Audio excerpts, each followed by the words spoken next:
everyone, and welcome back to the stream. I hope you guys are having a wonderful day, a good week, a very Yuri-ful day.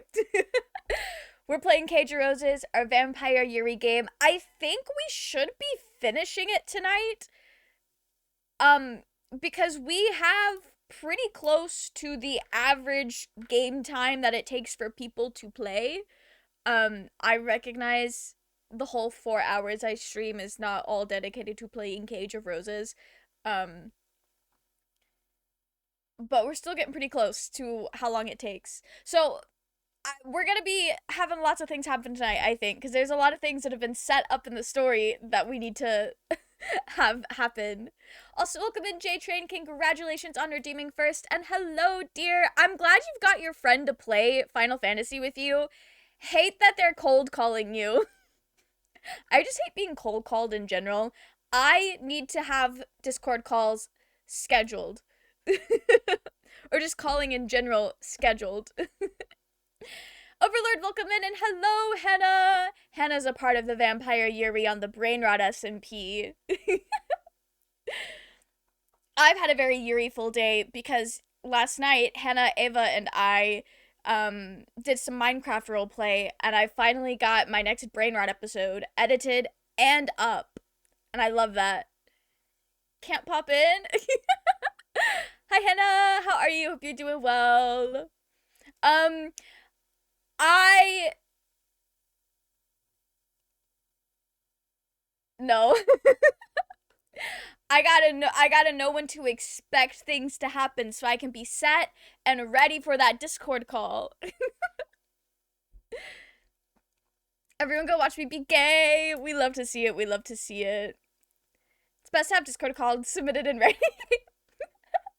Like, there's only a handful, like, a couple of people that can cold call me, and I'm not gonna be like, ugh, why is this person calling me? And it's, like, really just family. But I also know that's gonna be, like, a quick 10-minute check-in, like, hey, are you still alive? This is what I've been up to. So that's not as big of a deal. Zenith, welcome in. How are you? I hope you're doing well. I don't remember if I said that to you already in the past 5 minutes, but if I did, I'm saying it again, and I mean it.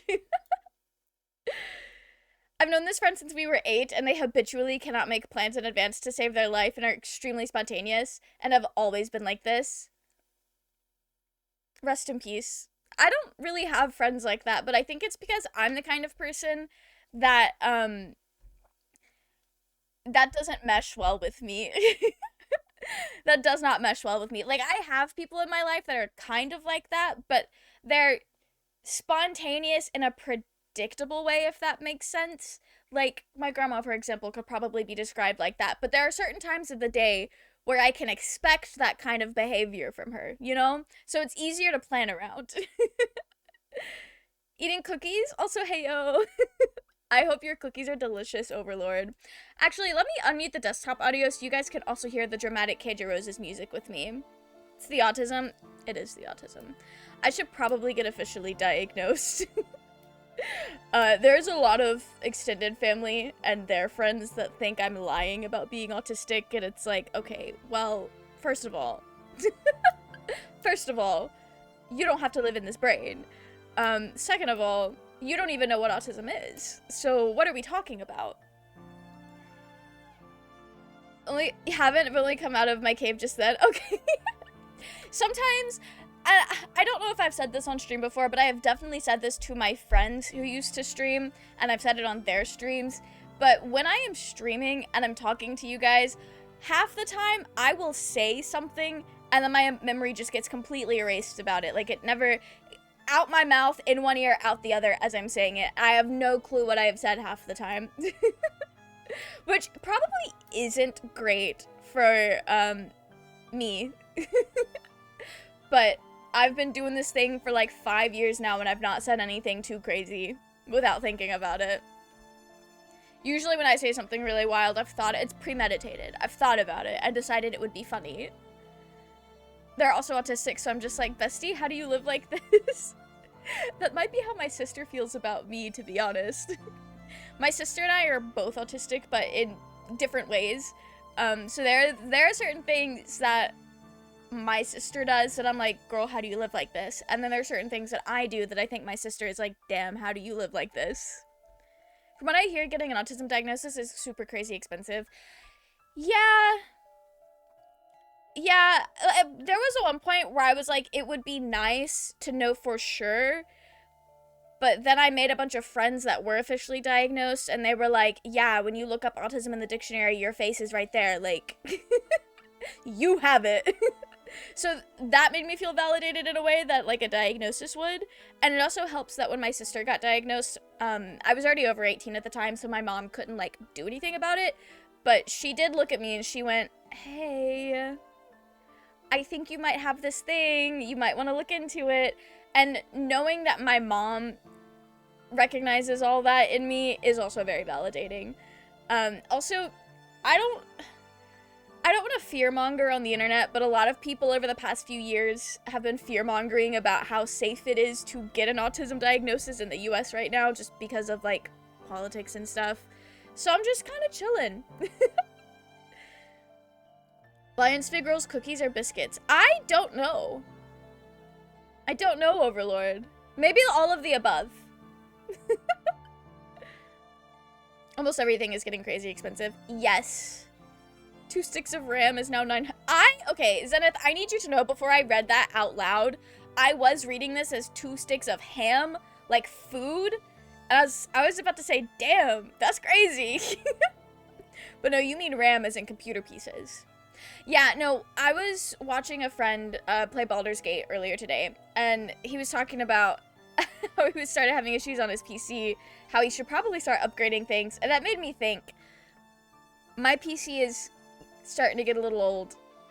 I think maybe I also have to start worrying about that now. We know you have it. Thank you, Henna. At least for that, we have people we can blame directly. Yeah, I love having a scapegoat to blame directly. Well, in that case, it's not really the scapegoat. It's just blaming the guy whose fault it is. Afraid of getting an official diagnosis for those reasons. Also money. Yeah. I haven't even thought about the money thing yet because I know I probably won't be doing anything diagnosis related for anything until I get health insurance. So, that's the first hurdle I have to get over. Damn, meat price is going crazy.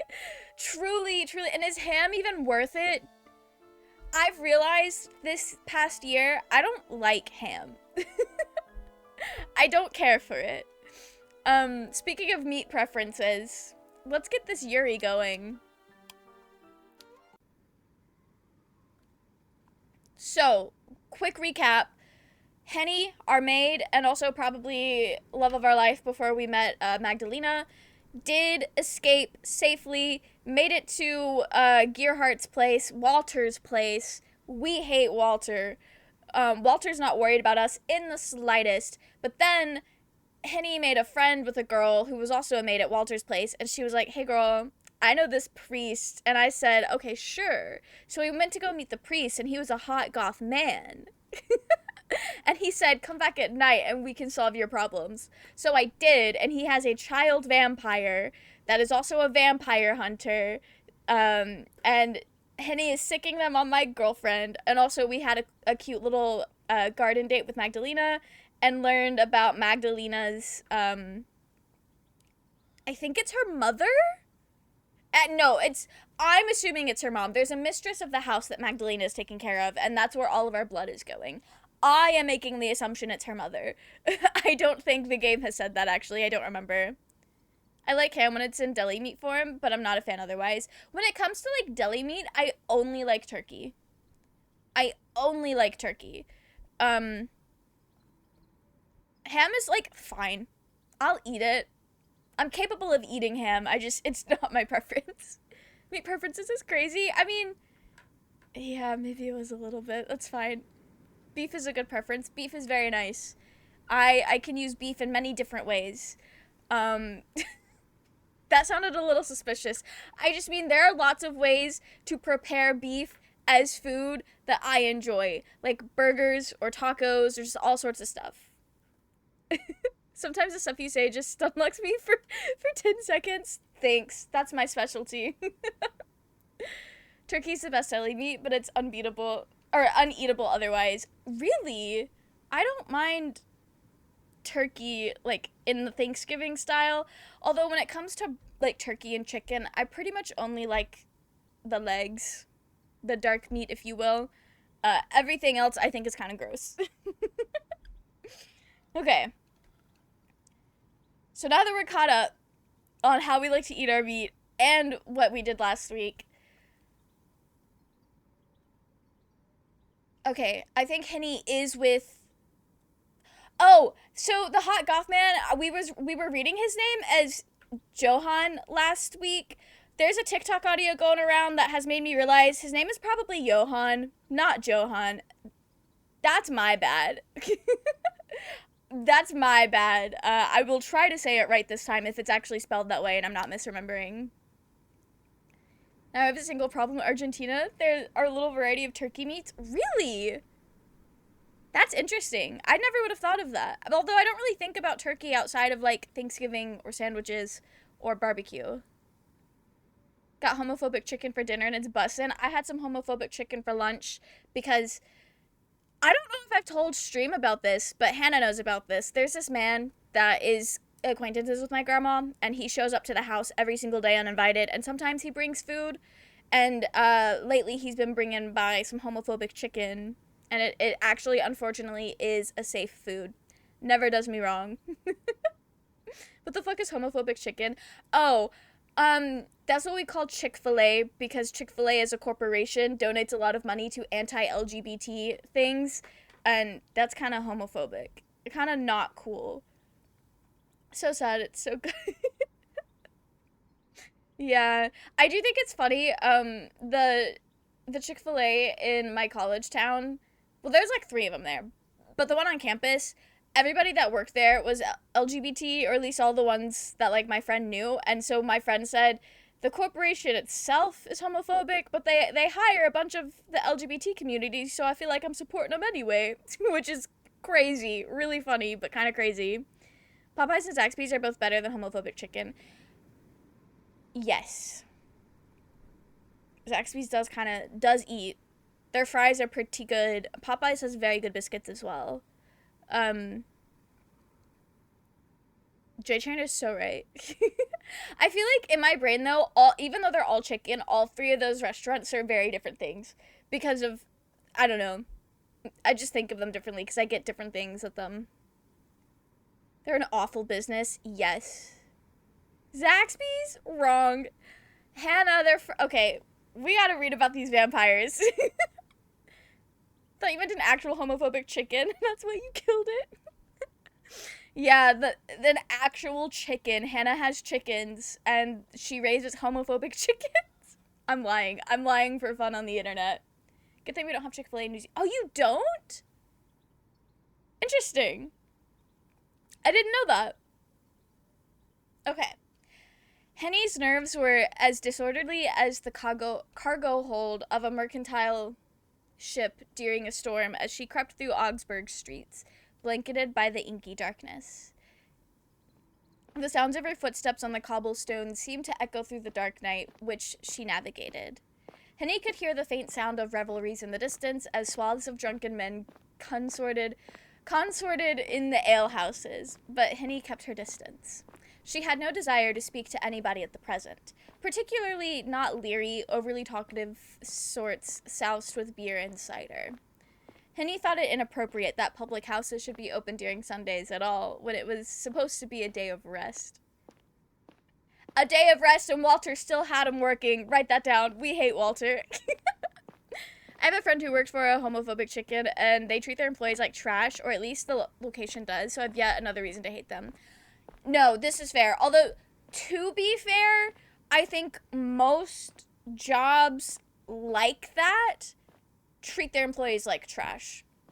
Most, like, fast food places, everyone I've ever known that worked at a fast food place has had nothing but horrible things to say about working there.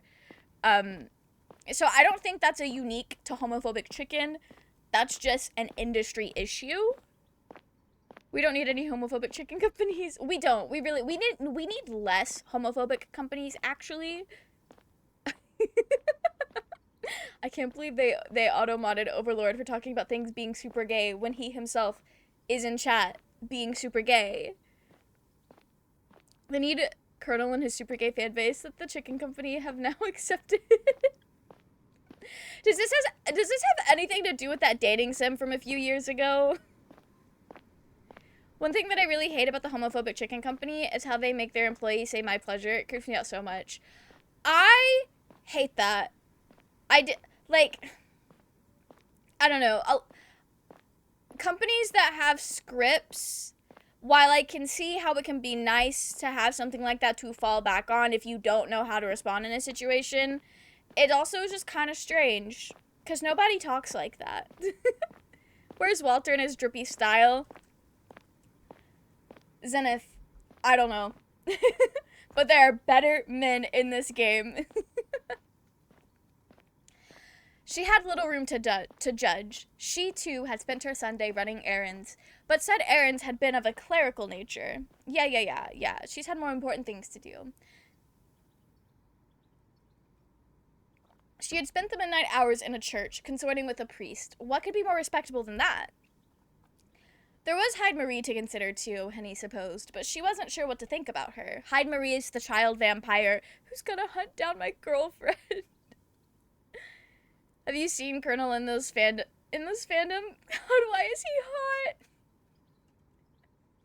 hot? Because people love to sexualize that old man. It's their favorite pastime. It's a fun thing to do. It's a hobby, if you will. Yeah, I'm gonna lock that in. I'm gonna keep with that. It's a hobby. To think that Colonel Sanders is hot. Exactly. Okay. Oh yes, in case we forgot what Hyde Marie looked like. Hyde Marie was a strange, unnerving creature, one whose existence seemed to spit in the face of God himself. Henny could recall with startling clarity the stark paleness of Hyde Marie's skin and her unnerving irises. Gold, just like fields of wheat or expensive jewelry. Though Hyde Marie was smaller than Magdalena and very clearly younger, they must have been cut from the same cloth, two alike monsters with unalike professions. Magdalena kidnapped ladies for sport and drained them of their blood. Girl, she did it one time! One time, and suddenly it's her profession? Okay. Hyde Marie, meanwhile, seemed determined to help them.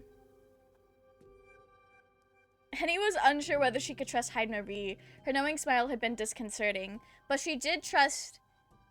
Yeah, I think this man's name is Johann, and I was just saying it wrong, because I don't know German. She did trust Johann.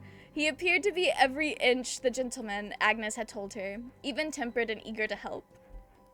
If he could keep Hyde Marie in hand, then perhaps they really would be able to find and rescue Mieke. I'm like 99% certain I'm saying Mieke's name wrong. I'm so certain I'm saying this name wrong. I'll invest and buy out Chick-fil-A just to stop all the homophobicness and have it be more inclusive. This is sadly wishful thinking. I'm broke and I can't buy out shit. You know, we appreciate the effort, the thought. Vaguely remember that dating sim. I never played the Colonel dating sim, but I do remember it being a thing and seeing a lot of people cosplaying from it when it was like a meme, I guess, to be into it. I don't know. I do remember seeing a lot of cosplays from it. That was what Henny wanted to believe. She did not like to think that her efforts to help Mieke were all in vain, nor that she was too late. Henny knew she could not discount the possibility. It had been over a fortnight since Mieke had been taken a prisoner, but neither did she want to dwell upon it. She had allies now, though she had found them in an unlikely place, and things soon would be set into motion. With Hyde Marie and Johann's help, she would venture forth into the woods, and she would find Magdalena's home once more. There, they would confront the wicked vampire who had imprisoned Mieke, and they would save her. Like a fairy tale, everything would end happily ever after, except Mieke's exactly where she wants to be. Though the fairy tales Henny's mother had told her as a child rarely ended like that. The fairy tales imported from France, such as Cinderella, had ended cheerfully enough, with goodness reigning triumphal and royal weddings, but the homespun tales which originated in German soil were of a less cheerful bent. Those tales had been full of dead or dying children, basins full of body parts, and heads lopped off. I am familiar with the Brothers Grimm. Rest in peace to Henny. Henny shivered as the cold wind nipped her fingers. No, she would not think of that.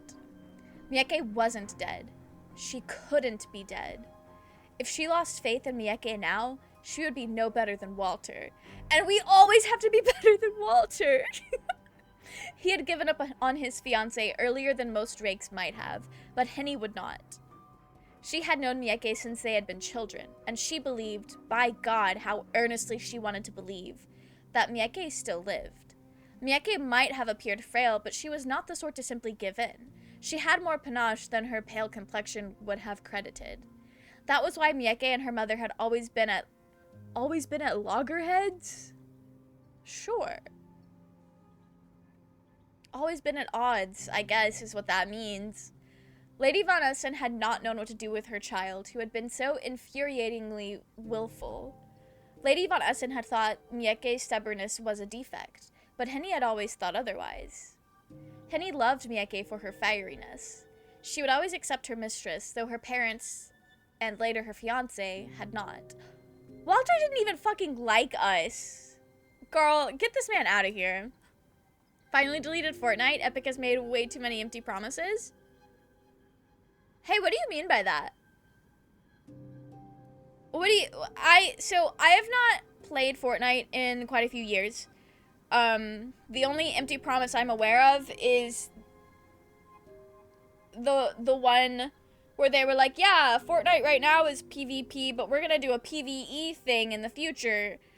But that was from like a decade ago. So I don't spill the tea, Zenith. What's going on? That was why she wanted to try so hard for Mieke's sake. She would do anything to ensure her mistress's safety, even lacerate her soles upon a sea of broken glass. Oh, Henny is in love with Mieke. You know, I may not know what love feels like, but I definitely know what it looks like in a story. And it looks like Henny. It was not glass, fortunately, which Henny had to navigate, but cobblestones, and they were far less precarious.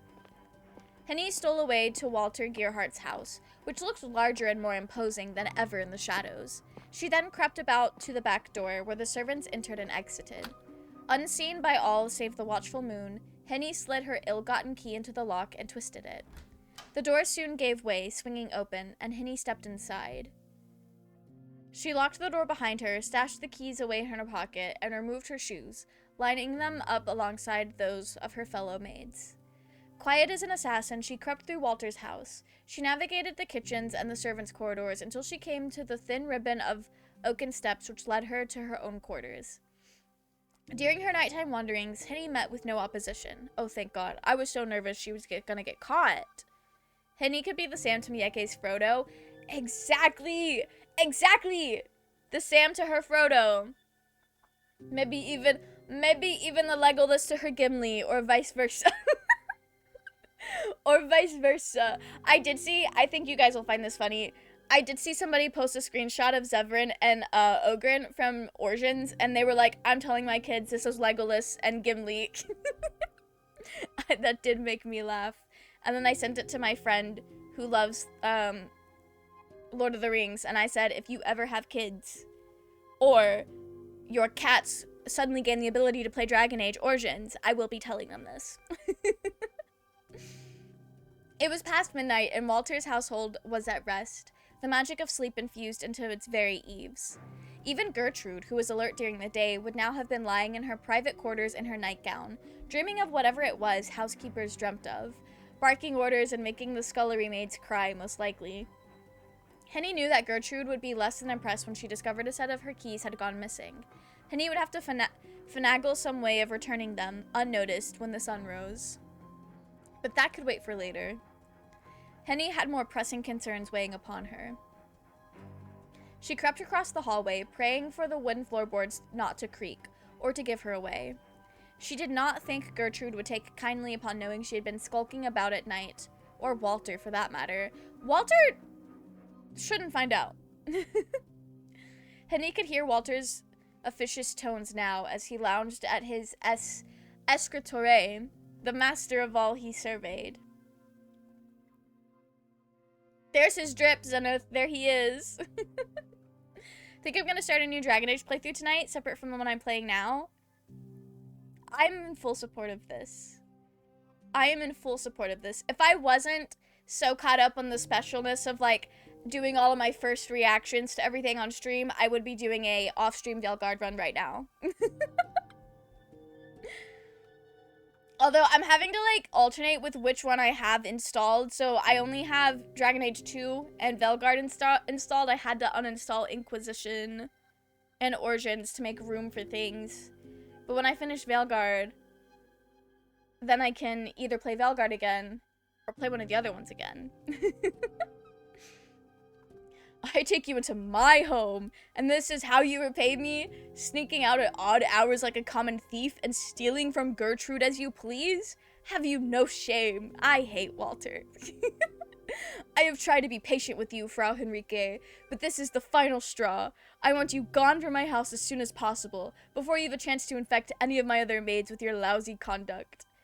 Yes, Henny thought. That sounded about right. Though something was missing from her phantasmal summoning of Walter Gearhart.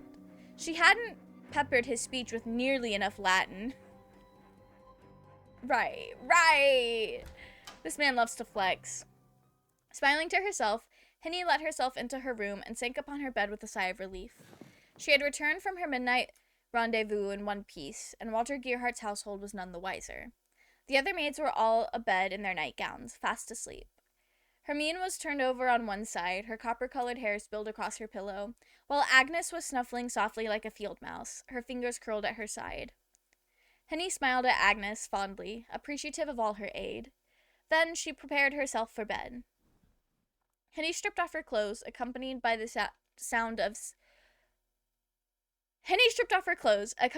sound of 6 girls all snoring, and changed into her nightgown.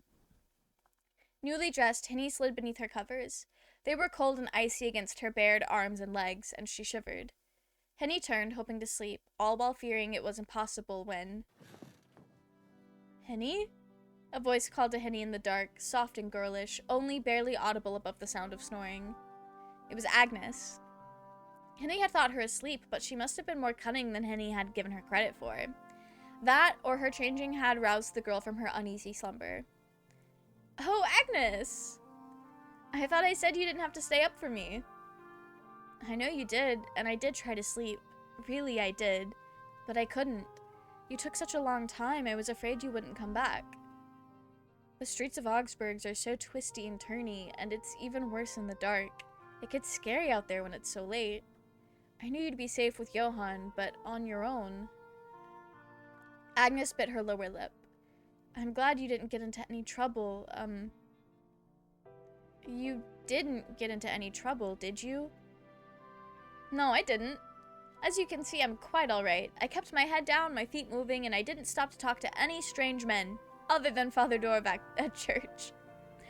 Do you suppose he counts? He is quite unusual for a priest, yes, but I'm very fond of him. She said, that may be a hot goth man, but he's fine. We can trust him. I didn't mean to imply that you can't trust hot goth men on precedent, but you get the point. Me too. I think you might be onto something there. So, what did he say? Did he agree to help you find your mistress? Henny nodded. He said it would be possible, but first, he asked me to wait a few days. He said we'd have better luck rescuing Mieke, that is to say, my lady, when the moon is full. I can't say why exactly, but he seemed to know what he was talking about. Lost my internet connections for a minute. Did I miss anything? Nope. Henny made it back safely. Nobody caught her, and now we are telling Agnes how it went. Father Dorvac always does. He knew just what to say to my mother when she was at her worst, too. She was in such a bad way, I thought she'd never get better, but Father Dorvac proved me wrong. He really can do the impossible. Just you see. I'm sure he'll be able to rescue Lady Mieke. I'm sure he will. He is the professional when it comes to all these supernatural goings-on, or so it seems, so I'll leave it all up to him, and his assistant, I suppose. Oh, yes, his assistant. You mentioned her earlier. What is she like? It's hard to describe her. I suppose she was very unusual. Unusual? She wasn't at all what I had expected. I think I can trust her, though. I'm glad to hear it. She asked me to guide her and Father Dorvac into the woods, actually, to help them locate Mieke. So you're gonna go back into the forest? After everything that happened? We have to. At least Marvel Rivals has hot characters. Real. Although, my Fortnite skin could fall into that category. Actually, I think it's more of like creepy skin that I think is cool. And to me, that's all the same thing as hot characters. Fortnite just makes broken promises. I'm still pissed that there's no soda pop emote, even though they specifically said there would be broken promises. Oh, interesting. I will say, Zenith, that might be more of a licensing issue, but if they didn't have it like ready to go, they should not have said anything about it or promised it. So I'm not really sure what happened there, but that is disappointing. I have to if I want to rescue Mieke. I don't have much of a choice. I suppose, but aren't you nervous? I would be, ever so. I don't know if I'd be able to bear it. I'm sure it'll be fine, Henny said lightly, though in truth, she didn't feel fine. Me, when it comes to Varric in Dragon Age the Veilguard, as I know chat has said some things, and I've seen spoilers on Twitter, I know what's coming for him, but I'm still gonna pretend like I don't. Pretend like it's not happening. It's gonna be fine! She had many unpleasant memories attached to that forest, memories she would far rather forget. I think it's gone. It was a festival skin.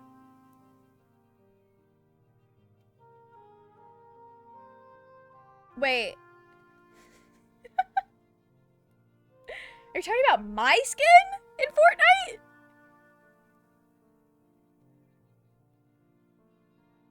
What are we talking about the K-pop Demon Hunter stuff? The skin that I've had in Fortnite, I got it years ago. It probably is unavailable, but I'm pretty sure it was just out of the shop. Talking about Miku? Oh, yeah! I'm sad you can't get Miku anymore. That's okay. I don't need to spend money on Fortnite. Even if it does mean I could thank Miku. Uiu. I love Hotsune Miku. Anyways. If I ever get desperate enough to play Fortnite, I know I'd just buy the Miku skin and use it that. I need to stop reading chat backwards, because that would have answered my question.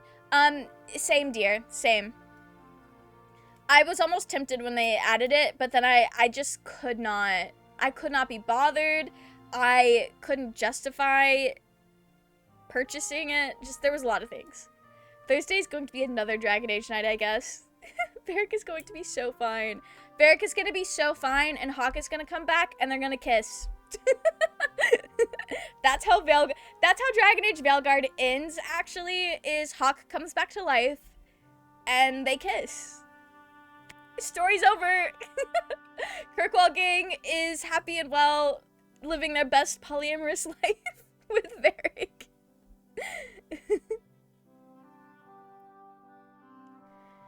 That just solidifies I'll never play it, I guess. Rest in peace. And they kiss! Yeah, Overlord. And they kiss. Hawk and Varric, they're like this.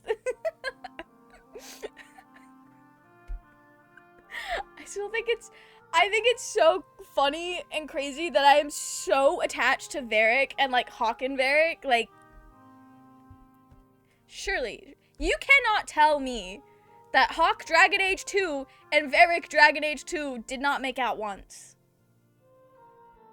You can't tell me that. Anyway, let's get back to these gay vampires. It had been in those woods that Lord and Lady Von Essen had lost their lives. Right, we gotta lock in.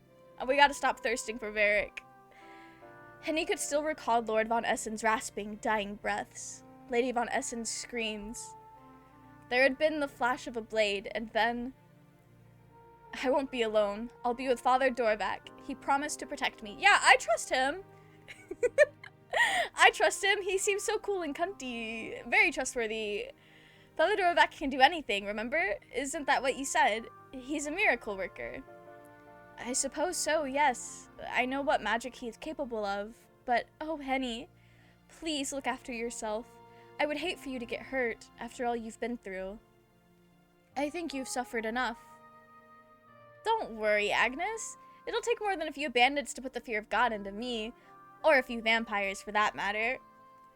They can't scare me. Or, well, they can. Henny corrected herself, seeing the doubt in Agnes's eyes. But I won't let them get to me. Mieke endured a lot for my sake, and I, as her maid, want to do the same for her. This is just like the Hosier song, Francesca. I'd do anything to see her again. You'd really be willing to go that far? Of course I would. Mieke is the most important person in the world to me. Her happiness is my happiness. Oh! Yeah, if you didn't know Henny was in love before, you definitely know now. Oh, so you peeked at Veilguard spoilers? I was hoping you would be pleasantly surprised at the Hawk Merrick makeout session over the end credits. I could still be pleasantly surprised. Could you imagine, though? That would be... that would go so crazy. They are besties, and my Hawk is still alive, so they can kiss. Okay, well, rub it in, why don't you, Zenith? Rub it in that your Hawk is still alive. This might be canon, oh my god. No, truly. The Kirkwall gang was messy like that. It wouldn't be, sadly, too many people killed Hawk in Inquisition. Well, look, it's fine. It was for the angst. It was for the angst. And you know, if Hawk comes back to life, that just makes the Hawk Varric kiss mean that much more. The thought of facing that infernal vampire is scary, but it's less scary than the thought of never seeing her again. Oh, yeah. I just want to know that she's alright. There's nothing in this world I want more than that. And there's nothing I won't endure for her sake. Right. Henny is the yearner of all time. Did it for the angst. I love angst. It's so good. It's so good. And then Varric hits you with the, where's Hawk? Girl didn't get the memo. Girl did not get the memo about the angst, but that's okay. I forgive him. Another week passed, a week which, for Henny, was spent in anticipation of the full moon, when she would travel once more into the woods with Johann and Heidemarie. For Mieke, however, this week seemed very uneventful indeed. Magdalena had continued to drain Mieke of her blood in the night, with her silvery knife and the ceramic bowl used to catch her blood. They talked a little during these sessions, though their dialogue was always clipped, Mieke wincing from the pain, while Magdalena winced at inflicting it. Magdalena had stopped sitting with Mieke when she ate her dinner, and their turn in the garden seemed a thing of the distant past. She caught feelings and now feels bad. Mieke feared their relationship would continue thus, stoic and uninvolved, save for the regular bloodletting, until one overcast Wednesday morning when Magdalena again brought Mieke her breakfast in person. Magdalena had been depositing Mieke's breakfast upon her bedside while she slept, during the last few days, as she had when Mieke first took up her unwilling residence in Magdalena's home. She had thought Magdalena's early morning greetings had been a one-off, not to be repeated. Evidently, she had been wrong. Thank God! Half asleep, Mieke was roused by a rapping of knuckles upon her door, which then swung open to reveal Magdalena, pale of face and of hair, her under eyes dark and smudged, as though with pencil lead. Am I the only one who saved my Hawk? Zenith! I feel like you didn't have to kill him. Alistair was gonna die anyway. Okay. Right, okay. So you know how Henny would do anything for Mieke? Would do anything for her. Alistair is my best friend, right? These aren't real people. These are not real people. Alistair is my best friend, right? I will not be sacrificing him. I just simply will not. I cannot be asked. So unfortunately, whoever else is there is gonna have to go. And I will be killing myself before I kill my best friend. Trust. I may be selfish, but not in that way. They're real people to me. Yeah, they are. They are, actually. Zevran is coming over to my house for tacos tomorrow, and, I cooked tacos last night for dinner, and they've just been on my brain. They were really good. Zevran's coming over for dinner tomorrow. Next week, Fenders and Anders are coming over for a game night. You guys, they're real enough. Anyway. Magdalena bore in her hands a tray, upon which was a pot of tea and a plate of 2 buttered scones. Here you are, my lady. Magdalena rested the tray upon Mieke's lap, who still sat in bed with an exaggerated flourish, then a neat curtsy.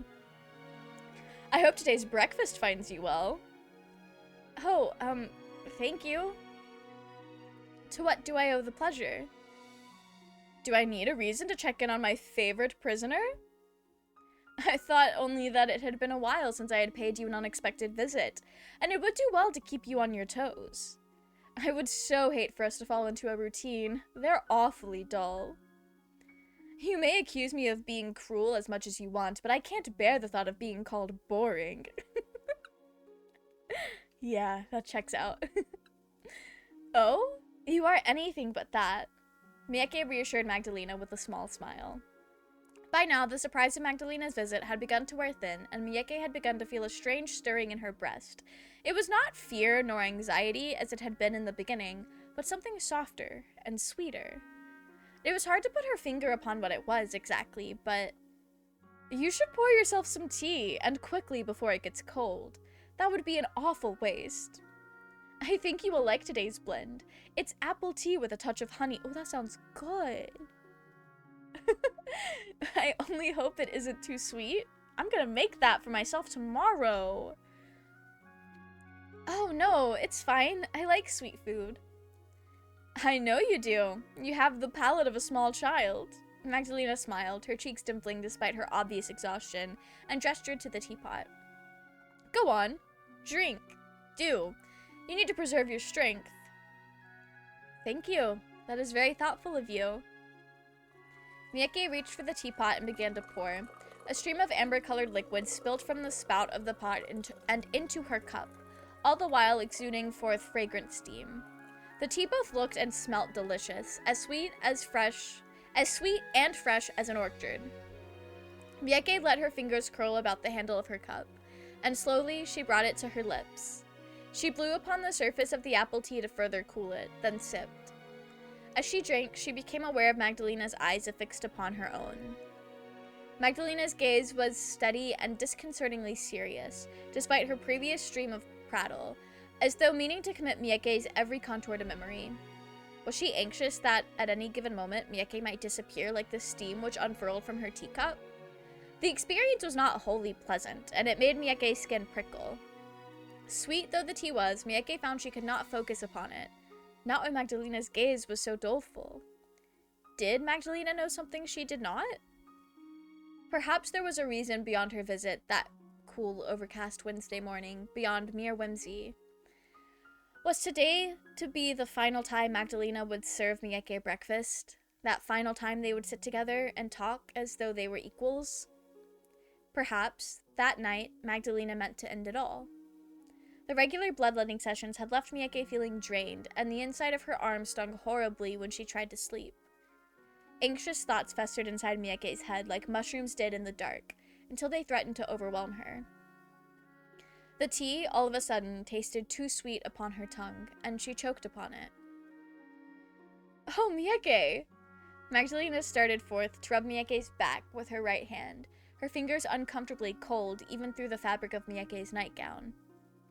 Are you all right? Here, let me help you. Magdalena patted Mieke's back until her coughs had subsided, her expression one of concern, like that of a friend, or perhaps even a lover. Well... Mieke could feel Magdalena's breath upon her cheek like a puff of Arctic air, devoid not just of warmth, but of life. As a being which had already died, it seemed unlikely that Magdalena needed to breathe at all. She only continued to do so because she was accustomed to it, and maybe because she wished to cling on to onto some fragment of her long-lost humanity. It was all an act, though. She was a monster. Or was she?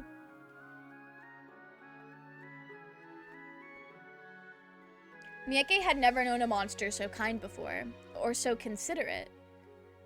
Thank you, Mieke murmured, abashed as she set down her cup of half-drunk tea. She felt overwhelmed by her feelings for Magdalena, and found she could not look her hot hostess in the eye. That did not say hotness. Same thing, same thing. There's no need to thank me, dear. I brought you that tea as a token of kindness. I would hate for you to choke upon it. Magdalena giggled, irreverent as always. Her breezy chatter could not, however, hide how very tired she was. Magdalena reached one hand to her temple to brush back a few misplaced strands of her ashen hair. As she did, one of her sleeves rolled back. Once again, the corset ties which bound her wrist had come undone. Had she been too busy preparing breakfast to tighten them? And Mieke could see a large expanse of Magdalena's skin. Freudian slip got on stream! Is it so wrong? Is it so wrong to want to call a beautiful woman hot? I'm just stating the facts. Even more marks marred Magdalena's skin, marks which were deeper and angrier than the ones Mieke had seen before, out in the garden. These marks were accompanied with bruises, black and blue and green, which stippled Magdalena's skin from her wrist all the way down to her elbow. Her skin seemed like a canvas upon which a demented artist had worked, spattering paint here and there with no rhyme or reason. Vampires couldn't bleed, but they could bruise? Which, maybe I don't know what a bruise is, but I feel like bruises also require blood. So if you can't bleed, you shouldn't be able to bruise either, but that's fine. It's Tragic Magdalena time. I have no objection. Love that. They could be hurt, and perhaps they could even be broken. It was an uncomfortable sight which made Mieke forget her own impending fate at once. How could she worry about herself when it was clear Magdalena was in so much pain? Why? There are even more marks on your arm than before. What in the world is happening to you? That looks horribly painful. Oh, this? Frowning grimly, Magdalena drew her sleeve back down and said, It is, occupational hazard. Then it is part of your job? Magdalena nodded, a thin smile capturing her lips anew.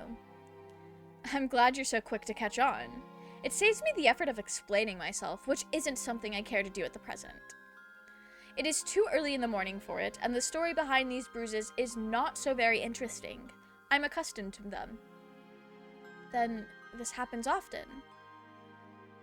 More so than I would like, yes. What? But that... you... Mieke's mouth opened and fell, as a fish might, yet no words came out. She did not know how to articulate her horror, nor what would be appropriate to say. How could Magdalena endure injuries such as this while smiling? She made it sound as though it was no issue, and perhaps, being a vampire, these wounds hurt less than it appeared. But surely it must have been for her to receive quite that many marks. I don't think anybody should endure such treatment, even if they are used to it. Familiarity doesn't make abuse any better, nor any easier to bear. In fact, I think it makes it even worse. It's not always easy to bear, indeed. But why are you worrying about me, silly thing? Smiling, Magdalena poked Mieke's nose with the tip of her index finger. Worry about yourself first. I will be fine, no matter what misfortunes might befall me. I cannot say the same for you, though. You humans are awfully fragile. Perhaps I am, compared to you. But it seems you vampires are surprisingly fragile too. Magdalena, for all her pomp, was not indestructible. Mieke knew that now, to look upon Magdalena's bruises. Had the rest of her body been subject to similar abuse? But for what cause? The thought made Mieke feel sick. The scent of the apple tea, once so homey, now made her stomach churn. Mieke had lost most of her appetite, but at Magdalena's bidding, she forced herself to eat.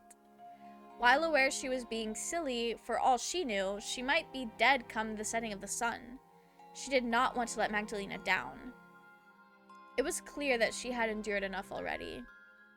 Several minutes passed, neither Mieke nor Magdalena speaking, as Mieke partook of her breakfast. She chewed her scones, which now tasted of wallpaper, and washed them down with sips of apple tea, which reminded her of washing up water.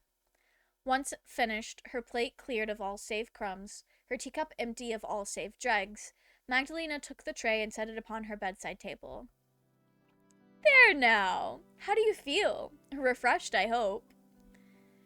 Oh, yes, very. I'm glad to hear it. Now, do you wish me to help you with your toilet? Yeah, your toilet. You can hardly sit abed all day in your night clothes. It's a pretty dress, certainly. It must be, being one of my own, but you can hardly wear it all the time. The fabric is much too flimsy.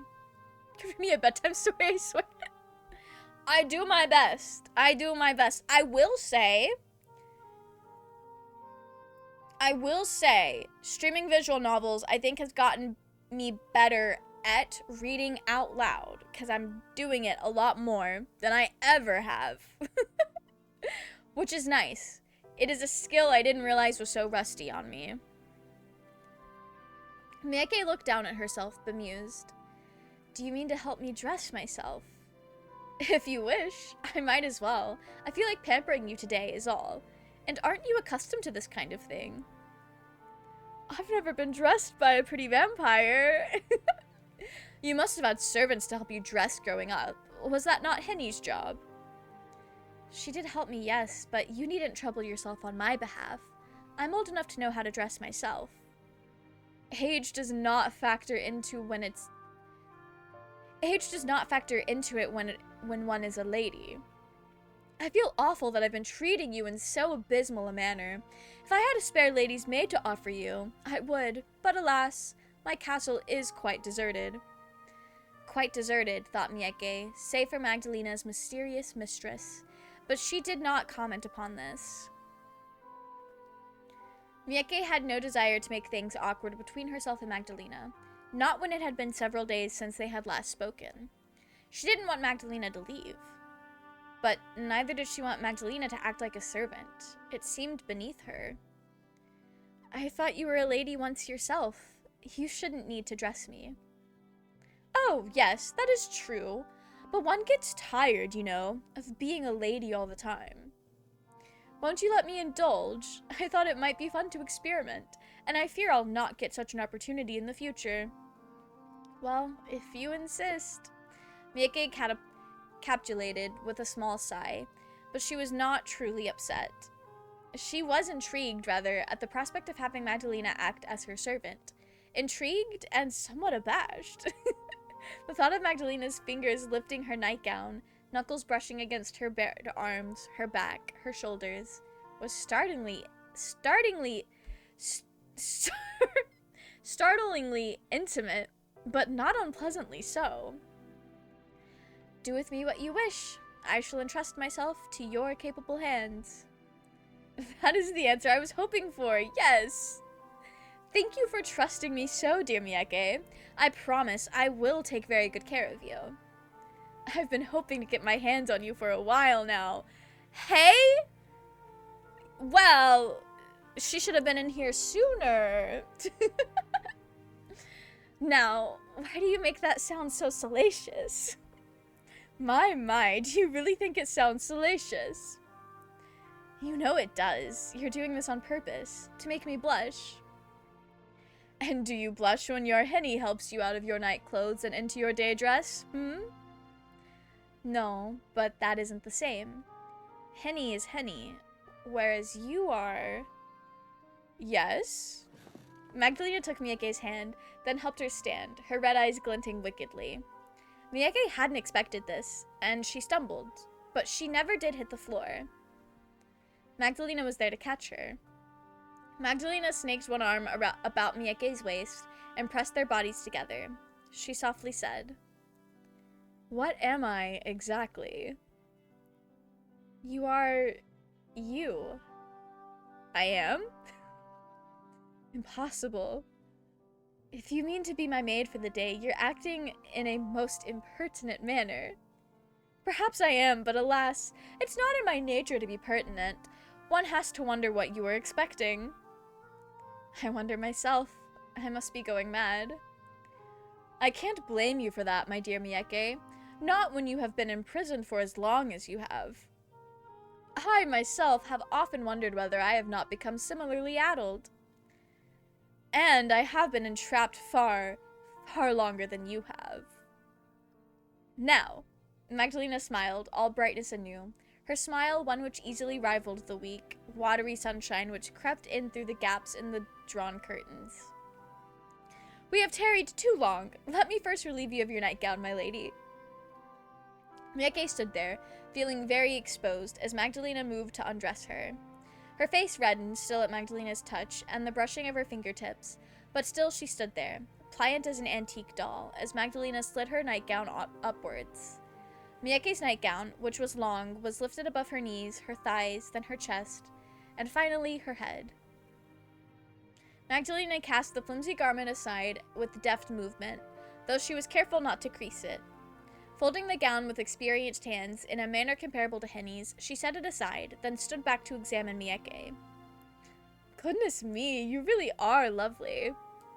Miyake was not yet wholly naked. She wore a chemise beneath her nightgown, which was eggshell white and she was wearing a chemise under that thing?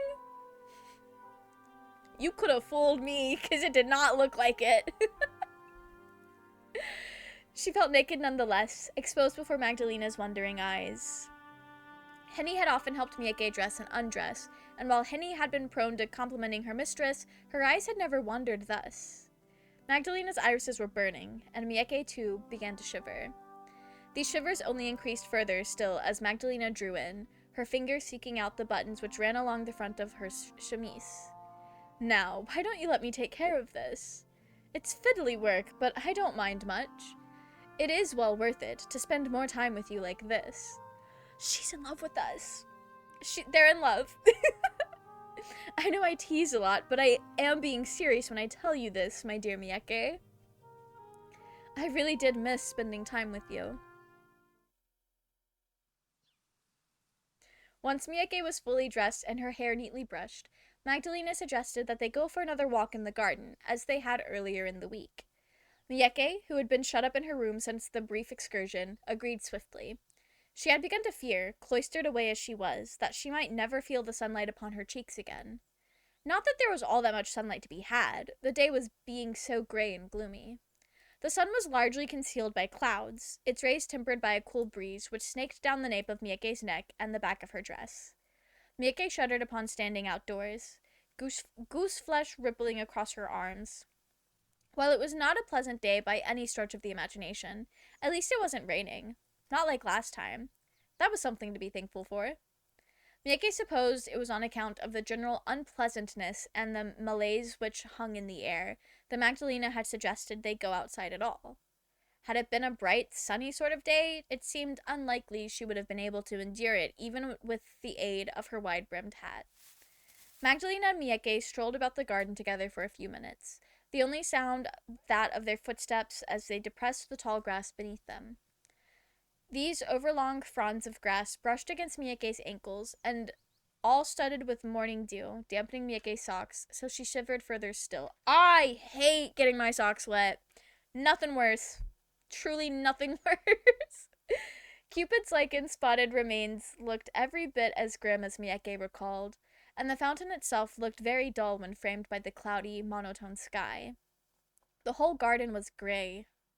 Really, the grass and the dirt and the wildflowers, save for the violent, riotous explosion of bright red offered by Magdalena's favorite roses.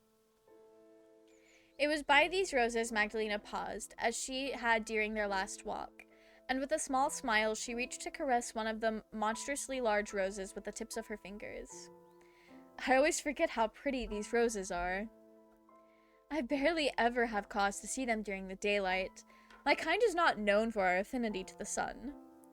It does make one forget, however, how lovely the world can look when it isn't smothered in perpetual darkness. I'm starting to feel like I've been missing out. Though humans like you, I suppose, take the daylight for granted. Magdalena glanced over her shoulder, her red eyes finding Mieke's, and smiled wanly. This is how the world has always been for you. You live in a world of warmth and brightness, where everything is bathed in color. You've no idea how fortunate you are. My days weren't as bright as you might imagine. I didn't spend my days frolicking outdoors in the sunlight, if that is what you're thinking. My mother never would have approved. There was little she did approve of, in fact. Was she a stern disciplinarian, then? I can imagine nobody stricter. She was my mother, and I suppose she was looking after my best interest. I know she loved me, and I loved her. But sometimes I think I resented her. Mieke exhaled, feeling lightheaded suddenly at her own confession. She had never spoken of her feelings about her mother to anybody before, not quite this earnestly. Henny knew Mieke's feelings towards her mother were cool, beyond the veneer of cordiality she extended to the Von Essen matriarch, but Mieke had never once spoken of her bitterness, her anger, or her hurt. She had kept these ugly feelings buried deep inside her, keenly aware of how ungrateful her complaints must have sounded to a woman like Henny. She resented her? I mean, it does sound like Mieke was not allowed to be a person and be who she was, but instead adhered to a very specific ideal of what her mother wanted her to be and not who she actually was. That tends to breed resentment. What did Mieke have to complain of when her family was gentle and she lived in a sprawling manor house? Mieke had thought it churlish to bemoan her lot in life. Others were suffering more than she. Children were abandoned on the streets every day by penniless mothers unable to care for them, or else sold into service, and yet Mieke had possessed all the young woman could have asked for, but she had not been truly happy. Mothers do be like that. Luckily, my parents were not like that, which is great. I would hate to see who I would have grown into if I had parents like that, because I don't handle that particularly well. But maybe I don't handle that kind of behavior particularly well because my parents weren't like that. So I've not been practiced. Her mother had seen to that. Part of Mieke hated herself for her unfilial feelings, but she had been unable to help them. She had been harboring these feelings for such a long time. She could no longer remain quiet. My mother thought of herself as being a very grand and noble lady, but this came at the expense of how she regarded everybody else. She was cruel to the servants. She would snap at them for the smallest of misdemeanors. She often threatened to fire them, though she knew many of them needed the employment. But they needed our money. Not that we had much of that. It was all for show. That was another thing that rankled my mother. She liked to act as though she was untouchable, but she was more aware than most of our precarious finances. I think that was why she was so obsessed with appearances. We had little else to cling to. It was she who devised my wedding with Walter Gearhart. I think she saw it as an opportunity to claw back some of our past wealth and our past prestige. She did not care that I disliked him. When I told her of my feelings, she told me that I was being selfish. She said that if I truly cared for her and for my family, I would obey. I tried to protest. How was I being selfish? I had always done what she asked, but she didn't like that very much. My mother rarely liked what I did, but she liked it even less when I tried to stand my ground. I say tried because it didn't work. She slapped me as though I was a naughty girl, though I was over 20 at the time. She cut my cheek with one of her many expensive rings, which she refused to pawn no matter how dire our straits were. She would rather sell me off than her rings, or her brooches, or her fur coats. Then she sent me to my room in disgrace. I spent most of my days in my room, staring out my bedroom window, dreaming of escape. Maybe that's why I'm so good at sitting inside, my head bowed like a good little prisoner. I've had a good deal of practice. You could say that I perfected the art. Though I was never able to improve my skills at embroidery, no matter how much time I whiled away indoors. I've never been able to become the accomplished lady my mother desired, despite her needling. I've always been lacking. I was too flighty, too stubborn, too thoughtless. My mother often said I was a poor daughter, but in those respects, I think I was quite a lot like her. I made a perfect Von Essen, at the very least. You poor thing. Magdalena sighed once Mieke had finished her missive, her red eyes shadowy from beneath the rim of her hat. Sounds as though you have suffered too. I had not known. Forgive me for speaking so carelessly about your lot in life. It is a bad habit of mine to act like a know-it-all when I understand very little. That also checks out for her character. I love Magdalena. I used to be scolded for that myself when I was human. Did you often get into arguments with your mother? Not my mother, no. I rarely had cause to speak to her. But I had a figure in my life quite like your own, Lady Von Essen. She thought she was very righteous, but she used righteousness as a weapon. It was an excuse to be as cruel as she wished to those she considered beneath her. It was frightening when my home was sacked, but I was not at all upset when she passed away. She deserved it. Magdalena pulled a face, then sighed.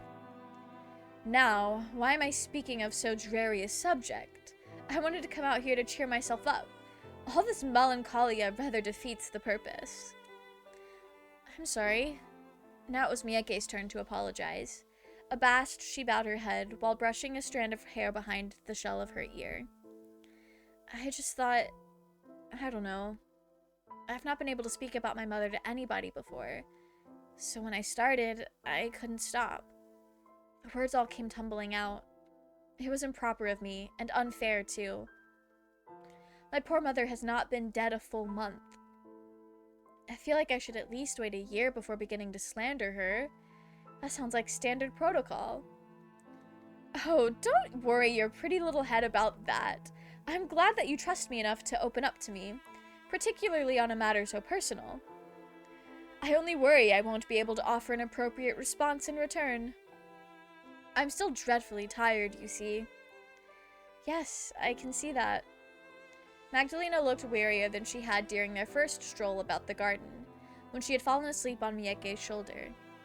Magdalena seemed so tired, in fact, it was a wonder she was even able to remain upright. Her left hand had quivered when she reached to brush her fingertips to her favorite roses. Have you not been sleeping very much this week? If I was, I would be abed right now, inside my chamber, but there can be no rest for the wicked. Is that how the saying goes? It's a popular adage, yes. I don't know if you're wholly wicked, though. Only partially, then. I don't think anybody in this world is fully good or bad. We're complicated creatures, even vampires. Maybe I thought you were a cruel monster at first, but I think my initial opinion was unfair. Really? Magdalena smiled, her red eyes mischievous even despite her evident exhaustion. I'm glad you've since changed your tune, though I do have to wonder why that is.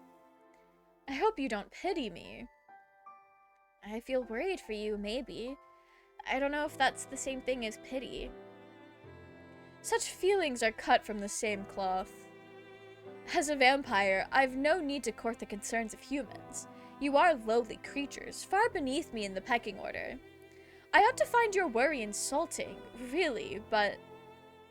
Magdalena looked, now, to her feet, uncommonly abashed. She cleared her throat. Had she been a human, Mieke wondered whether she would have blushed and said, It has been a long, long while since anybody worried about me. I'd almost forgotten what it felt like. It's not entirely unpleasant, I suppose. But I do wish you wouldn't. And why is that? Your sympathy is wasted upon me. I don't deserve it. While it is true we all have good and bad within us, even monsters, I did kidnap you, and I am holding you a prisoner. I have inflicted almost a dozen wounds upon your poor arm, and I've taken a lot of your blood. I'm making you suffer. You've no reason at all to worry about me. You ought to hate me instead. It's what I deserve. You say that, and you would be correct to do so, but... Miyake took a step forth, depressing the scrubby grass beneath her soles, then examined Magdalena a few inches away from the protective lip of her parasol. Magdalena was still looking to the ground, her eyes obscured in shadows. She was shivering, but Miyake did not think this was from the cold. She did not think a vampire like Magdalena could feel the cold. I don't think you really wish to hurt me. Not for the sake of it, at least. And what makes you think that? You do. You always look apologetic when you take my blood, and a few days prior you said as much yourself. Aren't you doing this for your mistress's sake? Ah, yes, my mistress. You would be right on that score. I would not be doing this, any of this, had I a choice in the matter. But my wants are irrelevant. My mistress is hungry, ravenous even, and she has a tendency to violence when I cannot satisfy her. I've been doing her bidding for many years, but I don't believe I've ever once been able to make her happy. I don't know if she's capable of feeling such an emotion. She is a selfish creature, and she always demands more from me. I know she cannot help herself. She has her own extenuating circumstances, but it does get wearisome, being forever at the beck and call of a tempestuous being like that, even during my afterlife. I had hoped, as a vampire, I might be able to do what I wished for a change, but fate has not been kind to me. If God does exist, which I doubt, he must surely be laughing at my plight. I'm sure he wouldn't. I know that I don't think any of this is funny, not in the slightest. Well, you wouldn't. You are rather too kind to laugh at the misfortune of others. I sometimes fear my own suffering has been so egregious, however, I feel like laughing at it myself. When I do not wish to cry, of course. Magdalena paused, then frowned. She shook her head once more, her eyes darkening, and said, "Oh, listen to me. Talking so much, I must sound awfully tedious." "I don't think so. I'm happy to learn more about you." "Even though I will kill you one day?" "Even so." "You don't hate me?" "Not at all." "Ah, yes. I suppose you are too busy worrying about me for that, sweet girl that you are." "Stupid thing." Magdalena scuffed the ground once more, agitated, then looked to Miyake with intense eyes. "Oh, this is so unfair. I didn't mean to grow as attached to you as I have, but it is too late to worry about that. I like talking to you and walking with you. You've brightened up my dreary home considerably. Why, I even like cooking for you, to watch you eat, and brewing you tea every morning. I have no desire to kill you, but I fear I must if my mistress is to be satisfied, satiated. I've been searching the forest these last few nights, hoping I might find some stray thieves or bandits I might offer to my mistress in your stead, but I've yet to find so much as a single vagrant." "Magdalena." Miyake blinked, improbably touched by this proclamation. Miyake supposed it should have been unnerving that Magdalena had been searching for fresh victims in her stead, but she had spent enough time with Magdalena that such senses had been blunted. It was foolhardy to regard Magdalena as she would a human. Magdalena might have looked as she did, though paler, but her morals were skewed towards those of the undead. To her, humans must have looked like cattle. She ought not to have cared for Mieke at all, but she still did. She didn't want her to die. It was a sweet sentiment, if nothing else. Have you really been toiling that hard for my sake? I have indeed, like a blasted ox, or perhaps a mad woman. Who's to say? Maybe I have gone mad. I must have to care for a human this much. To such a degree I'm losing sleep. All for your sake. Magdalena laughed without humor. Her lips curled into a grim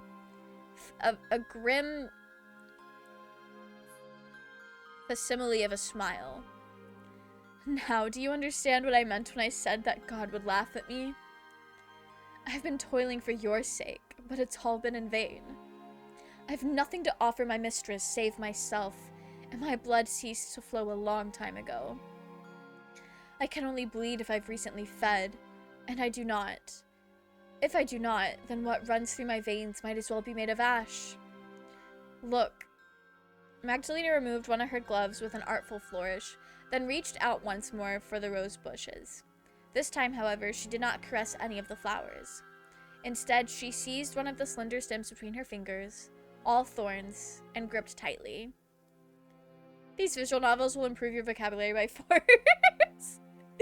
Yes, they will. I'm encountering words that I very rarely see, if ever. These thorns would have lacerated a normal person's flesh, bringing forth bright red blood. When Magdalena drew away, however, there were only a few droplets of crimson streaking her palms, far less than Mieke would have expected. Though her skin had been punctured from the rose's thorns, she appeared otherwise unharmed. Though she could bleed, she did not bleed as freely as a normal human. That must have been something she had given up many, many years ago. I really am a monster. I have no need for your sympathy, Mieke. If you show me too much kindness, it will poison me. I don't deserve it. Magdalena. Mieke murmured the other woman's name, but it did not sound right upon her tongue.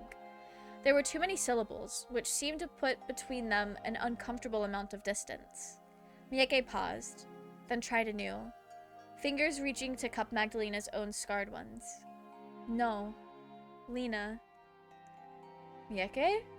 Mieke looked into Magdalena's red eyes, which seemed uncommonly beautiful, then said, I don't hate you, Lena, no matter how much you might wish I did. How could I, when you've confided so much in me? I know you do not mean to hurt me, even if you do. And that, I think, is enough for me to forgive you. But you stay with me. Or if you stay with me, I will kill you. And if I'd married Herr Gerhardt, he would have killed me too, albeit in a slower, more indirect manner. My mother was likewise killing me slowly, by keeping me shut up inside, with little to distract me save that awful embroidery hoop.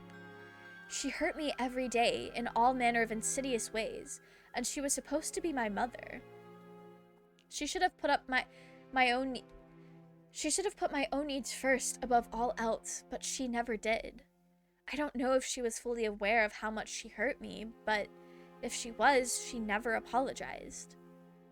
She was my own flesh and blood, but I don't think she understood me half as well as you do. At least you seem to care. Oh, I can't deny that. I do care. Much more than I should. I care so much, I fear I might go insane. You aren't the only one. I must be insane too, to care so much about a woman who means to kill me. But I can't help how I feel. I've never had much of a life, and I've had few in the way of friends. I understand how you feel, having been shut away inside this house for so many years. I've also been horribly lonely. But I'm less lonely now that I've met you. While part of me wishes it had occurred under better circumstances, I really am glad I met you. So please, don't feel guilty. I won't hate you, even if you kill me. I might thank you for it, even. If you weren't the one holding the knife to my arm, then it probably would have been me. And I don't much want to bring my own life to an end. I'm too cowardly for that, and I don't much like the pain. I'd rather you do it. That way, at least, my own conscience will be clear. But what about Lena's conscience? Girl, okay. I hate fantasy books. It might improve my reading and vocabulary, but they randomly put fantasy words into them, like Aeroshock and his party went into the fade and wandered to the edge of Gumbabirinos Road and encountered Jed's creature. What am I reading?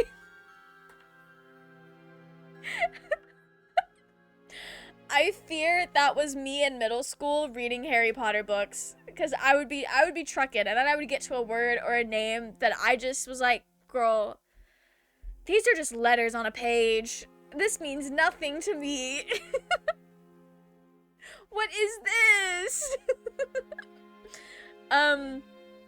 No, that's so fair, Overlord. Like, I'm already struggling to pronounce things, and now we're gonna throw in Jed's creatures. Like, what is this? What is this? That's why I do like, I think, okay, let me start that sentence over. I think that is part of why I like the voiced protagonists in the Dragon Age games, because it's like, girl, I don't know what this is supposed to sound like, but when my little guy says it, when the other characters say it, I get to hear it more, and it helps. It helps a lot. And when I do die, I might be able to go to heaven. Mieke really just said, hey girl, actually, if you didn't hurt me, I would be doing it to myself. But I'm scared. And when you do it to me, that means I get to go consequence-free, and I'm gonna go to heaven. Fuck your soul, I guess. I mean, I know she's a vampire, so it's like a little different, but this is kind of crazy to say to somebody who cares about you. Oh, I thought they were gonna kiss for sure.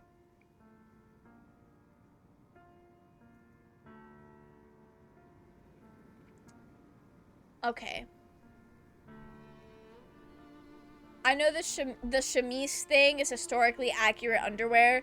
There ain't no fucking way she's wearing a chemise under that nightgown. There is simply no way. It is not possible. I'm doing the human noble origin. I hope nothing horrible happens to his family. You know, it's fine. It's fine. and nothing but the best things are gonna happen to you. Truly. Truly. Your life is absolutely not going to be ruined to the point where joining the Grey Wardens is the highlight of your life. It wasn't until later that night that Magdalena paid a second visit to Mieke's bedchamber, carrying with her a ceramic bowl and a sharp-bladed knife. Mieke had been lying abed when Magdalena arrived, attired in her nightgown.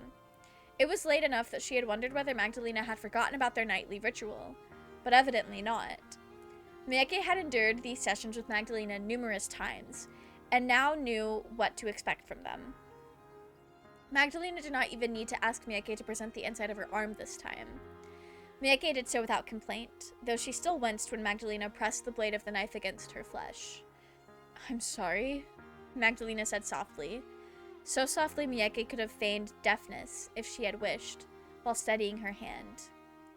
"I don't wish to hurt you, though I know my apologies mean very little. They cannot undo the pain I am making you feel. They are utterly pointless." Magdalena's expression twisted as she collected Mieke's blood, her fingers trembling all the while. Mieke's blood soon stained the ceramic, bright enough to be garish during the otherwise understated night. "Surely I won't be so desperate as to have to join the Grey Wardens." Yeah, no, it's gonna go so well for you, J-Train. Trust. Magdalena must have cut more deeply this time, because her wound burned more intensely, and her blood spilled more freely. During their other sessions, Mieke's blood would emerge almost shyly, a few anxious drops forming about the thin hairline cuts Magdalena inflicted upon her. It was not so tonight, however. There was so much blood, Miyake's bedroom began to stink of it. The stench of blood combated the other unpleasant odors Miyake often had to contend with, those of the dust and mold and neglect, until it was all Miyake could smell.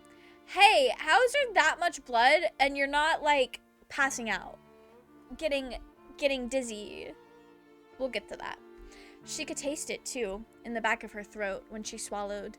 The air seemed to have taken on the tang of copper. Miyake's wound stung as Magdalena squeezed it, freeing yet more blood from within her. Miyake winced and bit the inside of her cheek in an attempt to stop herself from gasping. She did not want to cry out, not when Magdalena looked so tense already. She did not want Magdalena to feel guilty about hurting her. But surely that was foolish. Magdalena, as her tormentor, ought to have felt guilty about the pain which she was inflicting upon Miyake. Miyake had no obligation to worry about Magdalena's feelings, whatever they may have been. And yet... Alright, I think that ought to be enough. Magdalena took a handkerchief from her pocket, then dabbed at Miyake's wound. The lukewarm water against her skin stung, and Miyake had to bite the inside of her cheek again, harder this time, to stop another encroaching sound of distress. Miyake counted to 3 inside her head, trying to soothe herself before she spoke. Lena? What is it? I just wanted to tell you. Oh. Miyake yawned, then leaned back against her pillow. Magdalena was still dabbing at her arm and at her wound, but all of a sudden, Miyake felt too drained to remain upright. All of her strength had voided her body, leaving her an empty shell. She always felt exhausted after having her blood drained, but this exhaustion settled upon her even more heavily tonight.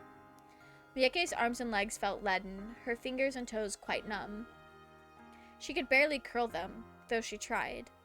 Her breathing was regular, at least, but shallow, and still the air tasted of blood. Miyake might have felt terrible, but she did not blame Magdalena for her plight. If anything, she pitied her. Thank you.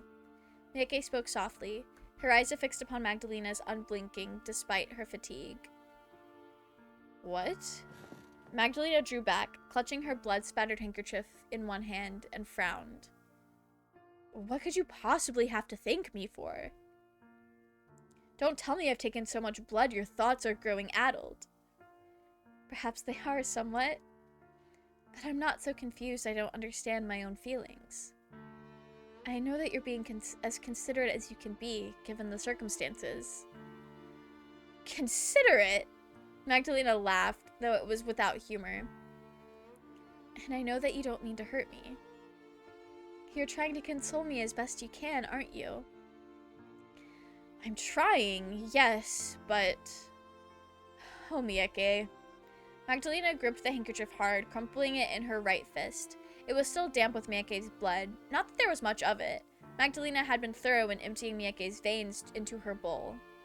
The little blood which did stain Magdalena's handkerchief, however, soon stained Magdalena's palm in turn, stippling her dark glove burgundy. How can you say that to me? Do you mean to hurt me? What? No! I would never. Yes, I know you would never. You are a good, kind woman, unlike myself. You're so very kind, in fact, you would seek to sympathize with a monster like me. I am hurting you.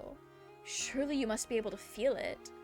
But still, you place my feelings over your own. I don't understand how you can do it. How can you bear to thank me after all I have done to you? When are we gonna kiss? Then she'll understand. I shall be going on Expedition of the 33rd and unlock a few clothing sets for the adventurers. Need all the silly clothes for the super serious end of the whole world drama game, but I need the swimsuit for my mans. Good luck, Overlord! I hope you find it. I hope you find it. I totally understand the plight of finding a silly little slutty outfit for your guy. That's my favorite part of getting into Act 3 of Baldur's Gate. Before I played with mods where I could just start with a slutty little outfit. That's what the whole point of the game, truly. If I didn't know any better, I would think you were trying to make me feel guilty. Oh, Lena. I've no desire to make you feel guilty. It would be a pointless enterprise. Why would I bother when I can see that you feel guilty already? Magdalena stiffened at this. She pocketed her bloodied handkerchief, perhaps to stop her anxious hands from rendering it in two, then frowned. Yes, you're quite right.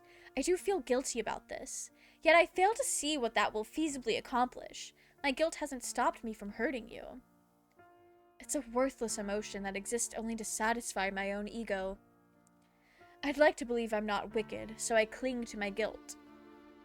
It proves, at least in some sense, that I still have a sense of ethics, that I'm still a human, at least in part.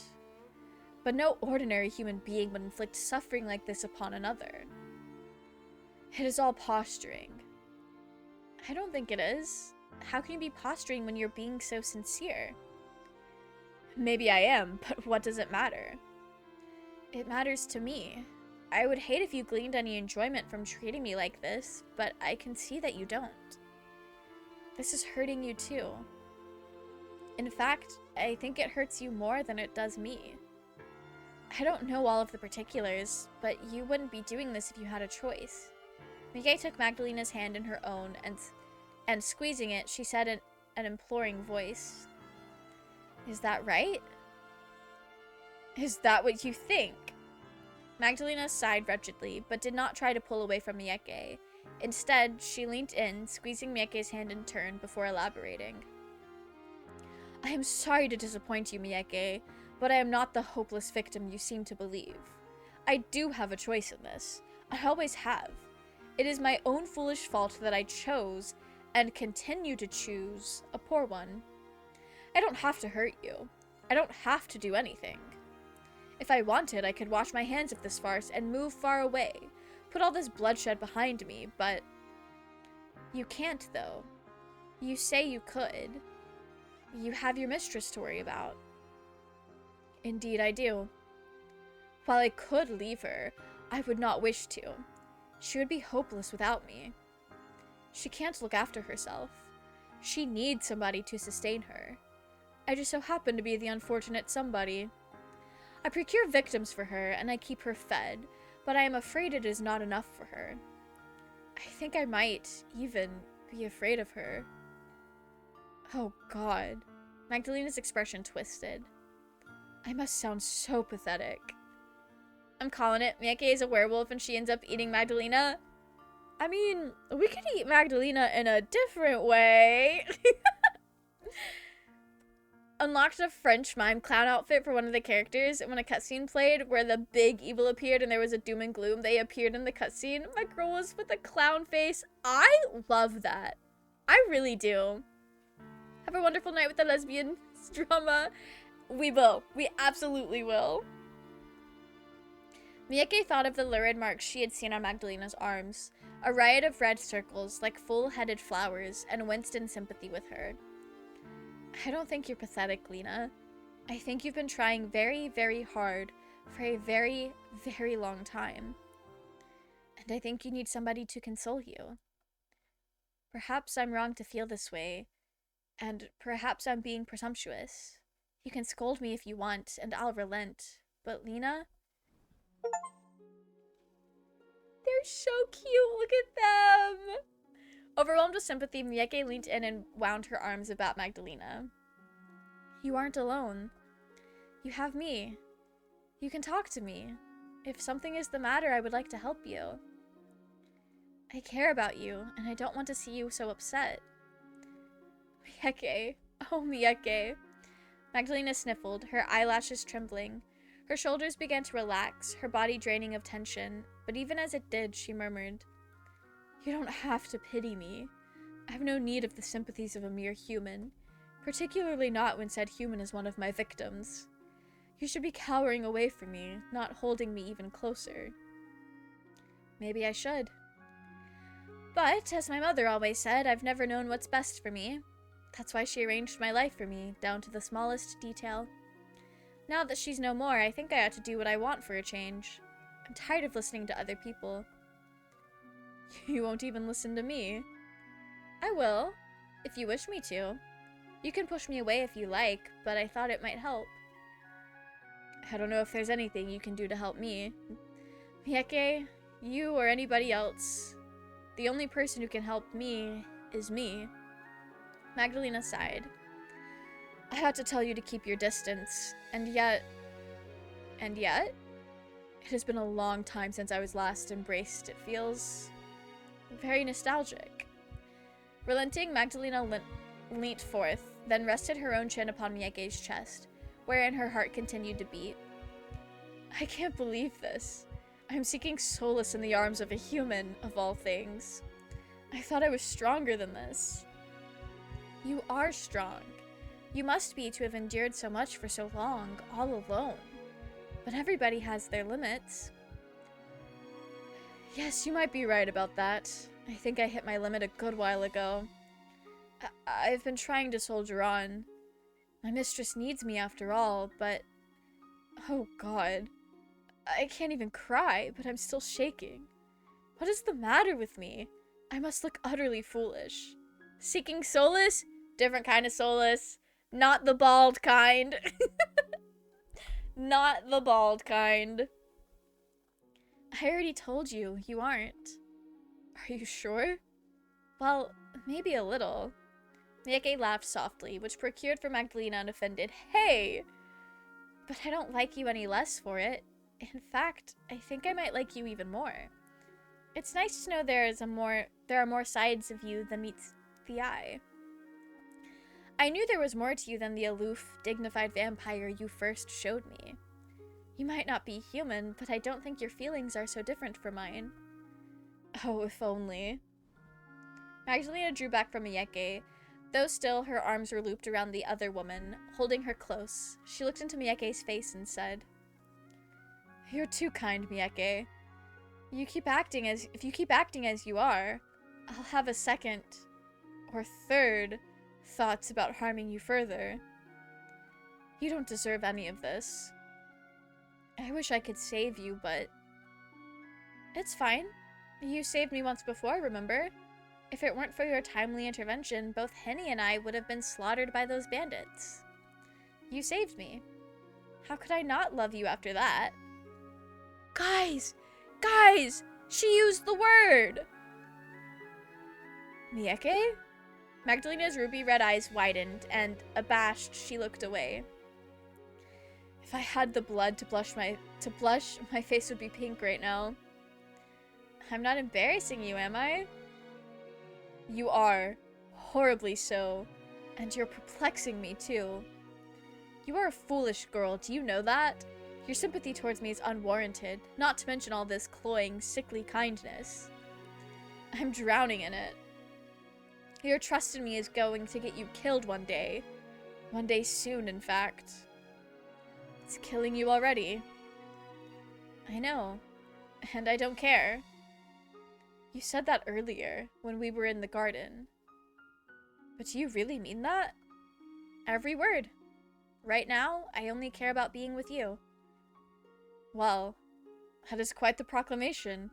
If I did not know any better, perhaps I would take it as a confession. She already said she loved you, girl! Get there! She already did! Perhaps I want you to take it like that. Honestly? Maybe.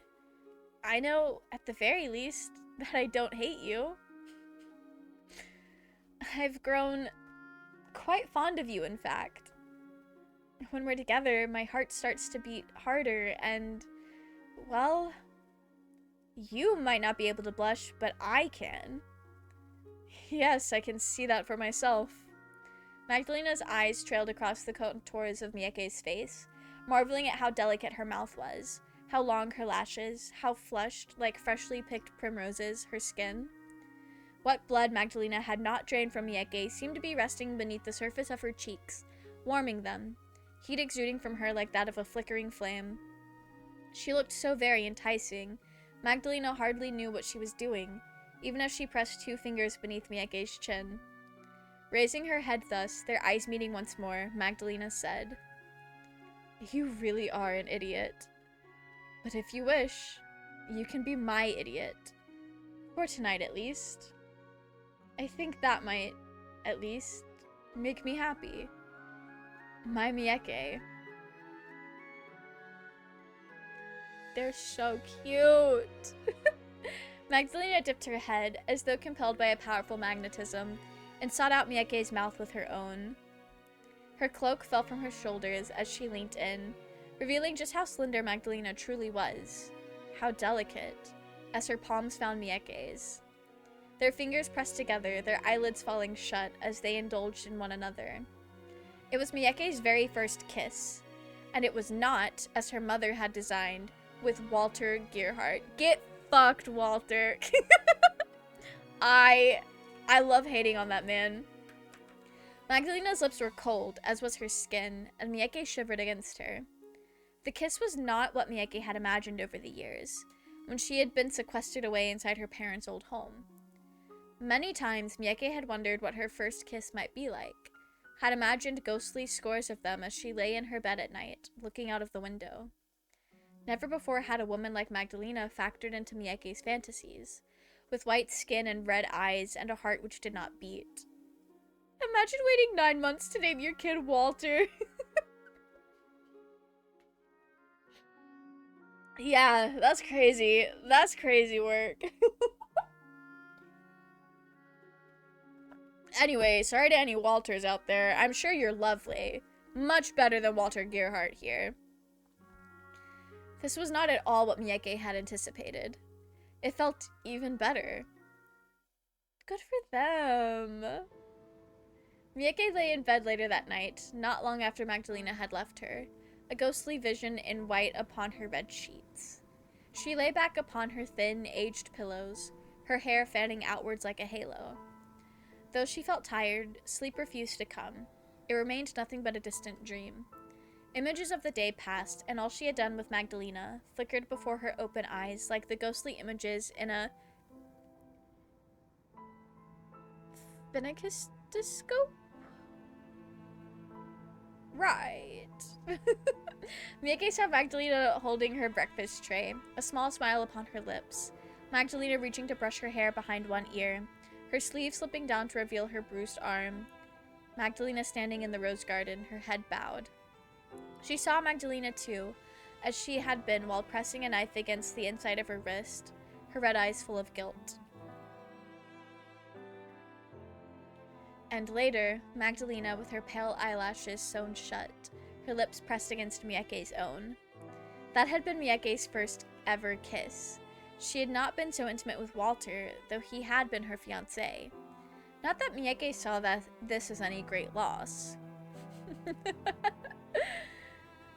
The thought of kissing Walter, or any man for that matter, had always turned Miyake's stomach. She had liked reading stories, but romance scenes had left her cold. Miyake had thought she would be happy if she never had to kiss a man. And that belief still stood. Magdalena might have been a woman, and a vampire, besides, but kissing her had felt right.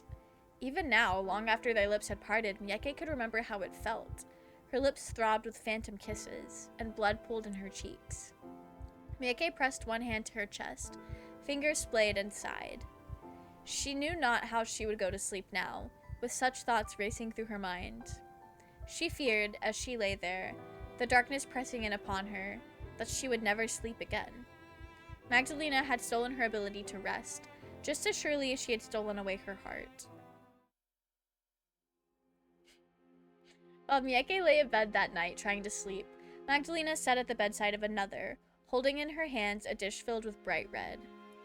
"Here you are, my mistress." Magdalena proffed the dish to a figure who lay upon the bed before her, her expression one of fearful reverence. "I procured it a brief while ago. I fear I tarried a while to see you, and it may have gone cold. It is still fresh, though, and its flavor should not be compromised. I hope it is to your tastes." The shadowy figure rose, the metallic chains which bound her clinking, then shifted forth. Her nostrils twitched, savoring the scent of the blood in the dish, before she brought her tongue to it, her red lips parting like an awful, oozing sore. Magdalena tried not to wince as her mistress pressed her tongue to the quivering meniscus of Miyake's gathered blood, nor when the damp, wet sounds of her supping filled the room. The sound of the mistress's feeding was interspaced only with the lowing of the breeze outside. As it rattled against the window panes, it sounded sad and mournful, which seemed rather appropriate. Magdalena had never much enjoyed these feeding sessions with her mistress, but she enjoyed it rather less now. It was hard for her to remain emotionless, as a Grecian figure carved from marble, when she knew so intimately the woman whose blood filled this dish. She did not wish to exploit Mieke further, nor to hurt her. She could hardly bear the burden of her wicked deeds. They weighed heavier and heavier upon her shoulders with each day that passed, but what was she to do? If she did not bleed Mieke, her mistress would suffer in turn. Her mistress, weak and feeble that she was, needed somebody to look after her. She had no way of procuring blood on her own. Had Magdalena not provided for her, throughout the years she would have been long dead. Sometimes Magdalena thought this might be for the best, but those thoughts seemed wicked, and they made Magdalena shudder. She could not abandon her mistress, no matter how onerous caring for her had become. They were alike, she and her mistress, two birds of a feather. Society would shun them both for being a pair of misfits. They were both monsters. Magdalena's mistress was the only creature like her she knew of. She was all which stopped Magdalena from being utterly alone, and all which had granted her a purpose. Magdalena had vowed, when first they were turned, that she would protect her. I was willing to become the wickedest of villainess for your sake. I have debased myself, committed vile act after act, and for a while I thought my humanity forfeit. Magdalena sighed, her lips Welcome in, honey! How are you? How did your stream go? It's a cutie cafe raid? It is a cutie cafe raid. Let me give you a shout out. Welcome in, Sage the Wiz Nerd. How are you guys? How did your streams go? Were you guys streaming together? Let me make sure I'm spelling this right. Welcome in. How did it go? I hope you guys had good streams. I thought it was a good time. My name is Mel, for those who don't know. We are currently playing Cage of Roses, which is a Yuri vampire visual novel. I think we're pretty deep in. We're pretty deep in. We just had our first kiss with this beautiful lady on screen right now. We were streaming together. Oh, sick! What were you guys up to? What were y'all playing? Haven't seen you in ages. It has been ages, honey. It has been. I hope you've been doing well. For those who don't know, Honey Cafe is the first ever Twitch friend I ever made. Way back in the ye old days of 2021. So you're live and I was like, OMG, my first ever friend I made, we have to go. Yeah.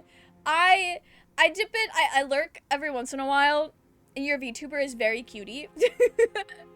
Back before I was a VTuber, yeah. It was so long ago. We were playing Heartopia on Overwatch. That sounds so fun. I've gotten back into Overwatch lately. I forgot how fun the game actually can be. Throwback to all the JoJo combos and Egg SMP. Oh my gosh, yes. The Egg SMP doesn't exist anymore. We have a different server that I started for videos, and then I just migrated them together. Rip Egg SMP. It was such a like peak 2021 thing. Speaking of JoJo's, Part 7 anime next month. I'm excited. Basically, quick little recap of the game for people who might need this. We're not really playing as any particular person. We're just reading through these people's lives, but we were a noblewoman named Mieke, and our parents died, and we got saved and kidnapped by this beautiful vampire that's on the screen right now, and our maid, Hinny, who is in love with us, was let free, and she went to go find our fiancé, who does not care about us, just some random man in an arranged marriage, and he did not want to help us because he didn't believe in vampires. But Henny did find a very hot goth man who is a priest that has a child vampire, vampire hunter thing going on. And so they're gonna come hunt us to try to save us. Meanwhile, we have fallen in love with this vampire who has a mistress that she has to take care of. and is collecting our blood to feed this woman.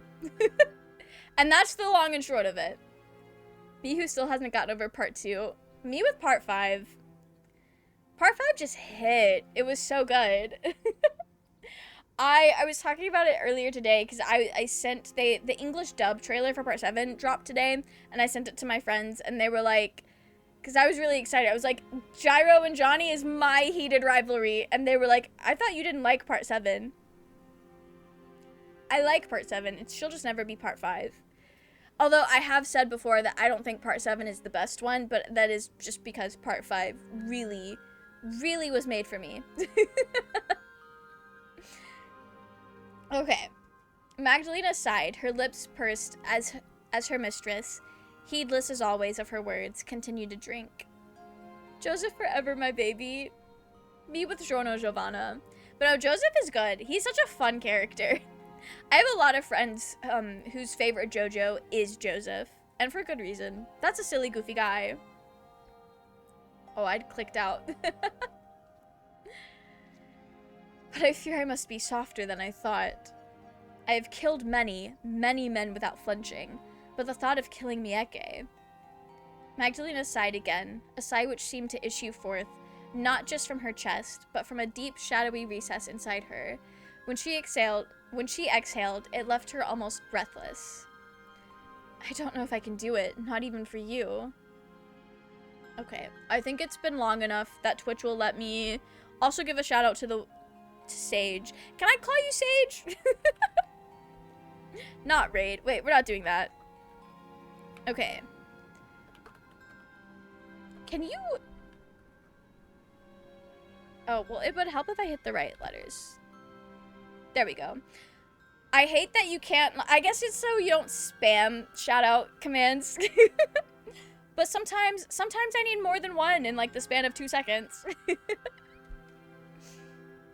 I don't know if I can do it. Not even for you. I want to make you happy, dear one. But if the price of your happiness is my Mieke's life... Oh, they're in love. That seems like too steep a price to pay. If I keep going as I am, I fear something inside me might break. If it has not been broken already, that is. Unable to face her mistress or herself, Magdalena let her eyelids fall closed. Her lashes melted together, long and spiky, like albino spiders' legs. She did not cry, but she felt phantom tears prickling her eyes regardless. Sobs she could not make, racking her slender shoulders. All the while, her mistress continued to sup, as a cat might. Her pointed tongue lapped Mieke's blood, her head bobbing back and forth. Her mistress was, in many respects, like a pet. Eating always contented her, but eventually she would show her claws. Magdalena had been on the receiving end of said claws more times than she could count. Her arms were littered with bruises, which were all the thanks she received for her labor.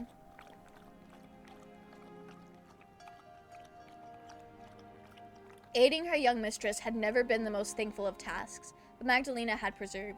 Young? Is this like a baby? Is this a baby vampire?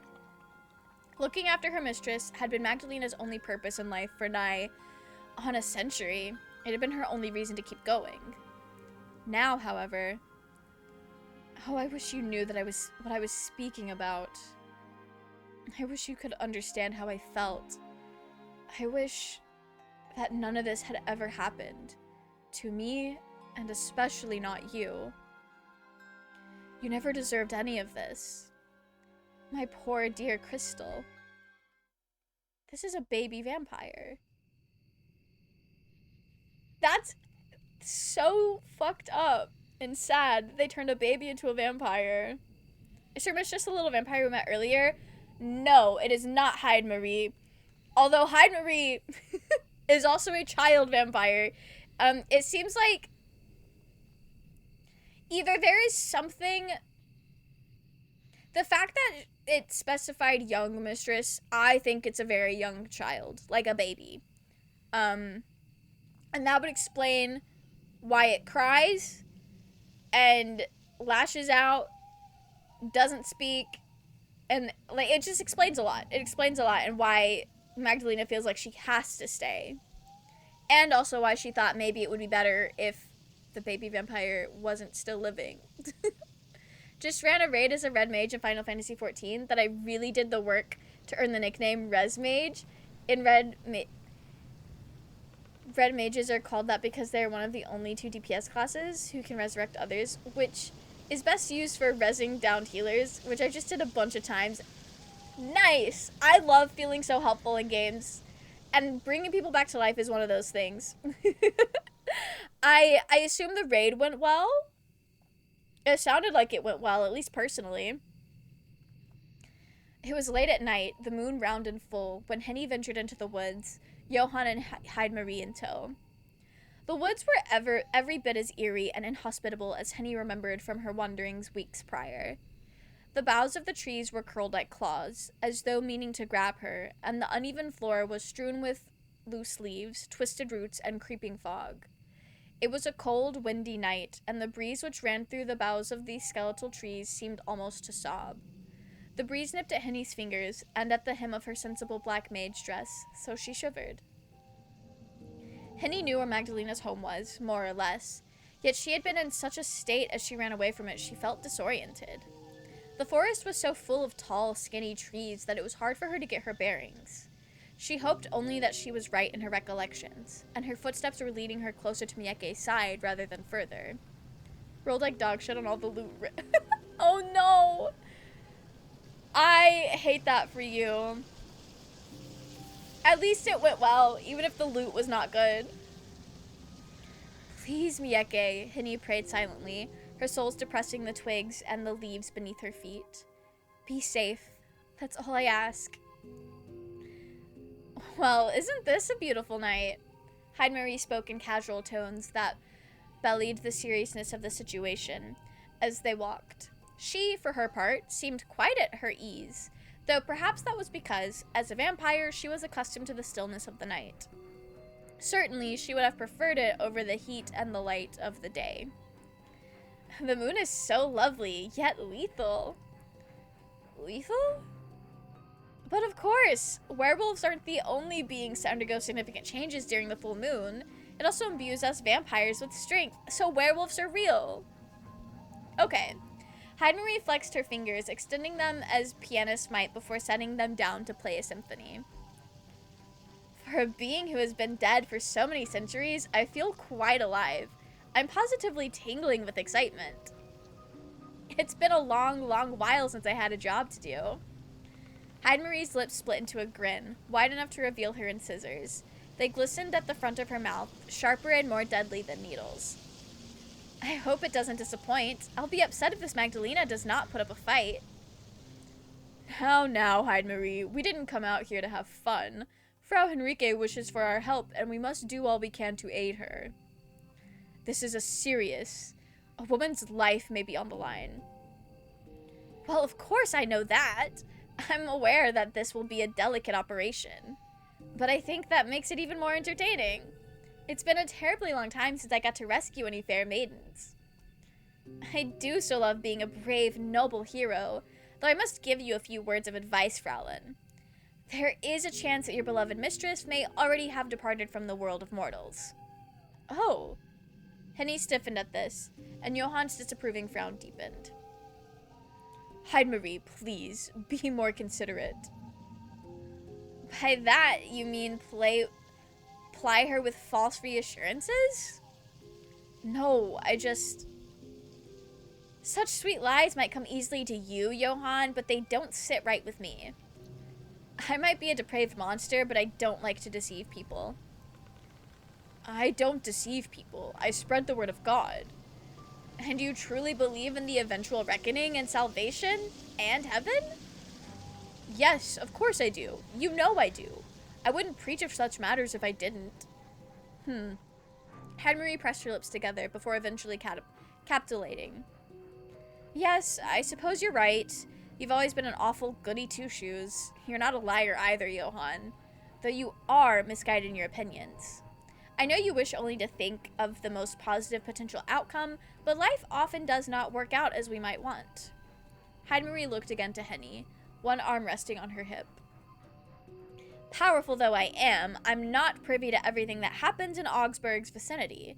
I cannot say for certain that your mistress will be unscathed. Though, I'm certain I'll be able to dispatch of this Magdalena in due course. It may be too late for your mistress. Please come to terms with that during our travels. It will save you a lot of unnecessary grief later.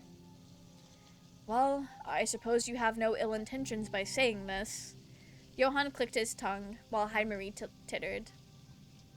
But you do not need to sound half so gleeful while phrasing your concern.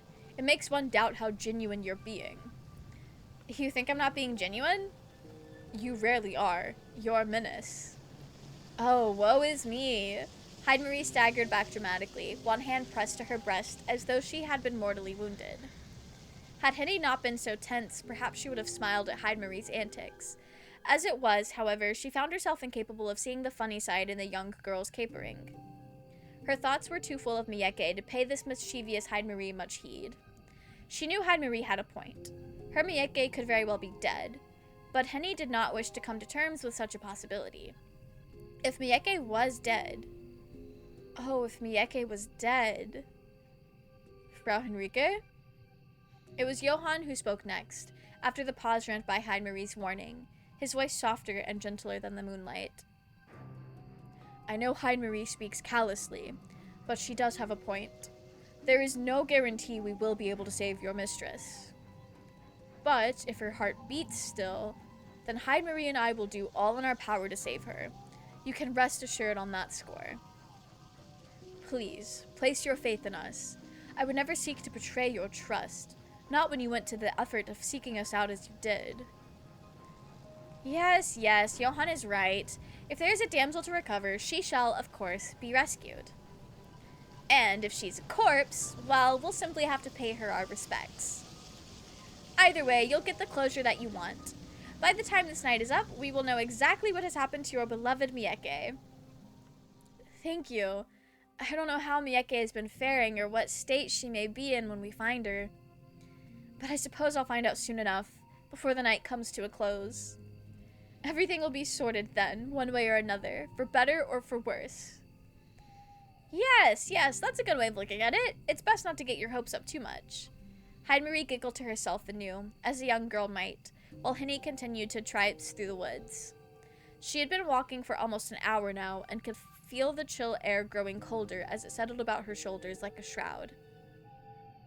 Someone called an exterminator because I'm here to take out all the baddies. You know, it's kind of crazy you're gonna kill the hot goth man since he is a vampire hunter. And I feel like you would be aligned with that, Raging. Also, hello. I don't know if I hope you're doing well if you're gonna take out all the baddies. Hot goth vampire hunter can stay. I'll take it. It's a win. It's a mild win. But if he kills my girlfriend, it's over. He can't be that hot. Henny shivered, winding her arms about herself, and thought of Mieke.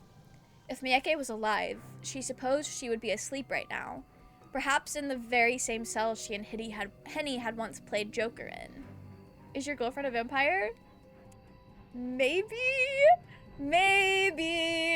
But it's fine, because she feels bad about bloodletting, and we did kiss. So, like, it's kind of serious. Henny hoped Magdalena had been giving Mieke enough to eat, but she doubted it. Magdalena had not, for all her pretensions, been the most hospitable of hosts. Henny could only pray, with each footstep she took, that Mieke had been able to endure all her suffering. She was a strong person, far stronger than her fair skin and delicate features suggested. Henny could still remember how, when they had been children, Mieke had confessed to her mother that it had been she who had first hit upon the bright idea to enter the family's mausoleum, she who should be punished rather than Henny. Take her out back and stake her to the ground for her flesh to burn into ash from the rising sun? Now, not to kink shame you, Raging, but I don't think she'd be into that. I don't think that's something we want to do. I don't think Magdalena would enjoy that. Mieke had always come to Henny's defense, heedless of what might happen to her. Henny had always admired Miyake for her sense of justice. She thought her good, honest, and unwavering. Good? This is crazy, Raging. This is crazy. You don't know her like I know her. Now, Henny meant to display similar qualities for Miyake's sake. Henny continued to walk on, the top of her head illuminated by the milky moonlight. Foliage rustled about her, and overhead an owl hooted. The fog swirled about her ankles. It was so thick, Henny could hardly see where she was going. Henny's eyes were not golden like Hein Marie's, but those of an ordinary human, and they were unaccustomed to the gloom. Henny stumbled several times while walking, and Johann had to support her. Normally, Henny would have thanked Johann for his consideration, but she was so focused upon her task that she hadn't the words to spare for him. Every beat of her heart seemed to call out Miyake's name. That's kinda gay, not gonna lie. Her every thought was laced with her dear friend, and of her fate. Henny knew it was a possibility that she might be too late, but she soon discarded it. Miyake would be fine. She had to be fine. Henny still had hope. It swelled within her, growing stronger and stronger the closer she drew to Magdalena's home. Henny kept going, placing one foot after the other in a grim march until... Ah, yes. We must be on the right track. I can smell it now. Smell what? Death. Hein-Marie's answer was a simple one, yet it made Henny shudder all the same. Vampires often cloak their abodes in magic, but these parlor tricks only work on mundane creatures such as humans. To a fellow vampire like myself, such enchantments are mere child's play. Try though we might, we vampires cannot hide from one another. The stench of death is much too strong. Damn, not her being gay. I'm not trying to collect phobias. Raging. Raging. Everyone in this game is gay. What do you mean? Everyone in this game. I fear it comes with the territory of it being a Yuri game. The soil beneath our feet is soaked with blood. When I strain my ears, I can hear the screams of our victims in the air. We must be very, very close indeed. Hein-Marie smiled, her incisors razor sharp in the gloom which swelled about her.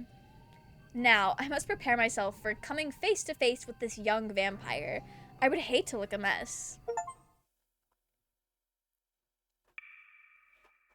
A maid and her mistress. Right. I thought the vampire hunter was a dude. My bad. Oh, so you have Henny, the maid, gay as hell for Miyake. And you know what? Yeah. Then you have the vampire hunter child, which is Hein-Marie. That's a little girl. Also a really old vampire. And then you have the really hot goth man, which is the priest. That is Hein-Marie's keeper, basically.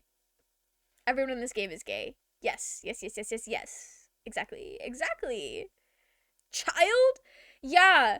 Child vampire. Also, Raging, you missed it. But, the hot goth man is a guy. Unfortunately, he is. There's also probably a baby vampire. We haven't fully found out if it's a baby or not, but I think Magdalena's mistress is a baby. Mistress in the sense of, like, someone you're taking care of, not the other sense. It took Miyake almost a full hour before she was finally able to drift off that night, lulled into the world of slumber by the stirring of the breeze beyond her bedroom window.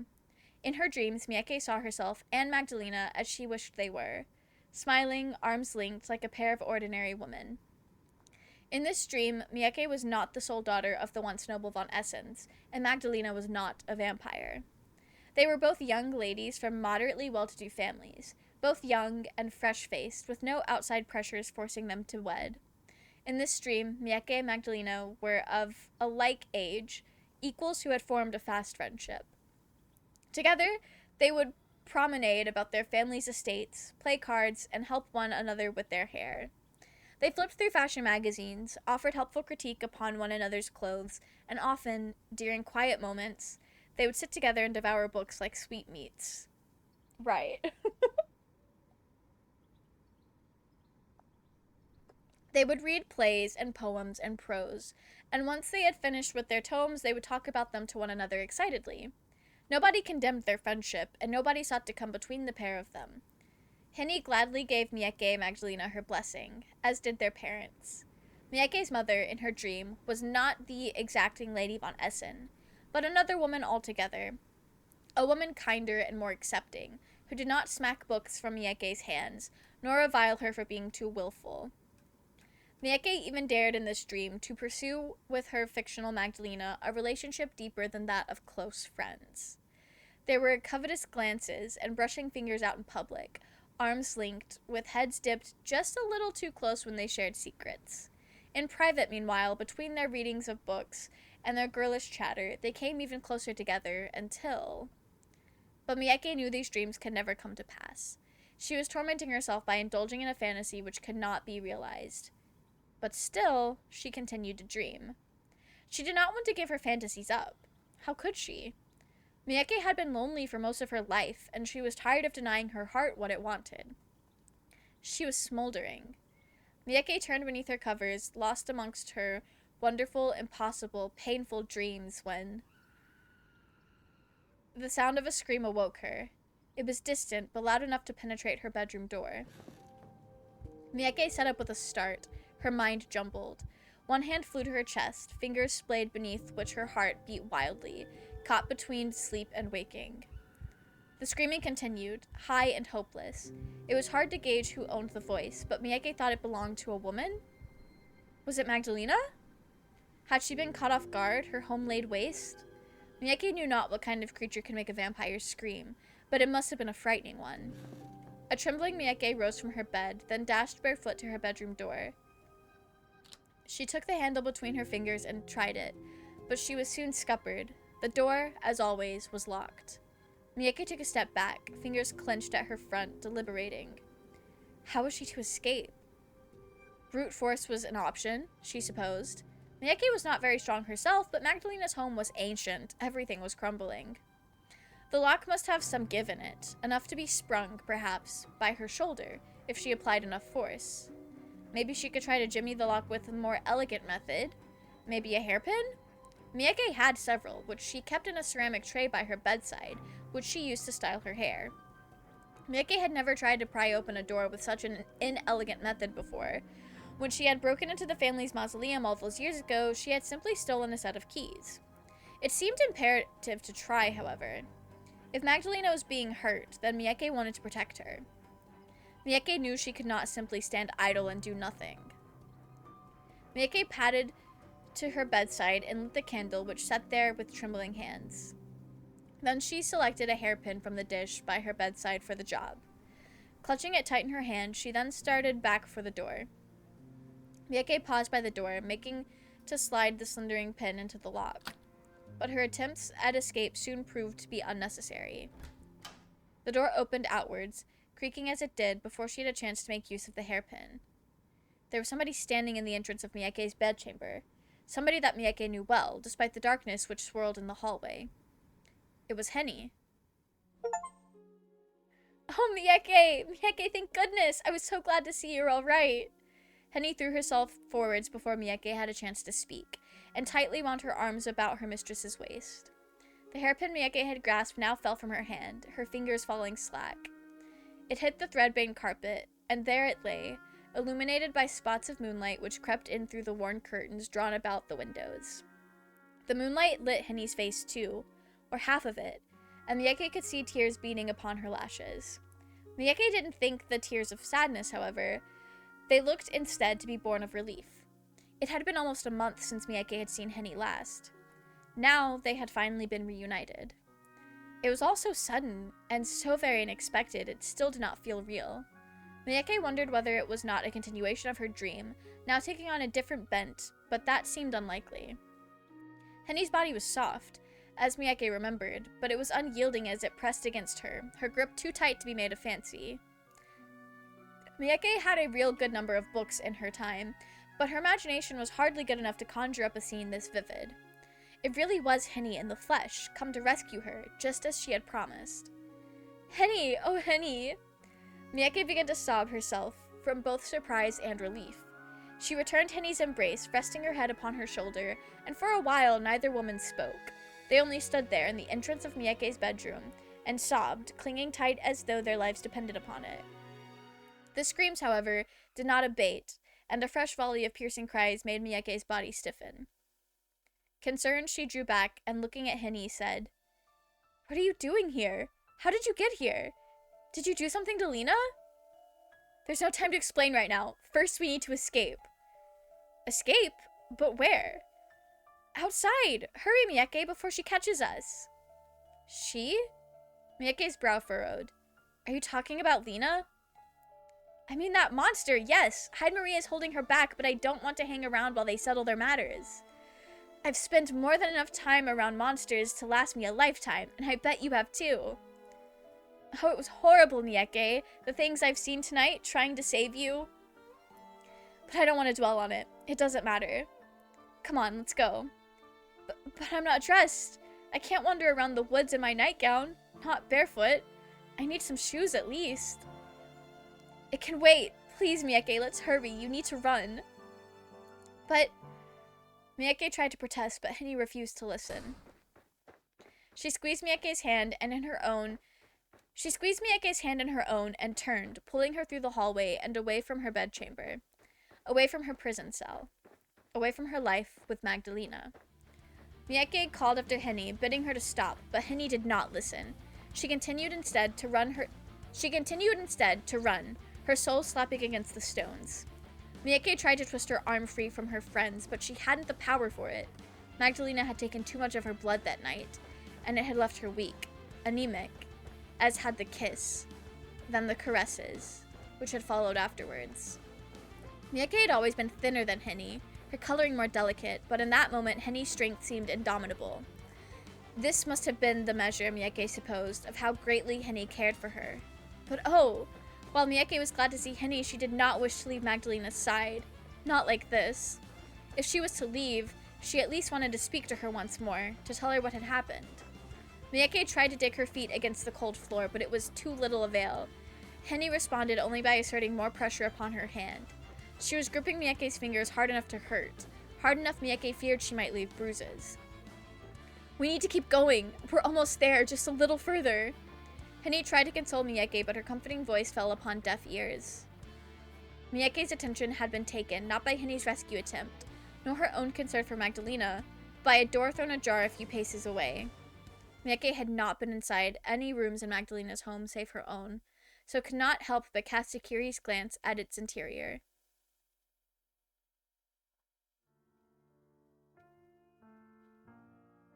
The room was dark, the curtains drawn, yet Mieke could make out several shadowy shapes within it. There was an armoire, an escritoire, and an impressive oaken-hewn bed, not so very different from the one in Mieke's room. There was one factor, however, which differentiated the room in which Mieke had stayed from this one, and that was the chains looped around the headboard. These chains, which glinted in the dappled moonlight, ended in manacles, which were still sealed tight around the limbs of a creature which no longer stirred. The creature which laid upon the bed had 2 slender arms and 2 slender legs, and it wore upon its body a gown which might once have been fine, but now was hopelessly tattered. Its legs were bare, and it wore no shoes. Its hair, long and dark, was matted about its face, its eyes closed as if in slumber. Mieke could tell it was a small creature, even lying down, a good head shorter than herself, and far skinnier. Why, Mieke realized with a gasp, the creature was not a creature at all. It was a girl, and a very young girl at that. She could not have been much more than 4 or 5 years of age. She was still a veritable infant, an innocent child.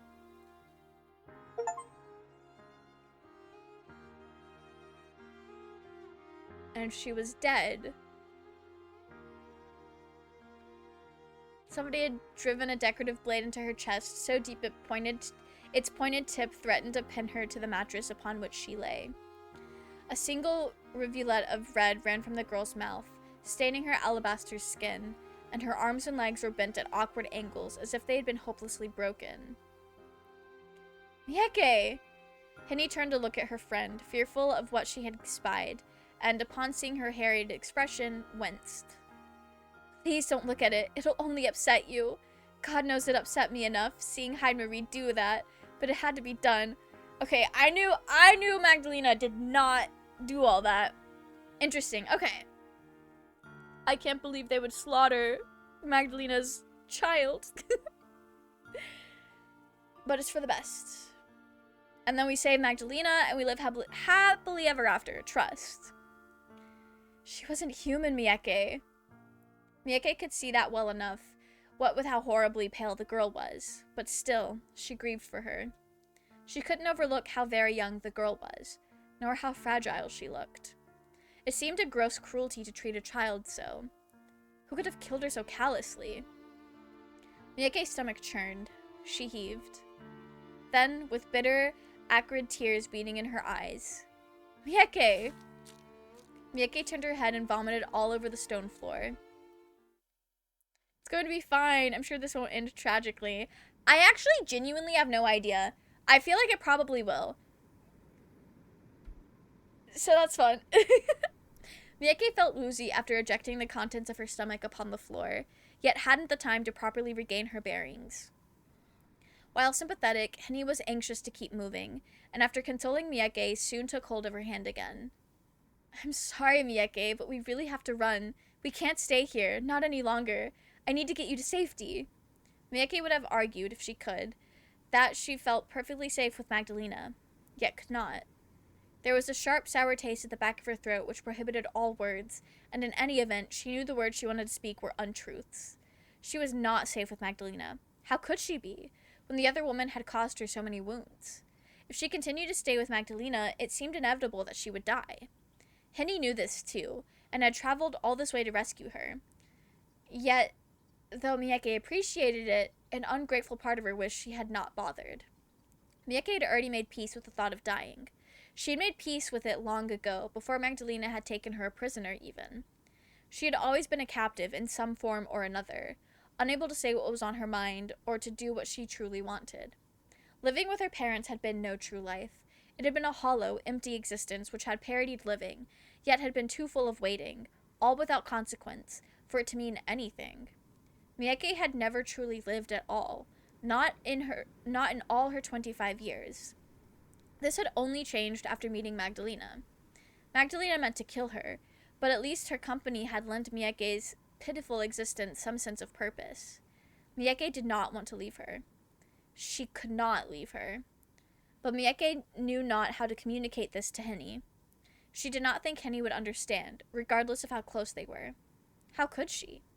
Henny had witnessed Mieke's loneliness for herself, with her own eyes, over the course of many years, but she knew not just how it had hurt Mieke, wearing her down, until death began to seem preferable to the purgatory she found herself in. She had no idea. She thought she was saving Mieke, but in actual fact she was only wrenching her away from all it was she cared for. What would she do, Mieke wondered, if Henny really was able to liberate her from Magdalena's abode? Where would she go? To Augsburg, she supposed, to marry Walter Gerhardt, as her parents had planned. But that was too horrible a fate to contemplate. Mieke would rather have died. She would rather had died with Magdalena. Come on, Mieke, just a bit further. Henny led Mieke into the entrance hall of Magdalena's home. It was a vast, empty shell of a room, which might have once been grand, but now was choked with dust. Mieke took in, though, vaguely, the chandelier suspended from the ceiling, festooned with spiderwebs, and the old piano in the corner, the lid closed, the keys untouched. The air was stagnant, and it stunk of decay. The entrance hall was dark, too, illuminated only by a few weak, wavering bands of moonlight which spilled in through the windows. The moonlight was bright enough, however, that Mieke could see the hall was not deserted.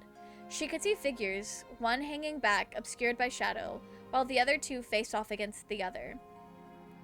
One of the figures was Magdalena.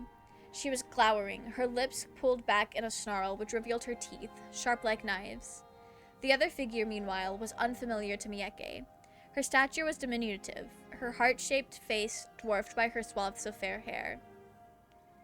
This figure, this girl, seemed so slight Mieke wouldn't have put her age as anything past 8 or 9. She was so slender. There was something fairy-like about her. The girl looked innocent, but a glance made it apparent that she was no ordinary child. Her skin was as white as milk, and her eyes were liquid gold. She must have been like Magdalena. And like the girl, Mieke thought with a shudder, shackled to the bed, impaled through the heart. She was a vampire. Come on, Mieke, let's try and get around them while they're busy. We've got a bit of a way to go, but I think we'll be able to make it. I don't think they've noticed us. Henny led Mieke down the stairs. She followed, barefooted, dazed by all which had occurred. True to Henny's words, Magdalena seemed not to notice her. She was too busy glowering at the young vampire girl, a truly awful expression upon her face.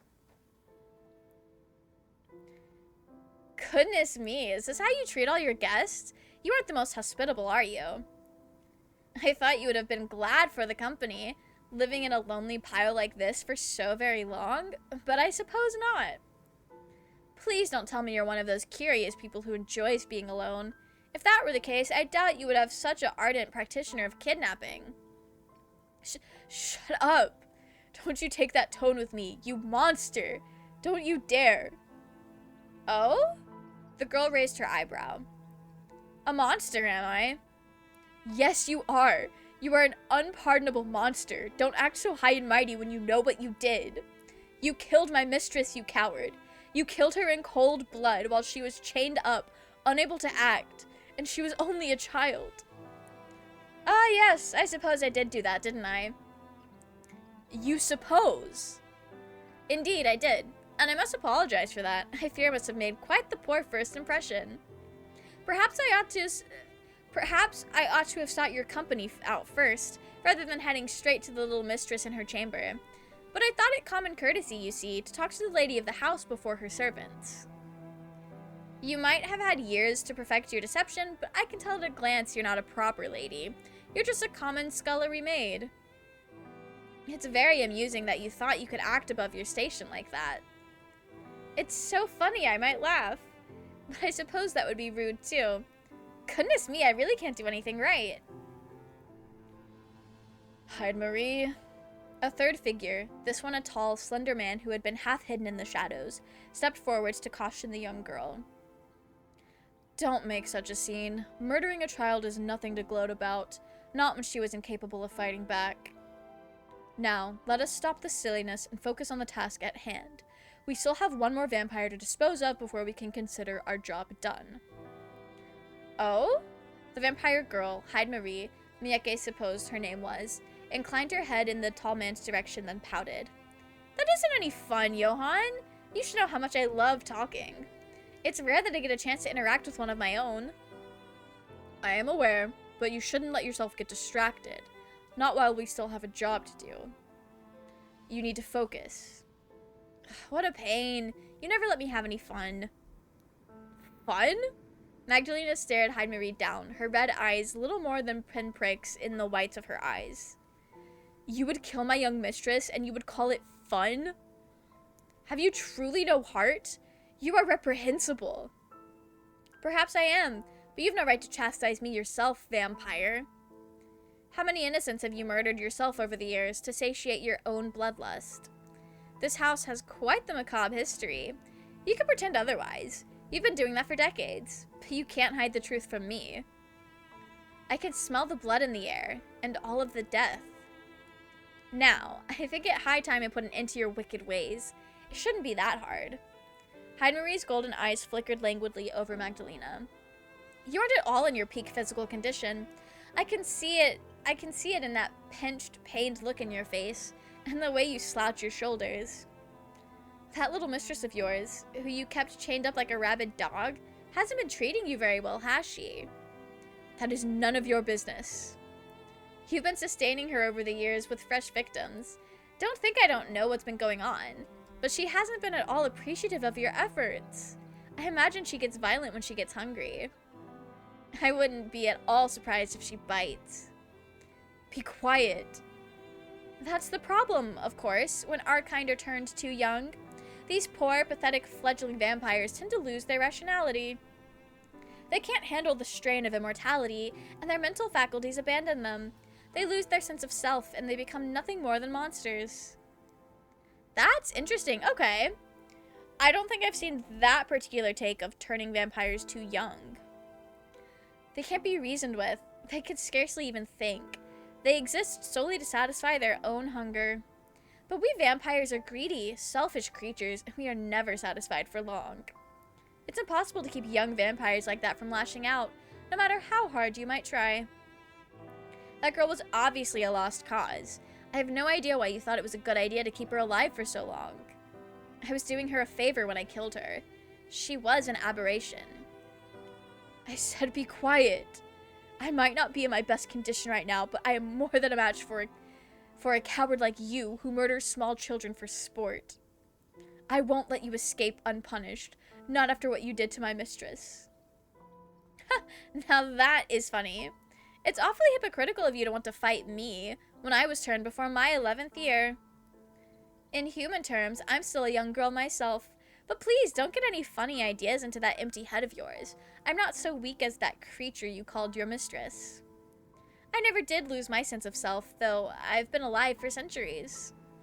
I'm one of the oldest vampires in Europe, and I'm certainly the most powerful. Do you really think you can best me? If so, I admire your optimism, but it's very much misplaced. It would be easier if you simply submitted to me. But never mind. I'm more than willing to teach you a lesson. Miyake had been watching this exchange halfway up the grand staircase, frozen in horror, but now Henny seemed, at long last, to have had enough. Miyake, come on! Henny tugged at Miyake's hand again, trying to chivvy her along. We need to move! Miyake knew Henny was right, yet she could not tear her eyes away from Magdalena. Hyde-Marie was fast approaching Magdalena, supremely self-confident despite her short stature. The vampire girl might have looked like a child, but Miyake knew that she was anything but. Her smile was genial enough, but her gold eyes were cold, and contained within them no mercy. It was she who had killed the child chained upstairs. She had driven a stake through her heart and had listened, perhaps, to her dying cries. She was every inch a killer, just as Magdalena was. Now she meant to put an end to Magdalena, too, and Miyake feared she might be successful in this endeavor. How could Miyake run away with Henny and let that happen? She could not. She had to protect Magdalena. I'm sorry, Hen, but... Miyake, with a burst of newfound strength, wrenched her arm free from Henny's grasp, then dashed forth. I need to help Lena. What? But Miyake! Henny called after her friend, her right arm extended. Why would you do that? She kidnapped you. You don't owe her anything. She might have kidnapped me, but that doesn't mean I don't care about her. She's a good person, really, and I don't want her to be hurt, much less killed. Now wait. Oh, please wait. Miyake's feet slopped against the ground as she ran, her white nightgown billowing about her legs. Coming between Magdalena and Hyde-Marie, she spread out her arms in the hopeful yet ultimately futile gesture of one who meant to stop the whistling of the wind or the lashing of the rain. Don't do this, please. Don't hurt. Oh. Okay, so I didn't realize I needed to be worried for Miyake's life. Despite Miyake's good intentions, she was unable to finish her entreaty.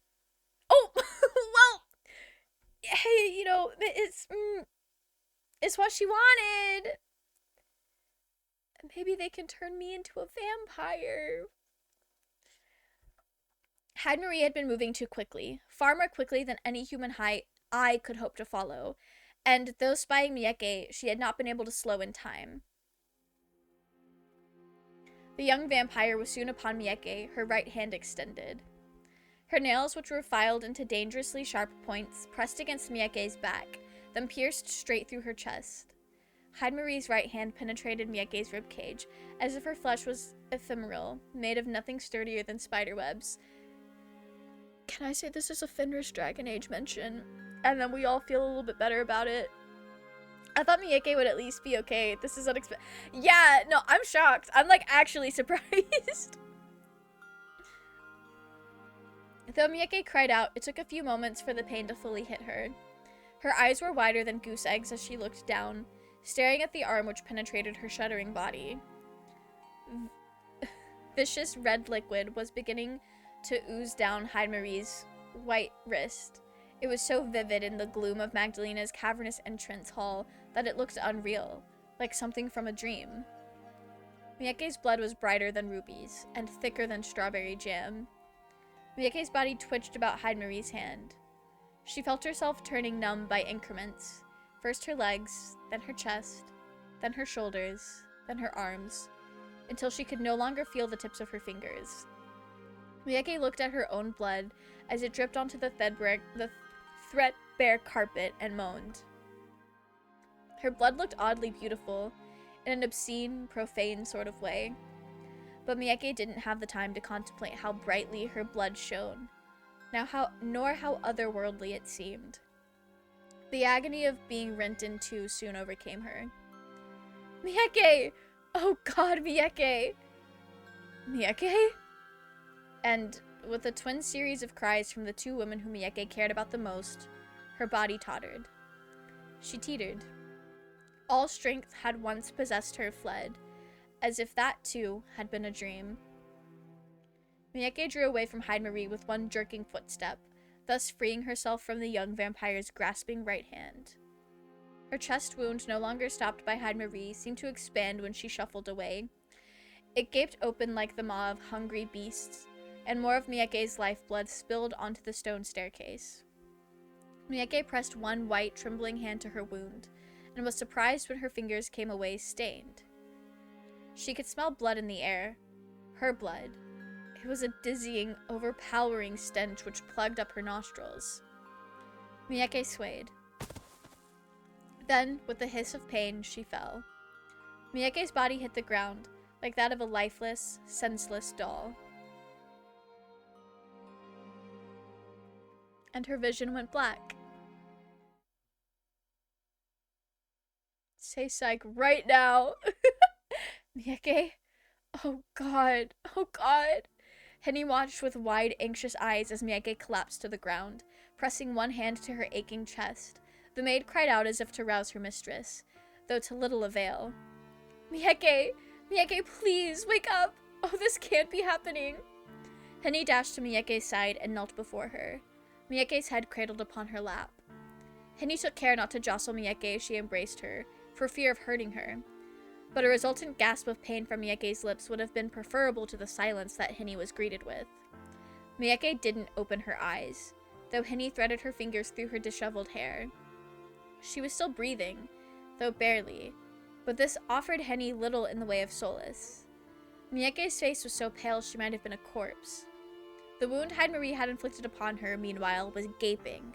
It continued to ooze blood like a particularly macabre fountain as Henny watched. Henny did not touch Miyake's wound. She worried she would only make it worse, but it was bleeding so profusely she soon found herself sullied. The rich, overwhelming stench of blood clung to Henny, but she didn't pull away from her mistress. To leave Miyake lying upon the floor, with nothing to cushion her head, seemed callous beyond all measure. Henny was now certain that there was nothing she could do to save her dear friend. Miyake had lost too much blood, and her poor face was so very pale. Miyake, oh Miyake, I didn't come here to hurt you. This isn't what I wanted. I wanted to rescue you. I thought I could help, so why? More tears fell from Henny's lashes. They rolled down her cheeks and dripped upon Miyake's body, mingling with the bright red blood which stained the front of her gown.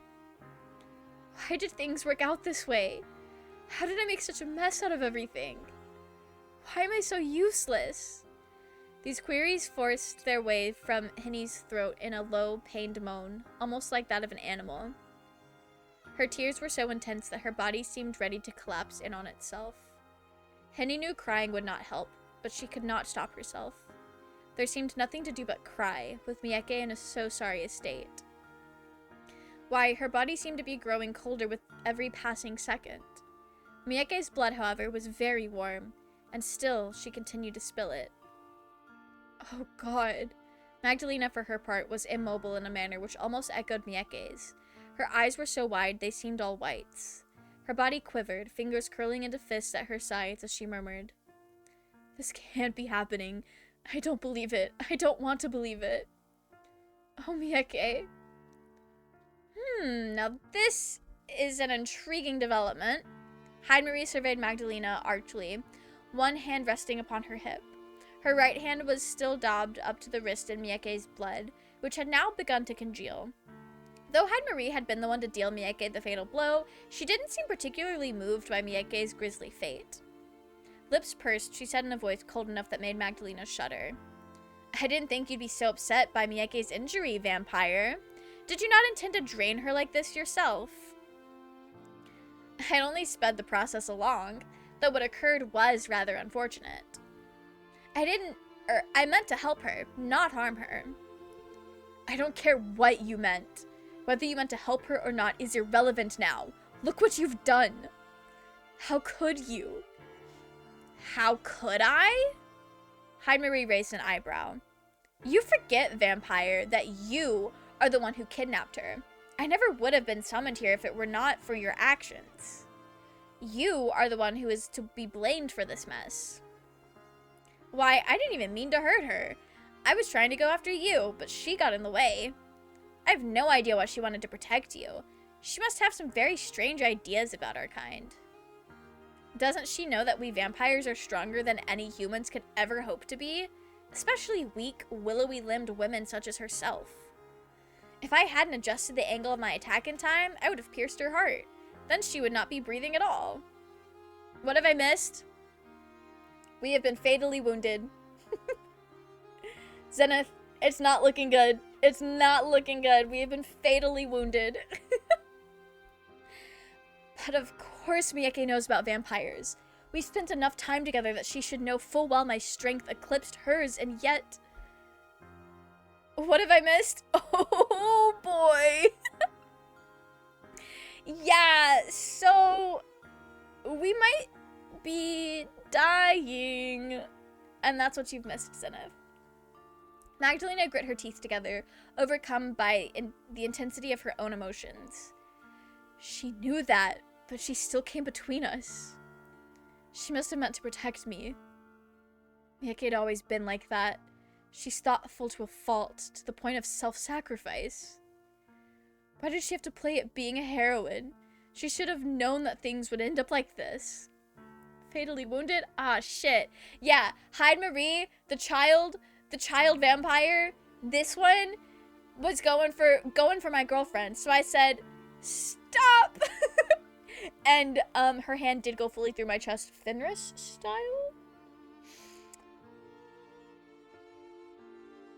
So that is what happened. That is what happened. The fate I'm dealt because I want to protect my girlfriend. Oh, Miyake. Miyake, you fool.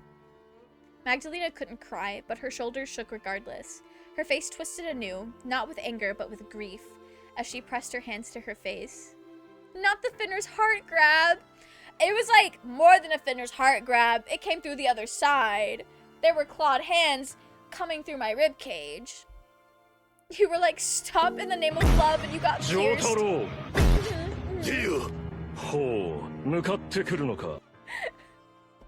Not even Dio would do this to me. Dio would absolutely do this to me. Dio would absolutely do this to me. Anyways. You're right. I must have lashed out at you, but the fact remains that Miyake wouldn't be in this situation if it wasn't for me. I'm the one who put her in danger. This is all my fault. I never wanted to harm her, but... Another dry sob wrenched its way from Magdalena's throat, one so intense she had to squeeze her eyes shut. Even worse, he'd stop time and do it. He would stop time, dig around in there. Yeah, he'd dig around in there. Dio was kind of foul. As much as I love that man, Dio is foul. Hey, yo, what? I don't know. It seems correct. It seems correct. Dio is nasty, and he's foul, and he's awful, and he's supposed to be the epitome of all evil. And what's more evil than punching your hand through somebody? also digging around in there. That sounded so wrong. I mean, he would probably do that too. He would do that too, Zenith. Maybe not at the same time. But canonically, in order for Jono Giovanna to have existed in his capacity at the age, or just everything about Jono Giovanna existing, as soon as Dio Brando got off that boat, he was fucking. There's no other way to put it. That man is a whore. Love him, though. Love him. The smell of blood hung in the air, dense and heavy. Magdalena could smell it when she inhaled, tasted upon her tongue. The blood was like that of a siren's song. It was sweetly intoxicating. But the knowledge it belonged to Mieke made Magdalena's stomach turn. How will I ever make amends for what I've done? Oh, Mieke. You sweet, idiotic, adorable little fool. Curious about that now, too. Who'd Dio smash to get Giorno? Giorno's mom. Giorno's mom. Hope that helps. She was kind of an awful woman. She was awful. So they worked well together. But Dio canonically sleeps around a lot. Pretty quickly. Pretty quickly, too. Because Giorno's birth date... the window of time for Jono Giovanna to have been conceived between Dio getting off of that boat and Jotaro and the gang rolling up to Cairo... It's such a small window. It is such a small window. There was no need for you to leap to my defense. I'm no hopeless damsel. Mieke! Mieke, please! Henny, who was kneeling on the ground, continued to shake Mieke to little avail. Mieke's breath was beginning to wear thin, even as Henny implored her to open her eyes, to take her hand, to live on, despite the odds. Please, don't leave me. Don't go. I couldn't bear it. Magdalena stiffened anew as Henny spoke. She sounded so desperate it mirrored her own feelings as well. She did not want Mieke to die either, but what was she to do?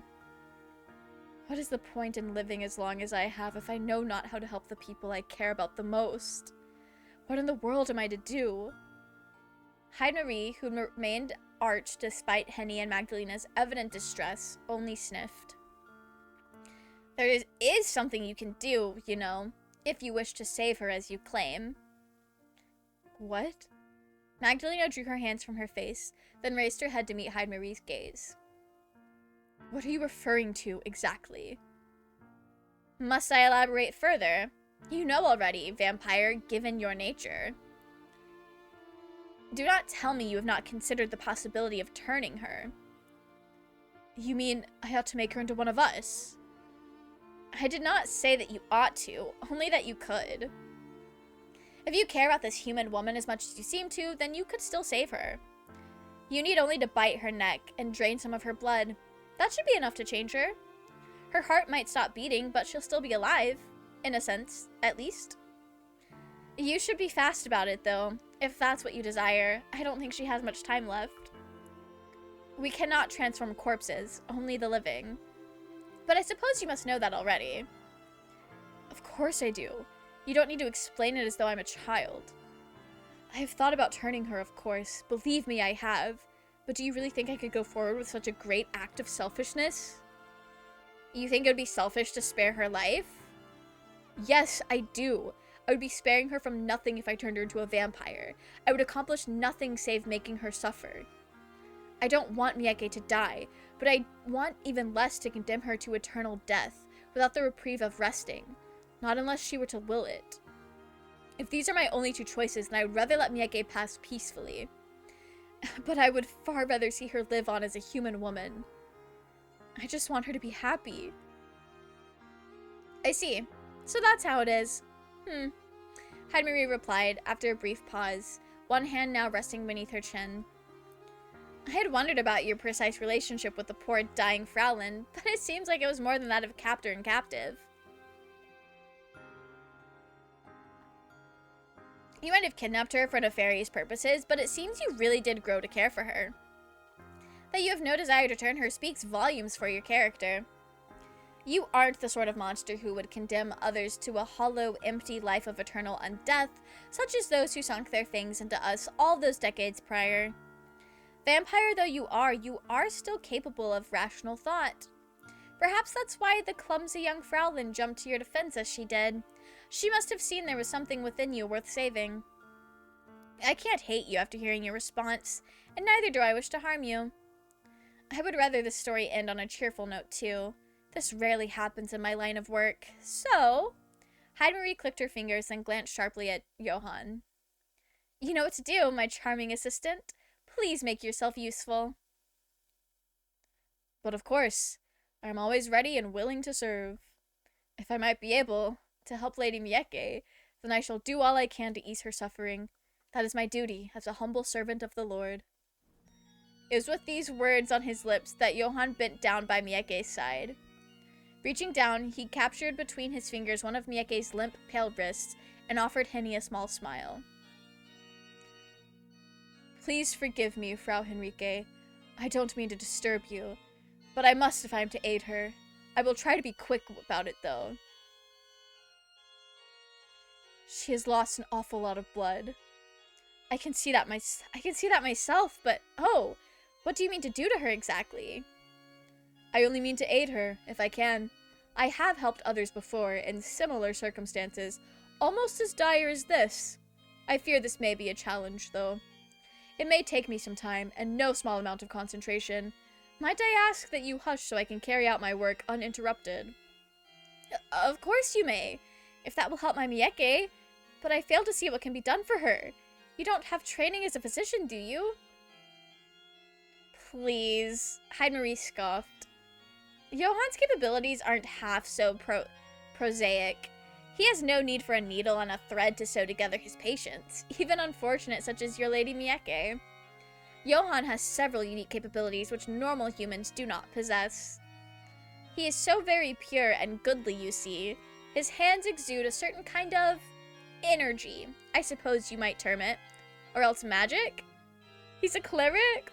I'm getting saved by a hot goth cleric. This is like Baldur's Gate 3 all over again. You know that I don't hold with magic. It smacks of the devil. I would prefer to think of my abilities as a gift, or else a blessing bestowed upon me by... God upon high. Yes, I know. Goodness, you're so picky about these things, Johann. I don't think the semantics matter awfully myself. I've been alive too long to care for such petty things, but you humans are all so sensitive. I wasn't trying to insinuate that you've been touched by the devil. You are too much of a do-gooder for that.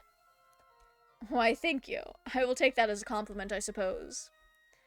It wasn't meant as one. You're so very kind, you make my stomach churn. You would say that, loving chaos as you do. You can never pass up a chance to make others uncomfortable. And what of it? I believe I've earned that right after living for so many centuries. Life gets boring, you know, if one is always trying to be nice. I suppose that is something you wouldn't know, though, not having dwelt upon this earth for all that long. I'm glad of that, too, if living as long as you would warp me into a ne'er-do-well such as yourself. You would call me a ne'er-do-well? How cutting! My poor heart bleeds. Your heart can't bleed. There's no blood left in it. Your body dried out a long time ago. Okay, girl. Think he'll hit his shots on, like, a certain cleric we know? Yeah. You know, I need you to know, I don't actually have a joke formed. It was just the intent of a joke. So I can't tell you what the joke was because it doesn't exist yet. But I was about to say something absolutely heinous about Johann and hitting his shots. And that's all the joke formed before I said, maybe I don't want to say that. Maybe I don't, but I wanted you to know the intent was there. We're losing daylight with this banter. Let's hurry up. No, because he's like, we must work quick. And then they're just yapping away. Anyways. How do you mean to now you mean to call me a husk? Heidemarie drew back in a display of faux offense, her arms folded. Well, I never! As Heidemarie and Johann bickered, Henny looked to Mieke with a pale face, perturbed by her mistress's plight. He always remembers to hit Guiding Bolt first. Talking is a free action. You're right, my bad. We're in turn base right now, so not that much time is passing. She could see, even as she sat there, a strange celestial light beginning to gather about Johan's fingers. I remember the amount of near misses Shadowheart threw. The dice do not roll in my favor. I was playing Baldur's Gate the other night. It was like Friday night, so I might have said this on stream already of Saturday, but I was playing Friday night, and like, for like an hour straight, I think I hit nothing but misses. I didn't hit a damn thing at the Goblin Camp. Also, Johan is looking kind of gorgeous right there. Was unfamiliar, I knew he was pretty. This light spread over Mieke's body, imbuing it in an otherworldly glow, which made Henny gasp. Goodness, I don't fully understand what it is you're doing, but are you healing my mistress? Healing? Is such a thing truly possible? It is with my God-given gift, yes. I have the ability to diminish aches and pains with nothing more than a touch of my hand, which is why I work with Hyde Marie. It's my duty to keep an eye on her, and to aid any unwitting victims who may get caught up in the crossfires of battle. She's not given to restraint, as you might have noticed.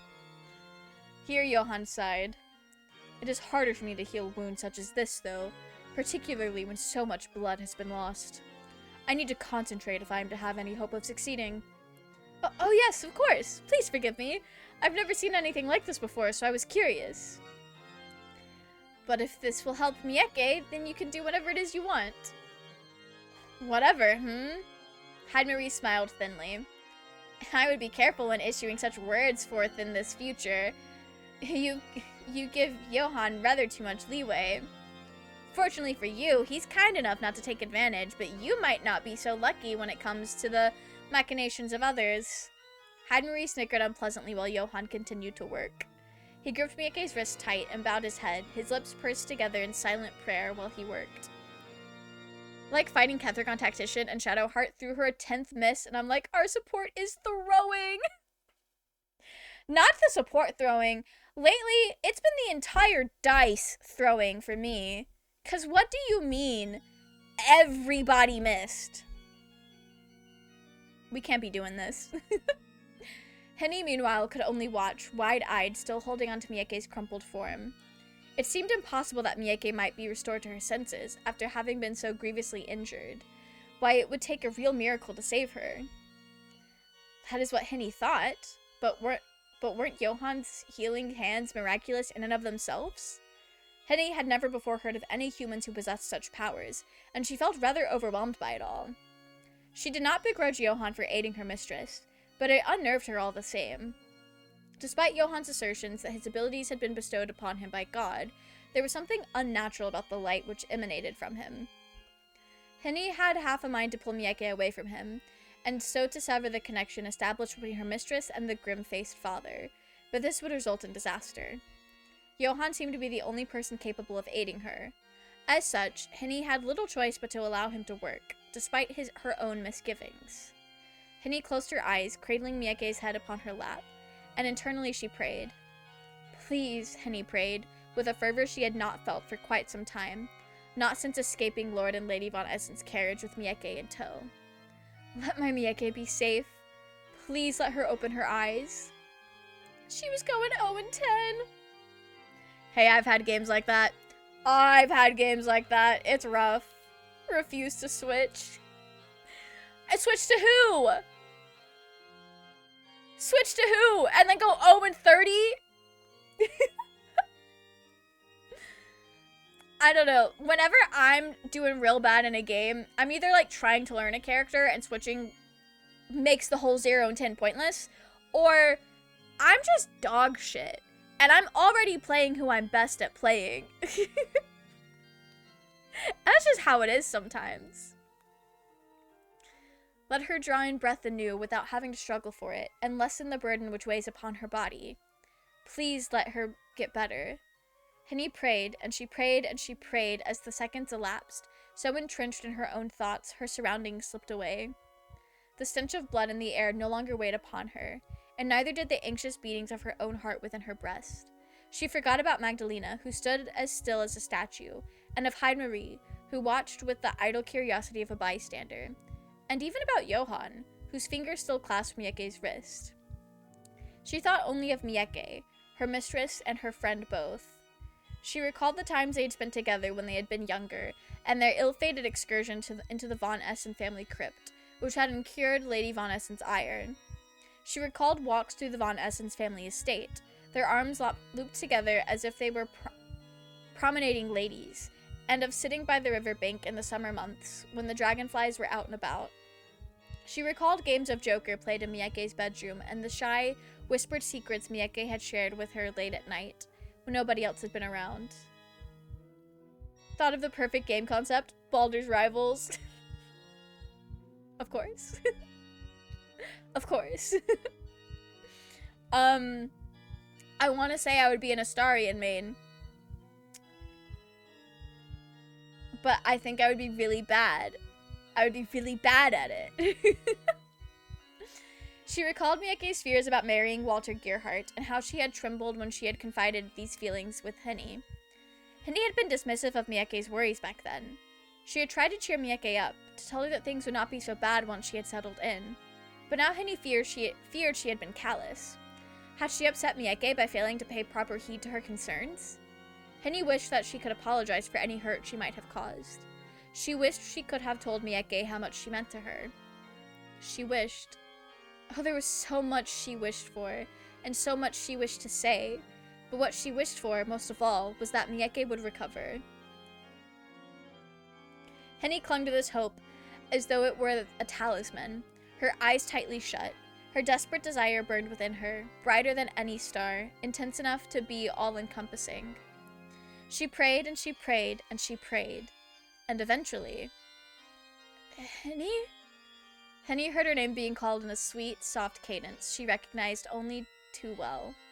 The voice was weak, void of any real energy, but still, it was enough to soothe Henny of all her anxious thoughts. Henny's eyes snapped open. Fitfully, she stared down at the woman who lay upon her lap. Mieke! Oh, my Mieke! Mieke's own eyes were still closed, but upon her lips she wore a small smile, one which was marred only slightly with pain. Her nightgown was still splattered with blood, but Henny could see that her wound had healed, her skin, visible through her torn nightgown, unblemished. Shadowheart being support, obviously, same with Will. Karlach and Lae'zel would be tank, and Gale and Astarion would be DPS. I feel like I could be pretty good with Will. And Gale. I don't know. I just know Astarion would be the kind of DPS where you would have to have pretty good aim to be good at it.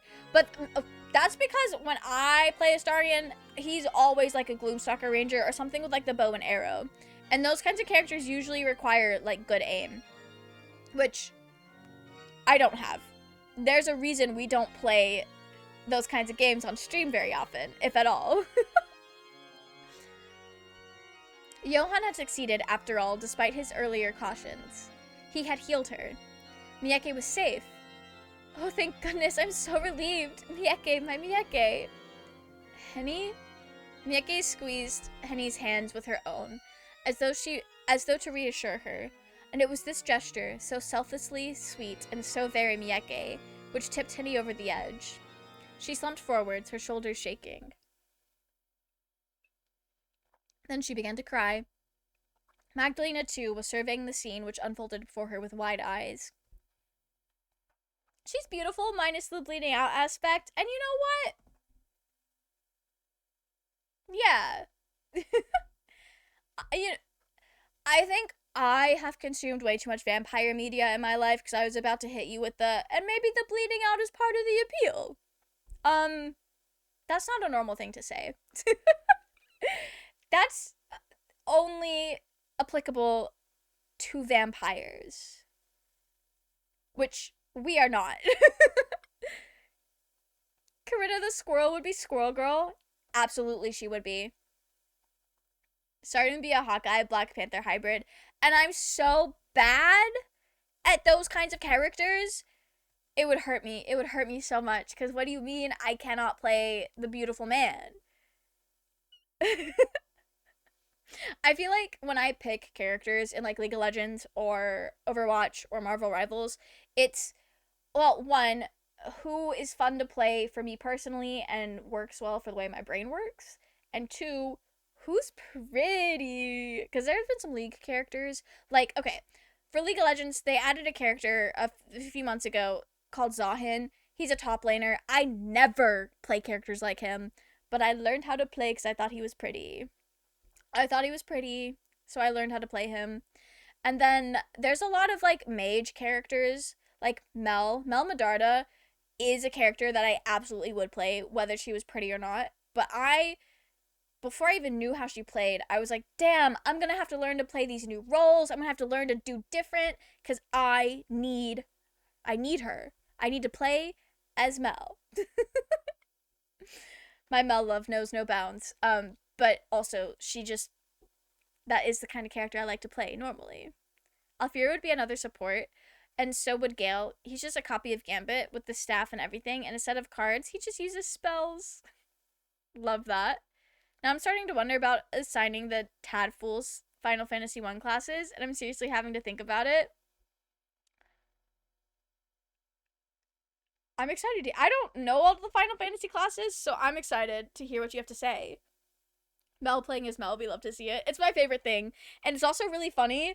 It's really funny there's another Mel in the game, because I almost exclusively play League of Legends with my friends, and they'll start complaining like, "Damn, Mel is doing this," and I'm over here like, "Girl, whomst? Do you mean me, or do you mean Mel Medarda?" And I think that's really funny. Okay, what does Magdalena have to say about all this? Pressing one hand to her mouth, she exclaimed softly, "Mieke!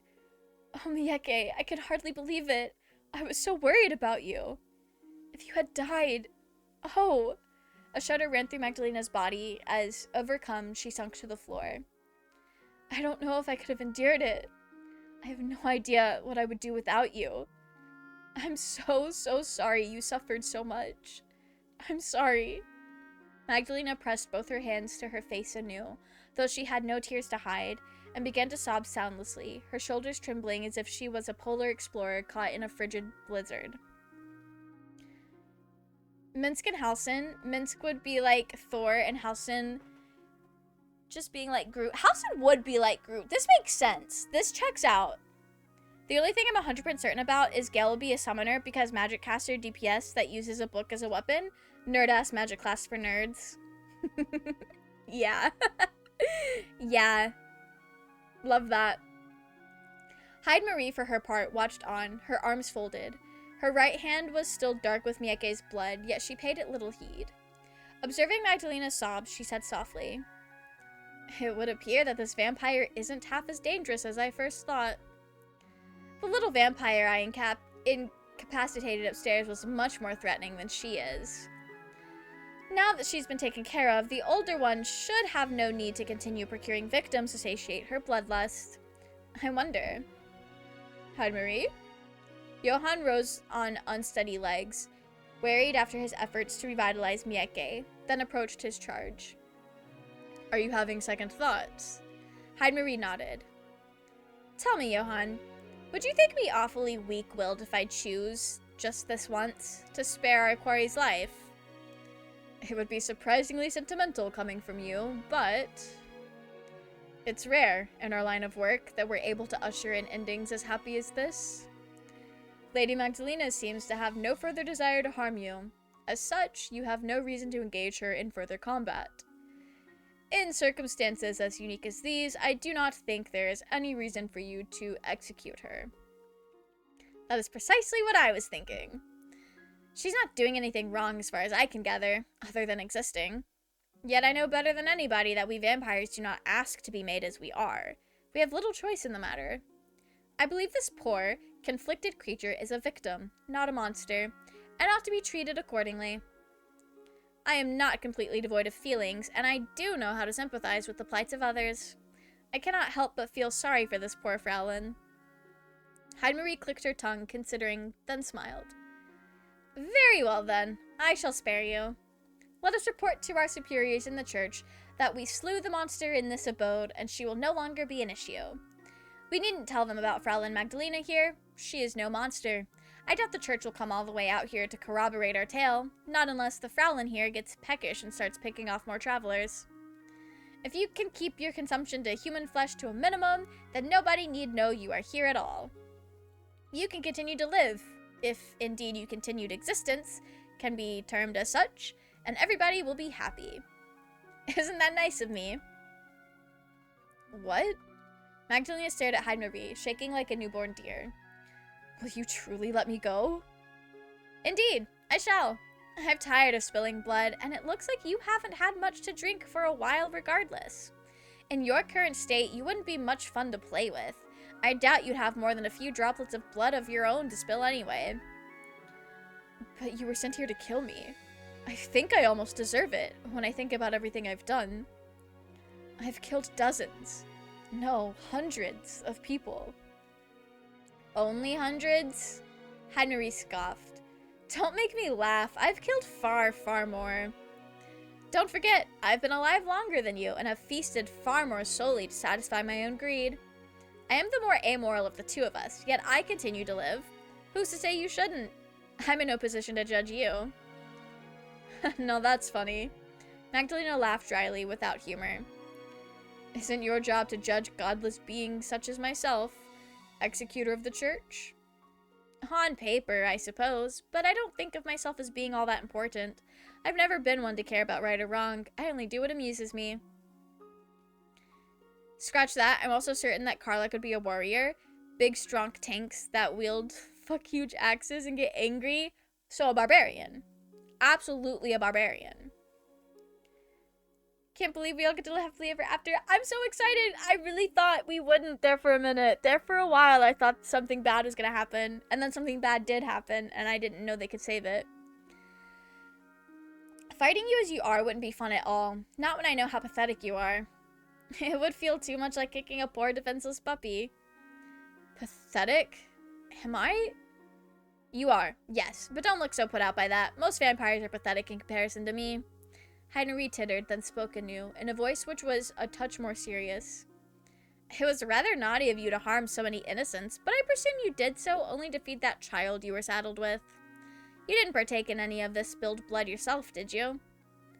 No, I couldn't. Seeing Chriselle feed turned my stomach. I knew I had no desire to end like her, a slave to my desires. I thirsted for blood too, like all vampires do. But I never once drank the blood of a human. I feed only on the blood of wild animals. All those people I killed, the bandits and the brigands and the vagrants, were offered up to just Christelle. I had to hunt for her. I had no choice. Without me, she would have died. I understand that, but I think killing her might have been for the best. Surely you knew she was a lost cause. Yes, I believe you did realize it. You must have, serving her for as long as you did. Keeping her alive at all was an act of cruelty when she had no sensible thoughts left in her head, and no purpose for living, save satisfying her own perverse hunger. But it is no matter. I believe you suffered enough, and I know your heart was in the right place. I won't condemn you for your actions. I have no place to. Your enduring loyalty to your mistress, though misguided, was something touching. It is almost enough to bring a tear to my eye. Or, at least it would be, could I cry. Now, Henry looked to Johann, a small smile playing about her lips. I believe our work here is done. We have defeated the vicious vampire, and peace has summarily been restored. I have no desire to wait it out while the heroines of the story make amends, so shall we depart? I would hate to get in the way of their joyous reunion. And you are in dire need of a rest yourself, Johann. You look half dead upon your feet. I mean, he does always look like that. This child vampire is surprisingly well adjusted. Yeah, I didn't know they made child vampires like that. Especially because she got turned at when she was 10 years old. Or like right before she turned 11. Girl, truly one of a kind. I cannot argue with that. I feel awfully weak. I'm unsure whether I can make the journey back to Augsburg unassisted. It's so fortunate for you, then, that you have me to help you. You may lean on my shoulder, if you wish, and I can guide you. Is that not kind of me? Oh, yes, very much so. Your thoughtfulness knows no bounds. That's what I thought. Heidemarie snickered. The pair of us shall soon be departing. Do you wish to come with us, Fraulein? This question she addressed to Henny, who knelt on the floor by Mieke's side still. Or would you rather stay here to tend to your mistress? I believe she'll be in safe hands with Magdalena, but I have no doubt you're also worried about her welfare. Oh, yes. I must thank you both for leading me to Mieke, and you, Johann, for helping her, but I can't come back with you. Mieke needs me to stay with her, and she's in no fit state to travel. I'll stay here with her, for as long as she needs me, unless... Henny looked at Magdalena, abashed. You would have a problem with that? I forget this is your home. You overstep your mark, young maid. You've forgotten your courtesy and your concern. But I suppose I can't begrudge you for that. I know how it feels to worry for my own mistress, and Mieke is far sweeter than Christelle ever was. I will let you stay here, if you wish to tend to Mieke while she rests. As a fellow human, you would be better served to care for her than I am. My attempts, I fear, would be quite clumsy. I have no say in whether you stay or leave. This is not truly my home, nor has it ever been. I am no lady. I was only ever pretending. Oh, thank you, Magdalena. Thank you very much. I promise I'll do everything I can to help Mieke. I won't let her condition worsen, not under my watchful eye. I'm quite certain that you will. You needn't reassure me. The relationship shared between you two is very special indeed. While I was nothing more than Christelle's maid, I can see that you are truly Mieke's friend. Why, it is enough to make me feel almost jealous. I fear I could never compete with that. That's alright. I don't think we need to compete. We both care about her after all. And like they say, two heads are better than one. Polyamory option? Mieke has two hands, one for Henny, the other for Magdalena? I think Mieke will recover much better if we're both there for her. What do you say? I think, after everything that has happened, I'm very tired. Would you mind escorting me to my room? I need to lie down. Oh, of course. Let me help you to your feet, Mieke. You come too, Magdalena, and help me lift her. You're a lot stronger than me, so this should be easy for you. Now, that is funny. What is? I thought you would balk at the prospect of me touching your precious Mieke. In the past, perhaps I would have, but you've proven how much you care for her. You wouldn't have cried for her sake otherwise. Now, come on. Let's not beat the bush. Mieke needs us. Yes, dear Lena, please come help me. Hen can't support me on her own. I fear I'm hopelessly heavy. Don't keep your distance, please. That would break my heart. Magdalena looked between Mieke and Henny, one hand clasped to her chest. She inhaled, her lips pursed, then said with a sigh, Oh, Mieke, I'm so glad to hear you say that. Magdalena stepped forth, and with Henny's aid, not that it was necessary, she was able to raise Mieke to her feet. Both women shifted her gently, as not to harm her, each taking one of Mieke's pale arms about their shoulders. While all this occurred, Heidemarie smiled, then turned upon her heel. Let us be on our way. There's nothing which can be gained by us continuing to stand here. I know not about you, but I have no desire to stand around gawping. Right, I'm coming, Heidemarie, but don't walk too quickly. Please spare a thought for me. Heidemarie crossed the airy entrance hall, then pushed open the imposing double doors with but a brush of her tiny, seemingly insubstantial palms. All three of them are going to get married to each other, it seems. And that's the best ending. The doors opened with a low creak, like that of an injured animal, and the chill night air rushed forth to greet her. She paused for a few moments upon the threshold of the door to look back at Mieke, who was being held aloft by Henny and Magdalena. Despite their differences, Heidemarie thought that the three women looked awfully close, just like sisters. Damn. History will call them sisters. This thought brought a smile upon the young vampire's lips not even the blowing wind could disturb. She did not wait, however, to watch as the unlikely trio proceeded up the extravagant staircase. She turned anew, satisfied that she had performed her job, then stepped out into the night. Johann followed along behind her, limping, and shut the door behind him. The door creaked once more, then slammed shut with a tremendous thud. This thud echoed throughout the cavernous hall of Magdalena's home, once deserted but now full of life. They were roommates! Yeah, they were, and they could all go back to Miyake's home that's not dilapidated, and they'll just live there, and it'll be fine. Chriselle's corpse still lay in her bedchamber, turning cold, but Magdalena's thoughts were with Miyake as she held her, and Henny as she helped her. The night had been one of horrors, but Miyake was still alive, as too was Magdalena's hope in the future. Maybe God had not forsaken her after all.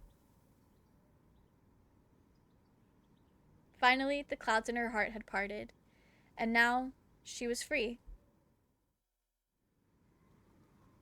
Working together, both Henny and Magdalena were able to escort Miyake up the stairs, then across the hallway to her bedroom. Magdalena did not need Henny's help, but she appreciated the other woman's presence, if only because it let her know that Henny had accepted her. She seemed to have recognized, in the wake of Magdalena's breakdown, that Magdalena had grown to care for Miyake. Magdalena might have been the instrument which had brought about Miyake's suffering, but she had not done so willingly. Henny seemed to understand that, and, by extending the olive branch, seemed prepared to offer her forgiveness. It no longer seemed to matter much what Magdalena had done to Miyake, not when Miyake was still alive. Henny and Magdalena both lay Miyake upon her bed, and there she lay, her front dark with dried blood. Henny wet a cloth in the basin by Miyake's bedside, then wiped said blood away. As she did, Magdalena soothed Miyake, reassuring her in gentle tones that all would be well. I won't let anything hurt you. Not again. I've no further need of your blood. My mistress, she... Here Magdalena's voice caught in her throat, and she had to look away. She is... no more. No amount of blood could save her now. She's gone. But I'm still here, as are you. And, oh Miyake, I'm sorry I put you through so many hardships. I'm so sorry. Miyake was half conscious at this point, soothed by the cool flannel upon her bare skin, as Magdalena's hand was barely able to offer Magdalena more than a small smile. It's alright. I forgive you for it all, Alina.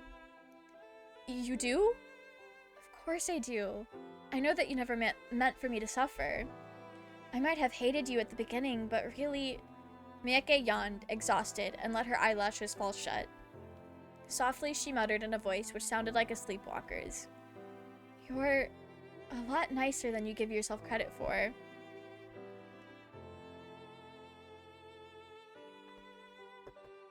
So saying, Miyake's consciousness slipped away once more, not owing to the pain this time, nor the loss of blood, but from simple exhaustion.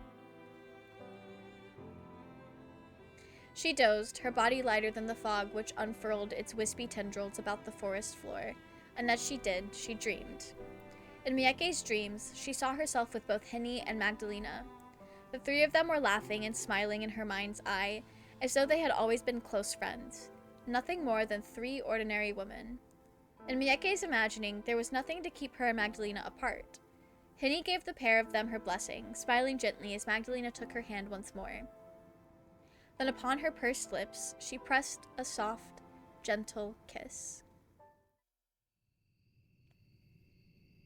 While Miyake lay in bed, tended to by both Magdalena and Henny, Johann had found himself in a rather precarious state.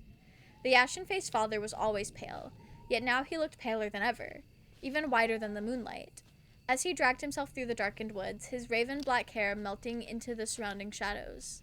Johann's face was white enough to be bloodless, his eyes half-lidded from an aggressive, intense pain which refused to abate. The mere act of walking made his breath catch in his throat. It was cold this deep in the woods, almost unbearably so, but Johann's brow was still marred with beads of sweat, his teeth clacking not from the cold, but from pain. He wobbled as he walked, and YURI had to support him, winding one slender arm around his waist to keep him upright. Easy there. YURI spoke gently, more gently than one might have thought her capable of, given her nature, as Johann leaned against her. It'll be alright. I'm still here. I have you. To any onlooker, the current scene would certainly have appeared unusual, if not downright ridiculous. Johann was a good deal taller than the diminutive Heidemarie, yet he was also leaning against her for support, was relying upon her to keep him upright as he tried to cut his way through the woods. Heidemarie seemed, at a glance, much too small and slight to aid Johann, and yet she did. She bore him with ease, her brow perfectly smooth, like the shell of an egg. Heidemarie had emerged from her spat with Magdalena and her mistress wholly unscathed. She had not needed to exert herself while accomplishing her grisly tasks, not when her victim had been in chains. Heidemarie had been able to pierce Christelle's heart with ease. The young vampire girl had not been able to offer up any fight, had simply cried, instead, as Heidemarie had dispatched her. Heidemarie had hoped that Magdalena might give her more of a fight, but this hope, too, had been scuppered. Mieke had come between the two of them, and had cut Heidemarie's fun short. She really was a funny woman, that Mieke, so impulsive despite being a well-bred young lady. Maybe it was because of her red hair. Heidemarie had heard redheads tended to be tempestuous, that it was simply part of their nature. Perhaps it came from an excess of blood, an imbalance of the humors. Heidemarie did wonder, but it seemed silly to postulate on it for too long, especially when Johann was suffering so. Heidemarie, for her part, had never felt lighter. The full moon's light had imbued her with a dreadful, arcane sort of strength, so she could stalk through the woods with ease, could have frolicked if she wished, through the foliage like a nymph or a dryad. Heidemarie knew she should not do this, however, even if it would have made a pretty picture. A young, slender-limbed girl dancing about the forest late at night, the dense fog swirling around her pretty ankles and her curls fluttering in the breeze. She had to stay to support Johann. He had worked hard that night, much harder than Heidemarie herself had. For a mere human, one who was all awkward angles, high cheekbones, and long, gangly limbs, he had pushed himself well past his limits. Johann had been able to maintain a veneer of composure when bidding farewell to Magdalena and Mieke, and the potato-faced Fraulein who had first come to them for aid. That's so mean! But he no longer had the strength to cling to this carefully curated facade. He was fading, his body failing. They're gonna kill a baddie? Heidemarie had known the moment her hand had rent Mieke's chest asunder that the wound she had inflicted was a serious one. It had been apparent that it would require a significant degree of concentration for Johann to heal her. Mieke's inner workings had, after all, been reduced to a fine red mist, a gruesome pate of bone and muscle. Heidemarie had not fully believed when Johann had taken Mieke in his arms that he would be able to heal her at all. But on this score, she had been mistaken. Potato Face is crazy. Yeah, Henny's so cute. She's a little cutie. They're so mean. Johann's faith had, evidently, been stronger than Heidemarie's own. Johann had taken Mieke to him, a sheep who had strayed from God's light, and he had done all he could to save her. He had poured his own life's essence into her, and in doing so, he had made Mieke whole again. He had healed her, but at what cost? Heidemarie had seen Johann utilize his curious powers on other occasions, had seen him set bones and soothe fervid brows, but never before had she seen him use his powers to close a wound as large as that. Heidemarie did not think Johann himself had ever used his curious gift in such a manner, and now he was paying the price. Johann's gift might have been divinely granted, but it was a skill he had possessed ever since he had been a young boy. But it did not come without its drawbacks. It required no shortage of mental fortitude for Johann to utilize his healing touch, and no shortage of strength, too. Unfortunately for Johann, his strength had been in short supply for quite some time. He had spent the last 4 years working alongside Heidemarie, and during these years he had acted as her primary source of sustenance. Whenever Heidemarie hungered for blood, which was not quite so often as many of her other kind, given her advanced age and had whetted the worst of her appetite, she would turn to Johann. Johann's blood was quite unlike any Heidemarie had ever tasted before. It was pure and it was rich, deeply nourishing, like a mug of hot cocoa served upon a sickbed. It was difficult for her, when she sank her teeth into Johann's pale neck, to stop, to regain her senses, to remember who she was. Perhaps it was because of Johann's miraculous abilities. One would have thought his innate ability to heal would have cut through his blood like poison, but it was not so. Johann's goodly power seemed to pulsate within his lifeblood, his veins full of the stuff. When Heidemarie bit Johann's neck, she tasted miracles, sweet and light like heavenly manna. Johann was simply too delicious for his own good.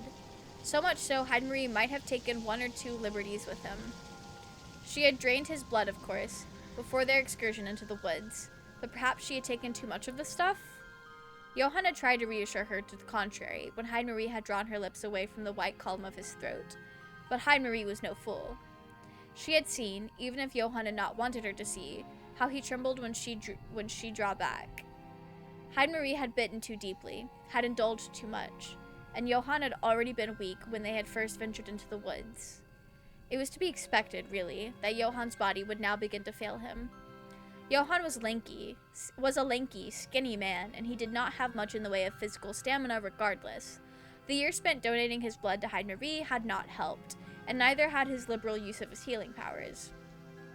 He had pushed himself to the brink of exhaustion once before, and when he had aided the young Becker girl whose father had undergone a terrifying transformation come the full moon, Johann had simply been able to reverse this wicked enchantment, which had befallen the red-headed Herr Becker, but not without sustaining considerable damage. He had been bedridden for a full week after that particular miracle, consumed with a fever that had left him delirious. Heidemarie had sat with Johann while he had convalesced, while his forehead had beaded with sweat, and his fingers had curled at his sheets, and she had wiped down his forehead, wondering all the while what she would do if Johann died. Who would the church next assign her? And would their blood be as delectable as Johann's? It had seemed unlikely. Back then, Heidemarie had not worried overly about Johann's own welfare. She'd been more concerned about slacking her own thirst. Now, however... Now Heidemarie could not help but feel a flicker of sympathy for the man who leaned against her. It seemed almost unthinkable that Johann could have been brought so low, when he had sustained no physical wounds, none save for the twin punctures on his neck, the size of pinheads, concealed beneath the high collar of his robes. Heidemarie had seen Johann initially as nothing more than another handler, a convenient way of scouring blood, yes, but mostly a nuisance who existed to bind her. In the early days of their meeting, their relationship had not been particularly cordial, but now... It's all right, Johann. I'm still here. Can you hear me? Now Heidemarie felt rather too attached to the dark-eyed, sallow-skinned father. She had not wanted to care for him, but what could she do? For all the centuries she had lived, Johann was one of the few people who did not seem to fear her, who spoke to her as an equal. For a human, he could be awfully saucy, but Heidemarie appreciated it. She had always enjoyed how much fight Johann possessed, how often he betrayed her expectations. He did so now, even, though he was on the brink of collapse, a smile playing about his lips despite his rapidly weakening state. Unfortunately, yes, I can still hear you. My faculties have not deserted me. Not completely, at least. I can't believe he's dying. Oh? And what do you mean by that? What could be so very unfortunate about hearing the angelic strains of my lovely voice, you silly man? Well, you know how it is. No, I don't know how it is. Would you mind elucidating? I want to know what exactly you mean by that. Though I fear you were not being at all polite. Well, your fears might have some basis in reality. I'm grateful, of course, that you have thought to stay with me. It really is very kind. But I wish I did not have to hear you worry about me at all. I have no desire to be a burden. And worrying does not suit you either. What? Heidemarie glanced at Johann. She cocked her head inquisitively, like a little bird, and frowned. Do you think me incapable of caring about people, Johann? You were when I met you. You were so cold and so aloof, just like a little statue. How did you change so much? It really is a mystery. Heidemarie pressed her lips together into a line. She looked to Johann, her golden eyes skimming him up and down, and then... It isn't that much of a mystery. No? No, I might be old, but I'm not immutable. I can still be moved, provided the right person comes along to move me, that is. Beautiful vampire. Johan's not a vampire though, but he would make a great one. You are so unlike anybody else I know. I fear I might have become somewhat fond of you, which is why I don't want you to die here. I won't allow it. Do you hear that, Johan? If you do perish, I shall be very cross with you. Hear me out and listen. Are you talking about the child? She is pretty. She has a very pretty design. And that's all we will say. Is that so? Unless they hear me out as for it, Johan, because, like, oh, I'm hearing you, and I fear I might be leading the charge on that one. Not to, okay, I wasn't sure, Zenith. I wasn't sure. Okay, about Johan, I'm right there with you. I am right there with you. Unfortunately, that's the kind of fictional man that we love to see. Once again, Johan laughed, but it was a weak laugh, one which made his sloping shoulders shake. Talking about the handsome man right there. Okay, good. I am so glad. He's not a vampire yet. I kind of hope Hyde Marie turns him, but I don't know if she will. My apologies, then. I will endeavor to cling to life to the best of my abilities. But I fear it may be too late for me already. I am but a mere mortal. There's only so much I can endure. Yes, I know. You've endured so much already. Perhaps it was unreasonable, expecting you to walk all the way back to Augsburg, especially when... Johan winced, his body seized by a newfound paroxysm of pain. He shifted sideways, pressing yet more of his weight upon the diminutive Hyde Marie, and she tutted. Especially when you're in such a state. Goodness. Perhaps you have to sit down for a while, try to get your breath back. Would you like that? I fear it would only be delaying the inevitable, but if you insist. Johan smiled, though it was a strained smile, one which did not illuminate his dark eyes. I would hate to make you worry about me. Idiot. Hyde Marie set Johan down upon the stump of a nearby tree and skimmed a gloved hand against his face, wiped his brow free of sweat. Then she said, I always worry about you. How can I not, when you're nothing more than a human? Your kind is so very vulnerable.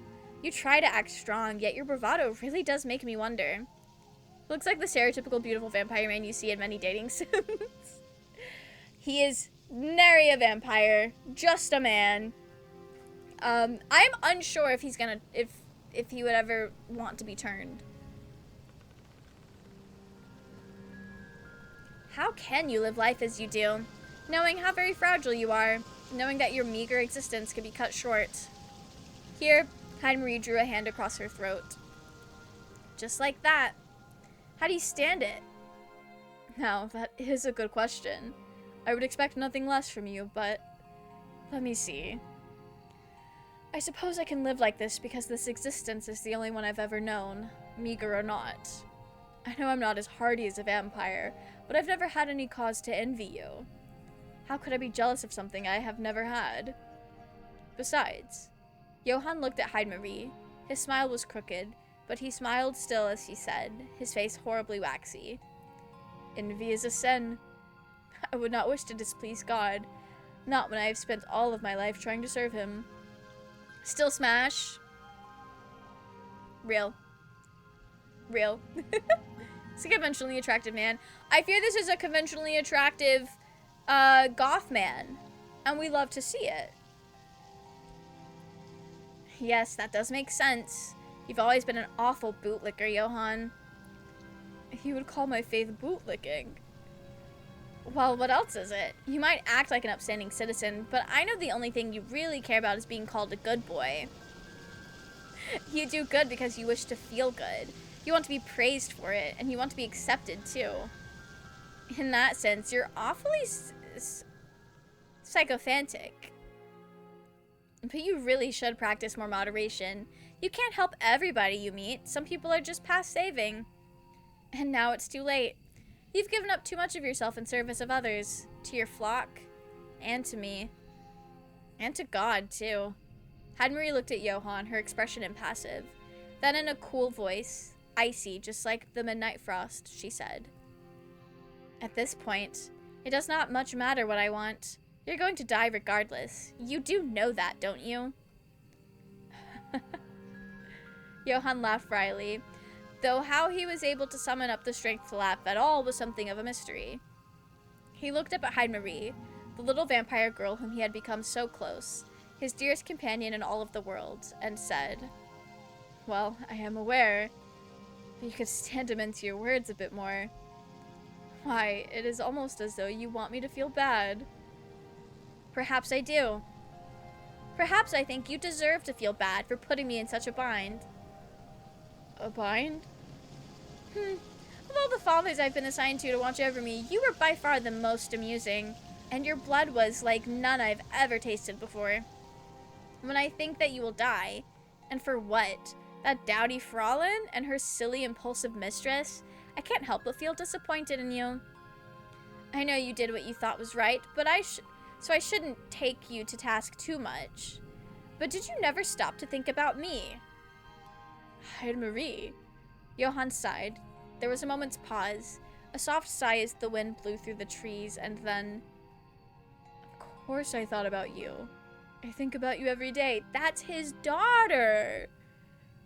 How could I not, when I cherish your company so dearly? So why, then, did you decide to throw your own life away? Why are you abandoning me? I would not say that I'm abandoning you, per se. I would simply be moving on to another plane of existence, where my soul might be free from my prison of flesh. Provided you would grant me such a peaceful ending, of course. I beg your pardon? What are you suggesting? I would suggest nothing. I would not wish to influence you, dear Heidemarie, but you are right. It would be rather rude of me to pass away here, and put an end to our friendship. Johann smiled crookedly. Are we friends? Well, I do not consider you an enemy. And neither do I. Neither do I you. I'm quite fond of you, as it happens, and I shudder to think what would become of you if I did die. As mouthy as you can be, I always did get the feeling you were on your best behavior whilst in my company. I would not necessarily trust another to keep an eye on you. So perhaps it would be for the best if I remained upon this earth for just a little longer. I'm sure there is more I have left to give, even if this were to stop my heart from beating. We love to see it. Zenith, you're getting your vampire. And I would not want you to be lonely. That is the real poison after all, which tends to kill your kind, to drive you mad. Is that not right? Johann? Heidemarie continued to examine Johann mutely, her fair curls shifting about her heart-shaped face. She inhaled, drawing in a breath she did not need to fortify her heart, which did not beat. She took a step forth. Then taking Johann's shaking hand in her own, she said, Are you sure this is what you want? Well, I have no particular desire to die. That seems like a poor way of repaying the church for taking me in all of those years ago, when I appeared on their doorstep. I'm sure there is more work they would have me do. I can keep going. And things would be easier, would they not, if I wasn't such a weak and fragile human. Once again, Heidemarie pressed her lips together. She examined Johann, saw the determination in his face, the furrow of his brow. She drank in his eyes, in particular, which were very dark, so brown they looked like the carapaces of beetles set into his pale skin. Then, lightly, she laughed. Oh, Johann, I knew there was a reason why I liked you. You might be an awful do-gooder, but you know how to keep me on my toes. I never can predict what you're going to do or what you're going to say. And I think if you were to die here, it'd be an awful waste. The world needs more men like you, Johann, whether your heart still beats or not. So please, allow me. Heidemarie leaned down. She pressed her gloved hands to Johann's shoulders, her fingers curling against the dark fabric of his robes. She closed her eyes. Then, parting her lips, she said, I promise I will be swift. I have a lot of experience, and the moon is very full tonight and very round. The chances of you turning successfully are very high, given my long lineage, the light of the moon. This should not hurt. Well, not too much at least. Wickedly, she smiled. Her incisors filed down to sharp points, flashed in the moon's light. Then she dipped her head back, taking Johan's fate between her teeth, and summarily shattering it, like a piece of pottery.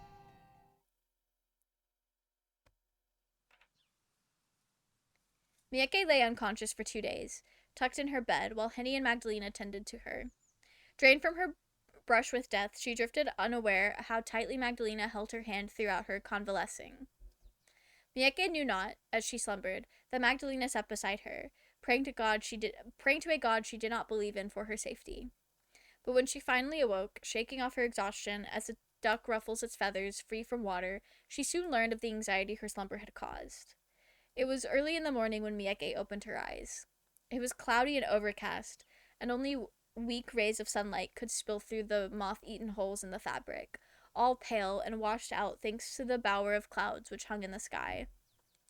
Henny sat at a chair by Mieke's side, and when she saw Mieke's eye flashes flutter, she cried, "Oh, Mieke, my Mieke! I'm so relieved!" "Henny?" Mieke looked at Henny askance. Her head was pounding fit to burst, and her thoughts, which were far too numerous, seemed to weigh heavily upon her, like rocks. Weak though the sunlight was, it stung her eyes and she winced. The pain which had pierced her following Heidmarie's attack had vanished, but now she ached all over. Her arms and her legs felt horribly leaden. These aches, at least, reassured Mieke that Henny's anxious face was not a fabrication of her addled imagination. This could not be a dream, for she felt too uncomfortable. It took a considerable amount of effort for Mieke to sit up in bed. She winced as she did so, and Henny had to lean in to aid her. "Careful, Mieke. Don't push yourself now. You really have been through the wars." "Oh, yes. How could I forget?" Mieke smiled wearily. "I apologize. I'll try to be more careful." "Yes, you do that. I'd hate for your wounds to reopen. Though, come to think of it, I'm not entirely sure if that's possible. Johan did quite the thorough job. There aren't scars. I can't even see any bruises. You don't look like you were injured at all. It really must have been a miracle." "A miracle, I suppose it must have been. He is a priest, after all." Mieke looked down at herself. She was wearing the same nightgown Magdalena had bequeathed to her, but the tear which had rent the middle of it had been sewn up. The stitches were neat, and the thread white, so it was hard to tell from a distance any damage had been done at all. Mieke recognized this neat needlework. Henny must have fixed the gown for her as she slept. Her maid really was dutiful down to the smallest of details. Mieke placed one hand to her chest, trembling as she did so. She still remembered what had happened, exhausted though she was. She had come between Heidmarie and Magdalena, and she had been skewered for her best efforts, her blood spattering all across the carpet hall like spilled wine. That pain was not something she could forget in a hurry. Wincing, Mieke looked away, and in doing so saw Magdalena. Magdalena was sitting beside Henny, her pale eyelashes closed, her lips pursed in silent slumber. Her hands rested upon her lap, and her head hung forwards, like that of a doll's. She was quite motionless, despite the weak sunlight which played about her pale skin, her even paler hair. "Oh, Lena," Mieke sighed, then turned to Henny, desperately seeking reassurance. "Damn, Henny, how'd you get all that blood out so quickly, especially without taking the gown off? Share your secrets." She worked magic. She worked magic. Although I'm pretty sure the gown would have had to come off to sew it up. Maybe, I don't know. Maybe she didn't. Maybe she didn't. "Is she alright, Henny? She isn't ill, is she?" "Her?" Henny glanced at Magdalena, as though seeing her for the first time, then frowned. "If she's ill, it's with nothing more than worry. You needn't fuss so. She's fine. At least, as far as an undead being can be fine. She's just sleeping, and I don't blame her for it. She's been sitting at your side ever since we brought you up here. She's not had a single wink of sleep all this time, not until she dropped off a few hours earlier." "Really?" Mieke's face flushed, touched at Magdalena's thoughtfulness. "She cares for me that much?" "Ever so much. Her actions made it blindingly obvious. I'll admit I didn't think much of her at first. Can you blame me? After all she put you through? But my opinion of her has really turned around. I didn't think vampires could be so caring, but it's plain as day she adores you." She was beside herself when you collapsed. She was beside herself when you collapsed, she was. She looked like, oh, I don't know, like a woman who'd lost all will to live.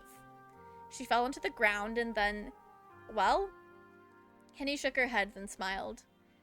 Why are you asking about Magdalena, Mieke, after all you've been through? Shouldn't you be more concerned about yourself? Maybe I should, but I worry regardless. I know I have you to care for me, Hen, and you do a wonderful job at it, believe me. But Lena, she hasn't had anybody to care for her for a long, long time. She's been all on her own. That's why I have to worry about her. Nobody else will. My, you must like her an awful lot. Though I suppose you wouldn't have leapt to her defense if you didn't. You were just like a knight back then, Mieke. You were just missing the sword and the shining armor. And the dignity. Mieke smiled thinly. I caused quite a scene back then, as my mother might say, but I was so afraid I wasn't sure what else I was supposed to do. I could only think about helping Lena. But now I fear my rashness has hurt her. She's been in a bad way, I won't deny it, but the blame for that can't be laid wholly at your feet. I think she's been upset about the young mistress of hers too, and her death. It was all very sudden. She hasn't had nearly enough time to get to grips with it. Why, it's almost enough to make me feel sorry for her. And all this after she kidnapped you. I think she's quite the sorry creature herself. Her mistress? Mieke's brow furrowed. She could remember her own agony clearly, but the events which led up to her chest being cleaved were less lucid. Her thoughts were all disordered, like an unfinished jigsaw puzzle, and trying to slot every piece into its rightful place seemed almost like an impossibility.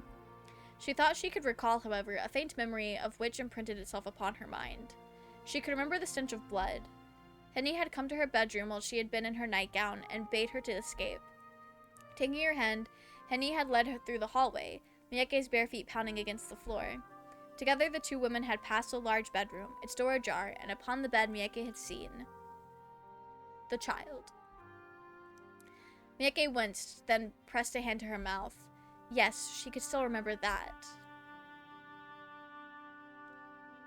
Mieke let her eyes fall upon Magdalena once more, who continued to sleep. As Magdalena had no need for air, she slept quite soundlessly. Her chest did not rise, and neither did her eyelids tremble. In sleep, she really did look like a doll, one which was devoid of life. Her mistress wasn't that young girl we saw, was she? That's right. Magdalena talked to me a bit about her circumstances while we were both tending to you. But if you want to know more about her, you'd best served asking her. I'm afraid I wouldn't be able to explain everything properly. It's awful complicated. Oh, but look here now. Henny glanced at Magdalena, then drew back. She's beginning to stir. All our talk must have disturbed her. I was about to say, if she had a sword and armor, that maybe she wouldn't have gotten speared like that. Then I remembered Archfant from Final Fantasy XIV and had to sadly shut my mouth. Oh. Rest in peace to them. Yeah, vampire claws, usually pretty strong. Usually pretty strong. True to Henny's words, Magdalena was finally starting to shift. Her pale eyelashes fluttered, still drowsy from sleep. Her once still chest, meanwhile, rose and fell in a parody of breathing. It was unnecessary, of course. Being undead, Magdalena had no need to breathe, but it must have been an instinctive action, something which only ceased when Magdalena's consciousness did. I think I'll make myself scarce for now, Mieke. I'm sure you've a lot to talk about with Magdalena, and I'm sure she has a lot she'd like to talk about with you. She wouldn't stop talking about you, you know, while you were unconscious. I'm starting to worry she's even more devoted than I am. Henny withdrew, laughing softly as she did, but before she left the room, she paused to say, I'll be back to check on you later. I'm just glad for the present to know you're all right. I really was worried about you, Mieke. The door closed behind Henny, and with a thud, leaving both Mieke and Magdalena alone together. Magdalena was sitting up now, her red eyes wide, and with a sigh of relief she exclaimed, Mieke, oh Mieke, you're awake! Are you all right? Mieke began, a response half formed upon her lips, but she hadn't the time to fully formulate it before Magdalena flew to her. Mieke felt flattened at Magdalena's affections. Flattered! Mieke felt flattered at Magdalena's affections, and she wanted to relax into her hug, but how? Miyake tensed. Pain began to ripple through her, her every nerve ending on fire. Feeling Miyake shudder and hearing her gasp of pain, Magdalena drew swiftly back abashed. If Magdalena had possessed the ability to blush, her face would surely have turned pink. Oh, I'm sorry. Miyake, I apologize. I was just so relieved. I've been watching you ever since you collapsed for the last 2 days or so. I've barely slept at all. I know you have. Henny told me. Oh, she did she? Magdalena pouted. I ought to have expected that she would take the wind from my sails. That maid of yours is such a busybody. She was lecturing me, you know, to take better care of myself, as though I'm not a near-immortal creature who has been alive for over a century. She talked to me like I was a hopeless young girl, or maybe a weak human like me. Yes, that's right, though I don't think you're weak at all, Miyake. It was very brave of you to come between me and Hyde Marie like that.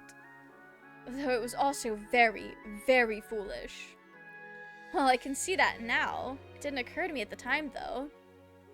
What did occur to you, then, pray tell? Only that I wanted to protect you? Protect me? Magdalena smiled, bemused, and shook her head. The sentiment is sweet, but you need protecting far more than I do. Now more so than ever before. I'm starting to think it's no wonder that maid of yours is such a fusspot, having a mistress like you to deal with. Looking after you would turn anybody into an anxious wreck. I do wish she hadn't lectured me, though. But I suppose she meant well by it. Henny always does. She's a sweetheart. She's always watched out for me ever since we were children. I could tell when I watched her tend to you. Her concern was palpable. It made me a little jealous, I must admit, to see another fuss over you so, and to know that she was the one alert when you finally did awake. I wished to be the first person to see you when you regained consciousness, but my foolish body betrayed me. I might be undead, but even I need my beauty rest. Yes, you do. You haven't been getting nearly enough of it. The bags under your eyes are frightfully dark. Oh, Miyake. Magdalena smiled bashfully. Do you mean to admonish me, too? I've been getting earfuls of it from that maid of yours already. You can rest assured, I have seen the error of my ways. Caring for you might, I admit, have been too effusive. But how can I not worry when you mean so much to me? I was terrified for your sake. You humans are much too delicate for your own good.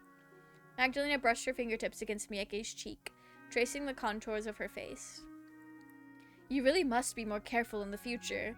If you were to sicken, or to get hurt, it would destroy me, especially with that Henrique fussing over you so much. I started to feel distinctly like a third wheel. Lena. Miyake smiled, touched by Magdalena's concern, and let her fingers rest upon Magdalena's. Don't tell me you're too horribly jealous of Henny. She is only my friend. I know that, yet it hurts nonetheless to know that she loves you so. Not that I can blame her. Who wouldn't love you, really, when you're so eminently lovable? I think you're exaggerating. Hardly! There's a lot to commend you for, though your intelligence might not be on the top of that list. Here Magdalena smiled, as did Miyake. The two women shared laughter, soft and pattering like the falling rain. Miyake subdued by the ache in her chest, which had yet to fully shift. Once their laughter had passed, and Miyake had reassured Magdalena that yes, she was alright, and no, her unexpected embrace hadn't hurt, not that much at least, Miyake then dared to ask the question which had been playing upon her mind since she had awoken. I was just wondering, when Henny tried to run away with me last night, or maybe it was the night before, I don't remember, my head is all a jumble. We passed an open bedroom and inside, well, I saw a girl shackled to a bed lying in the shadows. I didn't get a good look at her, but she seemed very young. And she had been very dead. I don't want to pry, and this might be a peculiar question, but was that small girl your mistress? Silence descended between the pair following this question. Miyake glanced at Magdalena from beneath her eyelashes, and Magdalena glanced back, her face deadly pale. For a while, Magdalena was quiet, her lips pursed. Then, after heaving a small sigh, she spoke. Ah, yes. So it comes back to this. That girl. I thought you might ask about her, and for good reason. She was indeed my mistress, and she really was a poor thing. My mistress's name, that poor creature, she was called Christelle, though perhaps she had no need of that title after she was turned. Names are a courtesy only humans are granted, whilst she might have looked to be a person, but any humanity she might have once had was stolen from her a long time ago. She couldn't talk. I'm unsure whether she could even think beyond thirsting for blood. She was less a girl than a force of nature. She was always hungry, and she was angry alongside it. It wasn't always that way, though. Christelle used to be a sweet young girl, though I can scarcely believe it myself. She changed so much, but it wasn't her fault. She didn't ask for any of this to happen, and neither did I. It was all very unfortunate. What happened? Miyake posited this question quietly, her pale eyes upturned. Would you mind telling me how you and Christelle came to be vampires? How you came to serve her for so many years? It's fine if you wish to keep it to yourself, but there's so much about you I don't know. I want to get to know you better, Lena. I know I won't be able to undo the past, but talking about it might help. Unless you think I'm being presumptuous and asking too much of you. No, it's fine.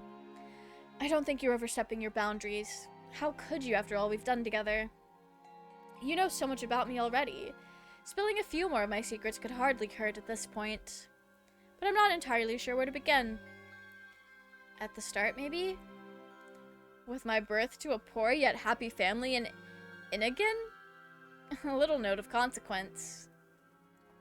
Oh, that is to go very far back indeed. More than a century ago. I would only get sentimental if I started to talk about my mother and father. Not that I could cry over them, even if I wanted to. So I think I'll spare you all that. I think I'll begin instead at... let's see. Maybe it would be best to commence my tale when I first met Christelle. Magdalena shifted in an attempt to make herself a touch more comfortable, before beginning her tale in earnest. I was only 15 years old at the time, and naive for my age. Perhaps I was too young to work, but my parents needed the money, and girls younger than I often went into service. It's not so very different now, or so I've gathered after speaking to Henrique. Does that mean you were a maid? Indeed, I was. I was a maid, and I worked in this mansion years and years prior for Christelle's family, the von Schleifens. That was before this house had fallen into wreck and ruin, before the hallways were thick with dust, before the air reeked of death. I was young and fresh-faced, and Christelle... She was not yet 3 years old when I began to work here, and during my employment I watched her grow. She wasn't particularly pretty, bless her, but she was horribly shy. She used to shrink away from the other maids, but she had a soft spot for me. She would sit with me while I was cleaning sometimes, though her parents had warned her against it. I would try to cheer her up. She was neglected by her parents. When they spoke to her, it was only to chastise her, and she didn't have any friends her own age to play with, nor any siblings. I think she was lonely. That must have been why she sought out my company. I was one of the younger maids who worked for the von Schleifens, and I tried to pay her especial attention. She rarely smiled around anybody else, but my silly stories and jokes were able to make her laugh. She wasn't pretty, like I said, but when she smiled... Magdalena sighed, then shook her head. I so badly wanted to protect her smile. I had 2 younger sisters of my own, and Christelle reminded me of them. I suppose I've always been protective, and I took upon myself to look after her. Eventually, even her aloof parents took notice of their daughter's attachment to me, and they decided to make me Christelle's nursemaid. Christelle hadn't gotten along very well with her previous nursemaids. She'd been sullen and sulky with them, and sometimes she even bit them. Perhaps that was portent to what was later to come. But I can't blame Christelle for lashing out. She was constantly being pushed around at the whims of others.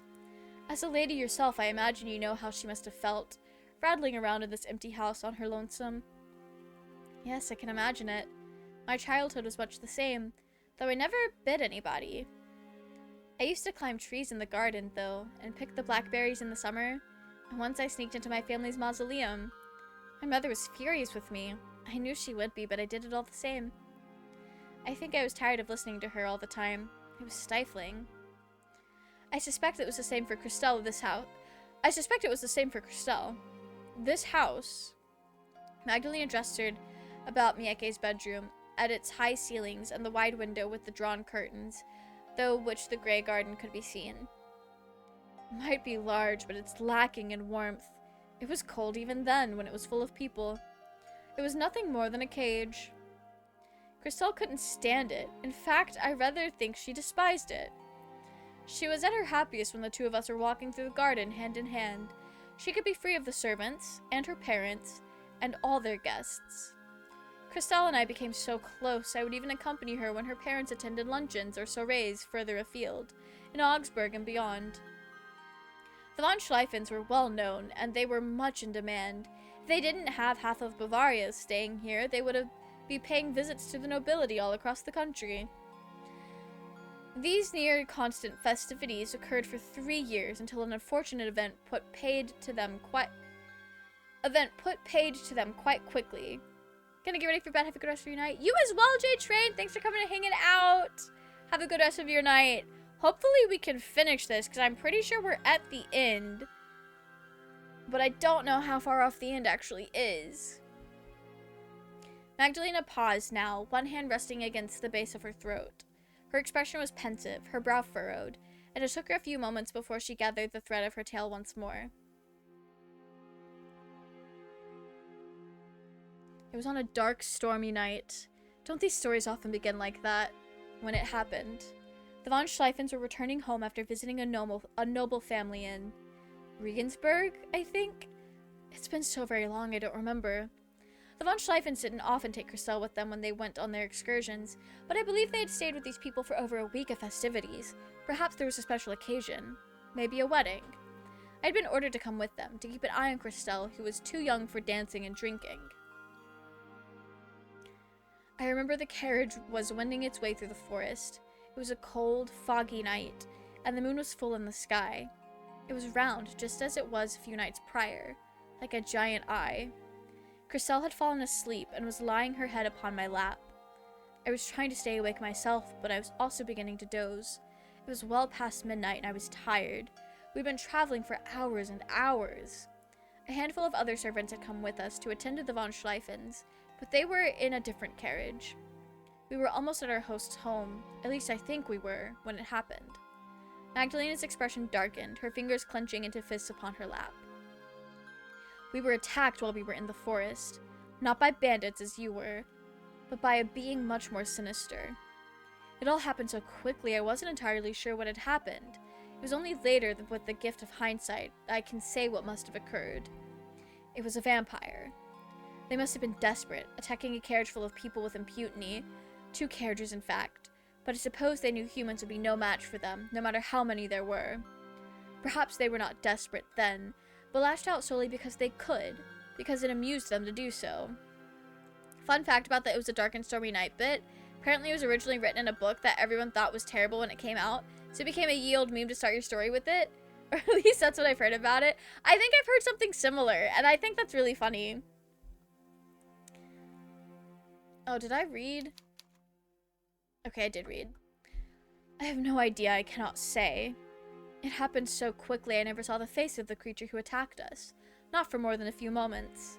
I don't even know whether they were a man or a woman. All I know is, at one point, the carriage was wending its way through the woods, unmolested, and the next... Magdalena's voice trailed off with her fingernails sank into her thighs. She inhaled, perhaps gathering her nerve and her scattered thoughts before saying, I knew something was wrong when I woke up. I hadn't thought that I would ever wake again. I was in so much pain. The darkness had seemed absolute when I fainted, but I soon realized this was not the case. I was lying upon the forest floor among the strewn scattered leaves like a discarded doll. My head hurt, and so did my limbs. There was an awful taste in my mouth, and I think I vomited. I don't remember. I do remember feeling that something was wrong, though, that I wasn't myself. I pressed a finger to my neck and found 2 marks there which perforated my skin. That shook me, but even then, what happened didn't fully register until I pressed my fingers to the inside of my wrist. I thought I was being silly. Fantasizing, maybe. I'd always been one to get swept up in my own daydreams, until I realized I didn't have a pulse. My skin was cold to the touch and hard, felt like marble. That was when I realized that, though I'd opened my eyes and I appeared to live on, I was not the same Magdalena I had been, and I wasn't really alive either. I was dead. I didn't need to breathe, and my heart didn't beat, but I could still think and sit up and walk.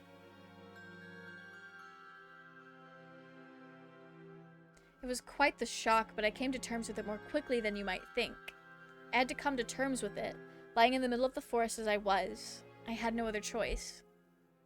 I don't know how I knew, but I was grimly aware that, should the sun rise while I was still outdoors, I would turn to ashes. I looked around and soon found the carriage I'd been traveling in. It had been tipped to one side, and Lord and Lady von Schleifen were still inside it, their bodies mangled. They were dead, at least, properly dead, unlike me. I didn't need to check their pulses to tell.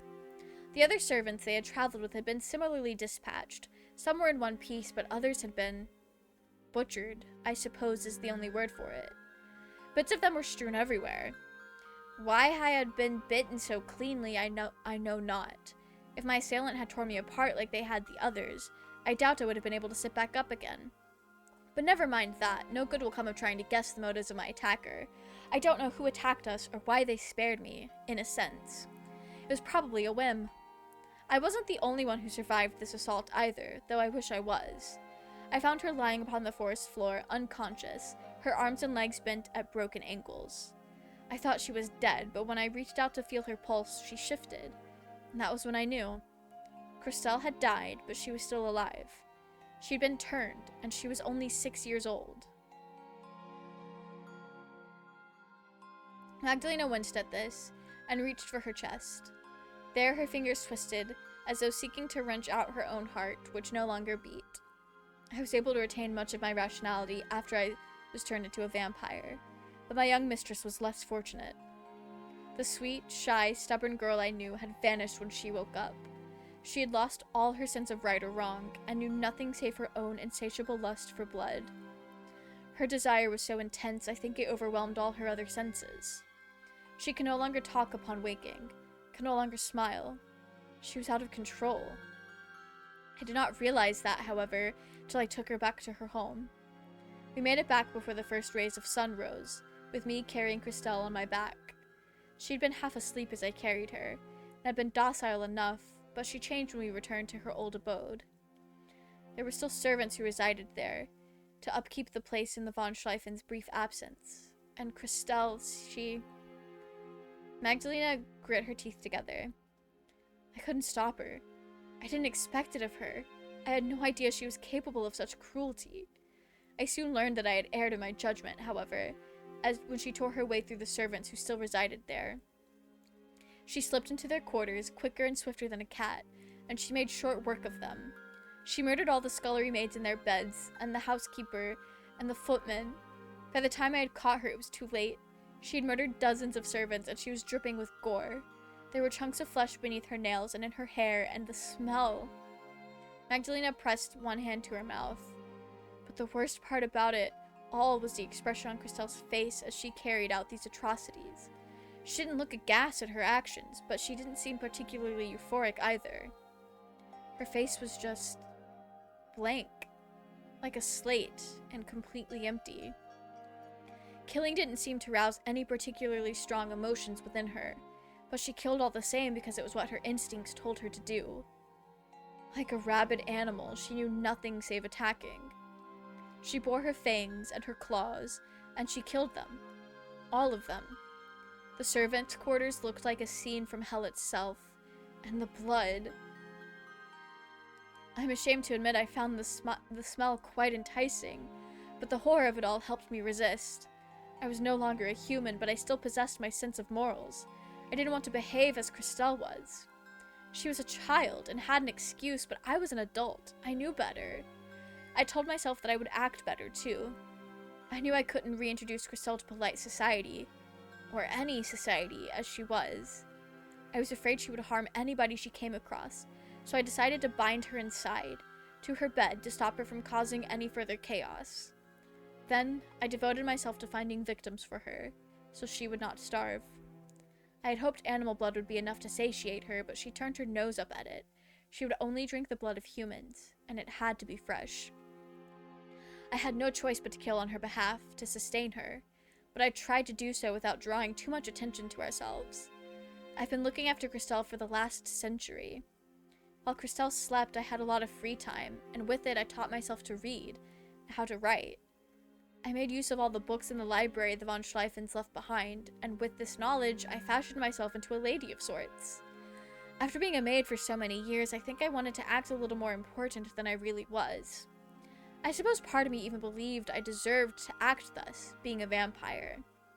I was stronger now, after all, than any human could ever dream of being. It was quite a rush, I'll admit, when I slew my first victim for Christelle's sake. It was thrilling, almost, to bring down a grown man with such ease. Part of me took delight in my powers, but another, greater part of me grappled with the cruelty of my actions. I tried to target people who deserved it, much like those bandits who pursued you and Henrique, but that hasn't always been possible. I've killed any number of innocents to sustain Christelle. I tried to tell myself I'm not like her. I, at least, am rational. But when I consider all the evil deeds I've committed over the years, I have to wonder. Am I really any better than she is? I'm a vampire too, when all is said and done. I should have died over a century ago. I can play at being a human well enough, better than many others of my kind, and I do try to remember my manners. The fine clothes I wear are all for show, as is my affected way of talking. Christelle might have been a monster, but she was never trying to pretend to be otherwise. She was too earnest for it. I, meanwhile, gad about as though I am worth more than I am, as though I am a real lady. A lady! Magdalena scoffed, though it was without any humor, though her lips were pulled into a grim, facsimile of a smile. Her eyes were dark and joyless. I could never be a lady like you, Mieke. I wasn't born into nobility. I'm just a hapless maid playing pretend. But no, I'm not even that. I'm a monster, a murderer. I have no right to act with all these airs and graces, as though I'm so much better than anybody else. I have no right to be alive at all. Oh, Lena. Mieke sighed thus, once Magdalena had finished speaking. She looked at her companion with gentle, compassionate eyes, then reached forth. Taking one of Magdalena's gloved hands in her own, she squeezed and said, "You might see yourself as a monster, but I don't. I could never regard you like that." No? Magdalena sniffed, her shoulders trembling, though her eyes, as always, remained dry and devoid of tears. You don't think me wicked after I caused you so much suffering? I kidnapped you, and if Henrique hadn't killed my poor mistress, I am certain I would have fed you to her in the end, as I have so many others. Yes, I know. But it's not as though you tricked me. You lent me no illusions to that. Should I remain in your home, I would not meet my end. You warned me, but still, I persisted in remaining here. You would have let me go, remember, had I not come to Henny's defense? Well, of course I remember.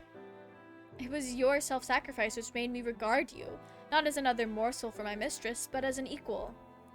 I thought the way you treated Henrique was admirable. My own mistress, Christelle's mother that is, never would have been so consensuous. I was never regarded as a friend of the family, I was only ever a servant. In that sense, I suppose I am somewhat jealous that you and Henrique and Henny are so close. She is lucky to have a mistress like you. And Christelle is very lucky to have a maid like you, who is so unfailingly loyal. You stayed by her while you were alive, and continued to serve under her even after the pair of you returned. That is why you performed so many immoral actions. It wasn't for the fun of it, nor the thrill, that you hunted down all of those who traversed too close to your home. You did it because of your overwhelming loyalty for your mistress. You didn't want to let her die. Is that not right? It is right, yes. But oh, Heidemarie was right to scorn me. Though I had the best of intentions, I was woefully misguided.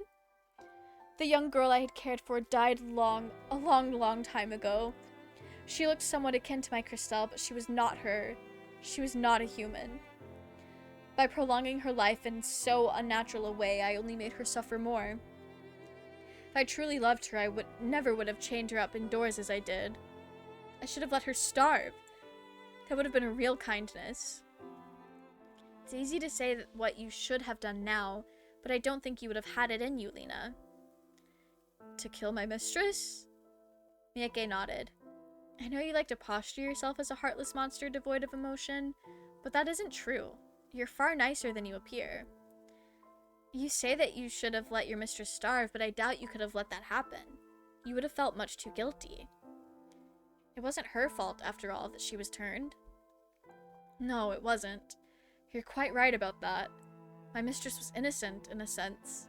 She was only a child. I don't think she really knew what she was doing. But she was still so incredibly dangerous, all the more because she did not understand her own strength. She certainly didn't recognize me after she was turned, though she had always been fond of me when she had been alive. I would sit with her every day and try to penetrate the fog which shrouded her memories, to little avail. If she had known who I was, I like to think that she would not have hurt me. But she still did. I knew she was a monster whose existence would cause others to untold harm, yet still I could not kill her. I pitied her far too much. She was beyond being detestable, but I can't say the same about myself. I still maintained my sense, even after being turned. I knew what I was doing was wrong. My hands are stained with so much blood, I fear I'll never be able to wash them clean. I'm glad you still seem to care for me, Miyake, but how can you bear to be with me? Don't you think me unforgivably wicked? You might think you're wicked. You've certainly said so enough times, but I do not. You were put in a difficult place, but I think you did the best you could. You're not a bad person, Lena, just an unfortunate one. You never asked to be turned into a vampire either. I know that, but how am I supposed to live my life now? How can I ever forgive myself? Silence filled the room following Magdalena's exclamation. Her chest rose and fell with sharp, uneven breaths. Her eyelids trembled. Though Magdalena's skin was untouched by age, Miyake could see the years of pain and self-reproach written upon her. It pulled in her heart. That is not what that says. It pulled in her eyes, which seemed all of a sudden unfathomably deep. They were so full of self-loathing, Miyake feared she might drown in them. Miyake could see now beyond all of Magdalena's bravado, could see one clear, unmistakable truth. She could see that Magdalena despised herself. Magdalena had despised herself for many, many years, ever since she had been turned into a vampire. Magdalena could not love herself, for she had become something she considered evil. But Miyake could. She had, she realized, been in love with Magdalena for a long while already. Lena, Miyake spoke softly, still squeezing Magdalena's hand. I can't say when, or even if, you'll be able to forgive yourself. That isn't something for me to decide. You'll have to think about all you've done on your own, and try to come to your own conclusions. Yes, I thought you might say that. It's as I feared. Well, I've had a century to think things through, and I already know what I think.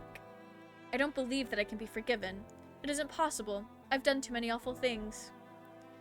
Hyde Marie should have put me to death 12 times over, and not even that would be enough to cleanse all of my sins. They're too great, and they weigh upon me much too heavily. That might be true for you, and it's true, too, that I don't know all the pain you've wrought. I know instead only how you treated me. I know that you did not wish to cause me any undue hurt. Miyake leant in, then pressed her other hand to Magdalena's cheek, cupping it gently, her fingers splayed.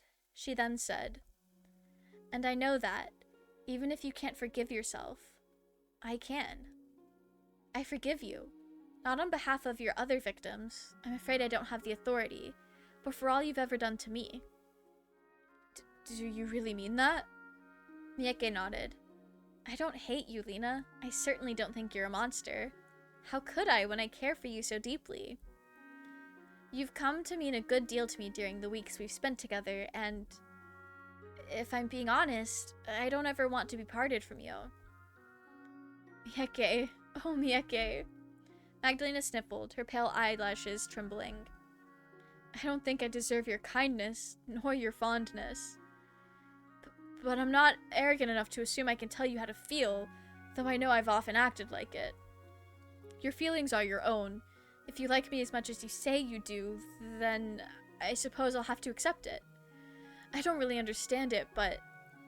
A small smile caught the corners of Magdalena's lips, thinner than a piece of sewing thread. I like you too, Mieke.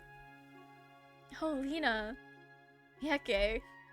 Mieke leaned in closer, the inches of space which parted her and Magdalena diminishing with each millisecond.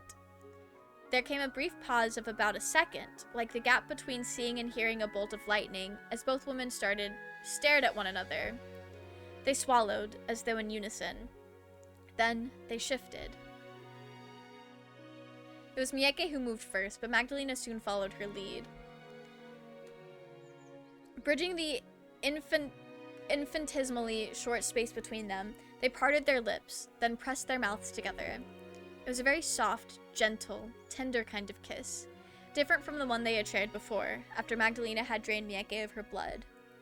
This was a kiss born, not from fear that soon their acquaintance would end, but from hopes, tentative though they were, for the future. The kiss lasted only for a few moments, but might have endured for longer had both women not been interrupted by the sound of a startled gasp. Oh my! Happy Pride! Henny needs to be an ally. Mieke and Magdalena pulled away, Mieke blushing abashedly, to glance over at the doorway. There Henny stood, her eyes wide, frozen like a figure in a photograph. She was almost gray-faced enough for it, her fingers curled about the door handle. Ally? I think Henny's been in love with Mieke this entire time, but I don't know if Henny knows that. Mieke had half a mind to try and make excuses, to tell Henny that things were not as they looked, but she hadn't had a chance to get out any words. Henny was already beginning to babble. I do beg your pardon, Mieke. I didn't mean to walk in on you. If you're otherwise engaged, I can always leave. I'd hate to intrude. I can't tell when I'm not wanted. What? No, Henny. Mieke frowned, her perplexity overcoming her embarrassment. Of course you're wanted. I'm always happy to see you. You don't need to apologize. Are you sure? It seemed like the pair of you were rather busy. Not that I can blame you for it. You've not had a chance to be alone in quite a while. I'm sure Magdalena is pleased to see that you've recovered. It's only natural that you would want to celebrate, though I must admit I am somewhat surprised to discover how close you are. That isn't to say I'm judging you for it, though. I'm happy, in fact. You are? Of course. I think it's a wonderful thing that you care for Magdalena so much. It doesn't matter to me that she's a woman, or even that she's a vampire. Welcome in, Bricky! How are you? I hope you're doing well! I will not be playing Stardew, I'm so sorry. As soon as we finish this act, I'm wrapping up stream. You've always been such an individual, Mieke. It makes sense that only an unusual person could win your heart. Not that I meant to insult you, of course. That's alright. I know I must seem awfully unusual in the eyes of you humans. I cannot blame you for being surprised at Mieke's. How shall we term them? Magdalena smiled, her eyes crinkling. Affections, let us say, towards me. In fact, I'm rather surprised at it myself. I did not think, when first I imprisoned her, we would ever become so close. She's rather unique, though, as far as young ladies go. She's not at all like the prim, prissy young madam I once believed her to be. Oh yes, my Mieke's always been unique. She used to get into all sorts of scrapes when she was young. Her mother would almost hit the roof, she would, at some of her stunts. I can well imagine. Magdalena tittered, then glancing to Mieke, began to toy with a few loose locks of her hair. Were you a naughty girl, Mieke? As a child, maybe. I fear Hin is misrepresenting me, though. I stopped acting half so wayward on my 13th birthday. I thought I ought to start acting more like a young lady. And if I'm being wholly honest, being scolded so incessantly by my mother began to grate on me. I thought my life would be easier if I changed my attitude. But it didn't make me happy. Yes, you had mentioned. Your mother sounded rather overbearing. She was very overbearing. She decided every aspect of my life, or so it seemed. Sometimes I felt I could not even sneeze without her permission. As is often the way of nobility. I know of it well, having much experience with the elite. I was often punished. It was quite tedious, being forever at the beck and call of my so-called superiors. I was at my mother's beck and call too, despite being her daughter. I was supposed to be a lady, but I felt more like a servant. I think I might have even had less freedom than Hen did. My mother decided what I wore, what I ate, and when I slept, and as if that weren't enough, she also meant to decide who I would love. My poor mistress. I know you never much cared for Herr Gerhardt, and after spending so much time in his venerable company, I can see why. The man is an ass. Oh, he is? Isn't he? All that Latin. Mieke pulled a face. He's such a bore. He's so stuck up and self-important, it was enough to turn my stomach. And he was small-minded, too, for all his airs and graces. Can you believe, Mieke, that he didn't care tuppence about what might have happened to you? I told him you'd been kidnapped, and he didn't even attempt to try to find you. It was as though, oh, I don't know. As though he'd written you off as a bad business venture, like cargo that had fallen from a trading ship during a storm. That is often how I felt around him, yes. I'm not surprised that Herr Gerhardt did not rush to my rescue. It would have been more surprising if he had. I would be very happy if I never saw him again. That is something I can concur with, at least. You've no need for a fiancé now, not when you have me. Oh my! Henny's face, which had begun to cool during her indictment of Walter Gerhardt, now began to color anew. The pair of you certainly are close, aren't you? That kiss ought to give it away, I suppose, but, well, this is an awful lot for me to come to terms with, though I suppose it's nothing so very scandalous now that I know vampires exist, and miracles. When I think about all that, I don't suppose it should be too surprising that two women might fall in love, just as a woman and a man might. I'll admit, I've never given it much thought myself, but if you two are happy, who am I to judge? You might have kidnapped Mieke, Magdalena, but you've certainly been more attentive to her needs than her so-called fiancé. At the very least, you seem to care for her. The bar is so low. Oh, you needn't worry about that, Henrique. I care for your Mieke a good deal. I might have done many wicked things in my life, but I'm not devoid of feeling, and neither am I impervious to love. I've been alone for a very long time, but Mieke has stolen my heart. Lena, it isn't much of a heart, of course, given it no longer beats. But for what it's worth, my feelings are sincere. I really do love you. And I you. I promise you that. And I'm very glad to hear it. Your relationship might raise a few eyebrows, but I don't much care about that. I'd far rather you be happy, Mieke, than correct. What is correct anyway? Why am I starting to think all these rules and customs are made up just to give us little folk, and us larger folk too, more hoops to jump through? Why can't two women be in love if that's how they feel? I, for one, think the world could use more love, not less. Feelings such as this should be celebrated. Henny. Mieke smiled, touched at her maid's impassioned words. Thank you for being so understanding. I'm not sure what I would have done if you'd rejected me. As if I would. I hope you weren't worrying about that, Mieke. What a waste of time if you were. You should know by now that I'd never judge you or desert you. Why I spent the last few weeks out of my mind with worry scrambling to save you. Your fiancé, ex-fiancé I should say, threatened to have me thrown in an asylum for worrying about you too much. Oh goodness, he didn't, did he? Yes, he did. Not just once, but twice. He said he was concerned about my safety, but I don't believe a word of it. He just wanted me out of the way. Bah. And he turned then spat upon the carpet. Let's not talk about him no more. It's not like we'll be seeing him again. And good riddance, I say. I had enough Latin to last me a lifetime. Mieke began to giggle at this, as did Henny. Magdalena, who had not had the pleasure of meeting Walter, was less amused, but smiled, still, to see Mieke so happy. Once this moment of merriment passed, Henny folded her arms beneath her bosom and said, Now, it is all well and good saying what we won't do, but I'm starting to wonder about the future. Do either of you have any plans? You don't intend to stay in the forest, do you? In this house? Oh, no. I have no fondness for this place. I never liked it much when I worked here as a servant, and I like it less now that I've been incarcerated here for over a century. This place has always felt like a prison, despite being so grandiose. It's much too big for its own good, almost impossible to clean.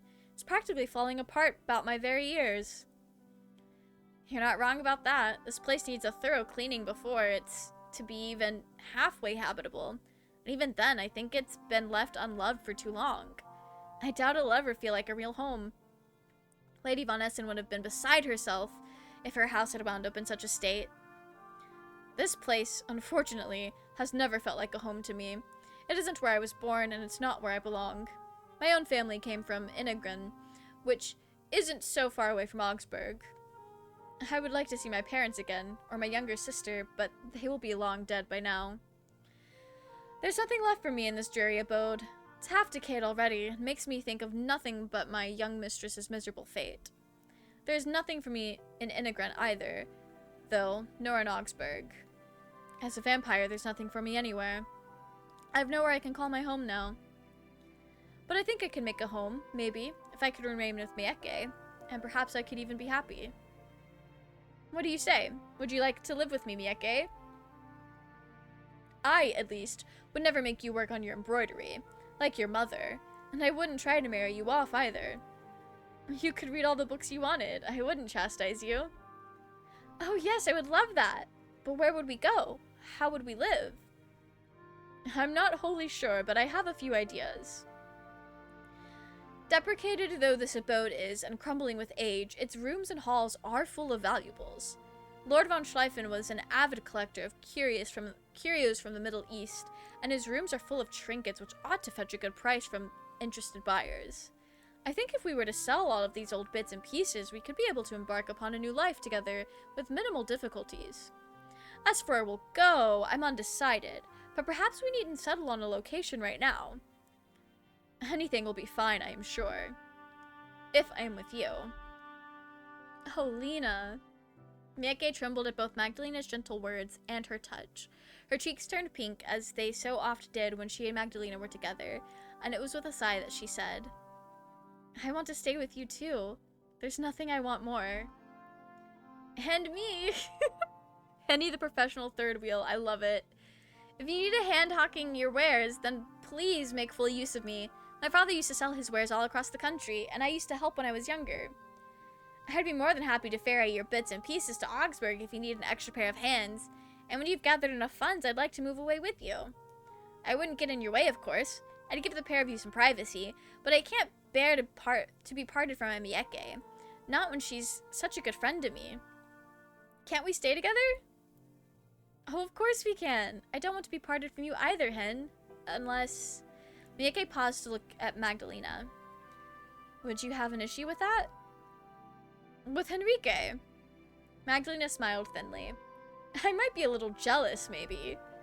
But no, I would not mind. I would appreciate her help if she's willing to offer it.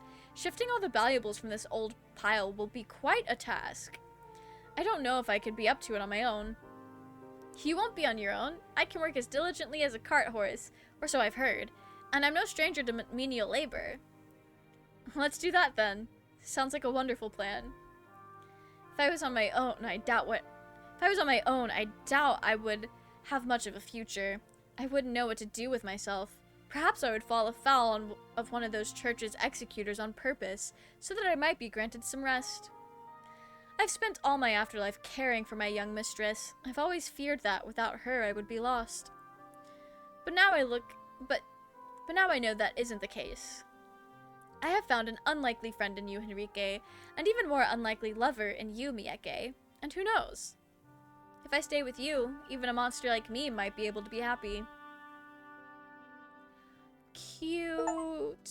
They're so cute. I think we finished it.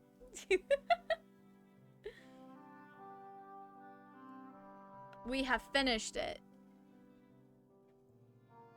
I did really like that. I haven't played a visual novel like that where you just sit and read. So I was at some point wondering when am I gonna get to make a decision. But this was nice. This was nice. Can I hate to skip through the credits, but I need to eat dinner. It's well past my bedtime now, so I gotta go. Good night. Thanks for hanging out, dear. It's past my streaming time. I'll do a save just in case. It is definitely past my streaming time. Anyway, I hope you guys enjoyed that as much as I did. It was a cute little love story, and I'm so glad we got the happy ending, because it really did look like we weren't going to. So it's nice that we did. It is very nice that we did. Anyway, that is it from me. I hope you guys have a wonderful rest of your evening. I'm gonna send y'all out to... I guess we'll go to Amanda again, because I don't really know the rest of the people I'm following that well. So we'll raid out into Amanda. I hope you guys have a wonderful rest of your evening, and I will see you all on Saturday for some more Baldur's Gate 3, exploring the Mind Flare colony under Moonrise Towers.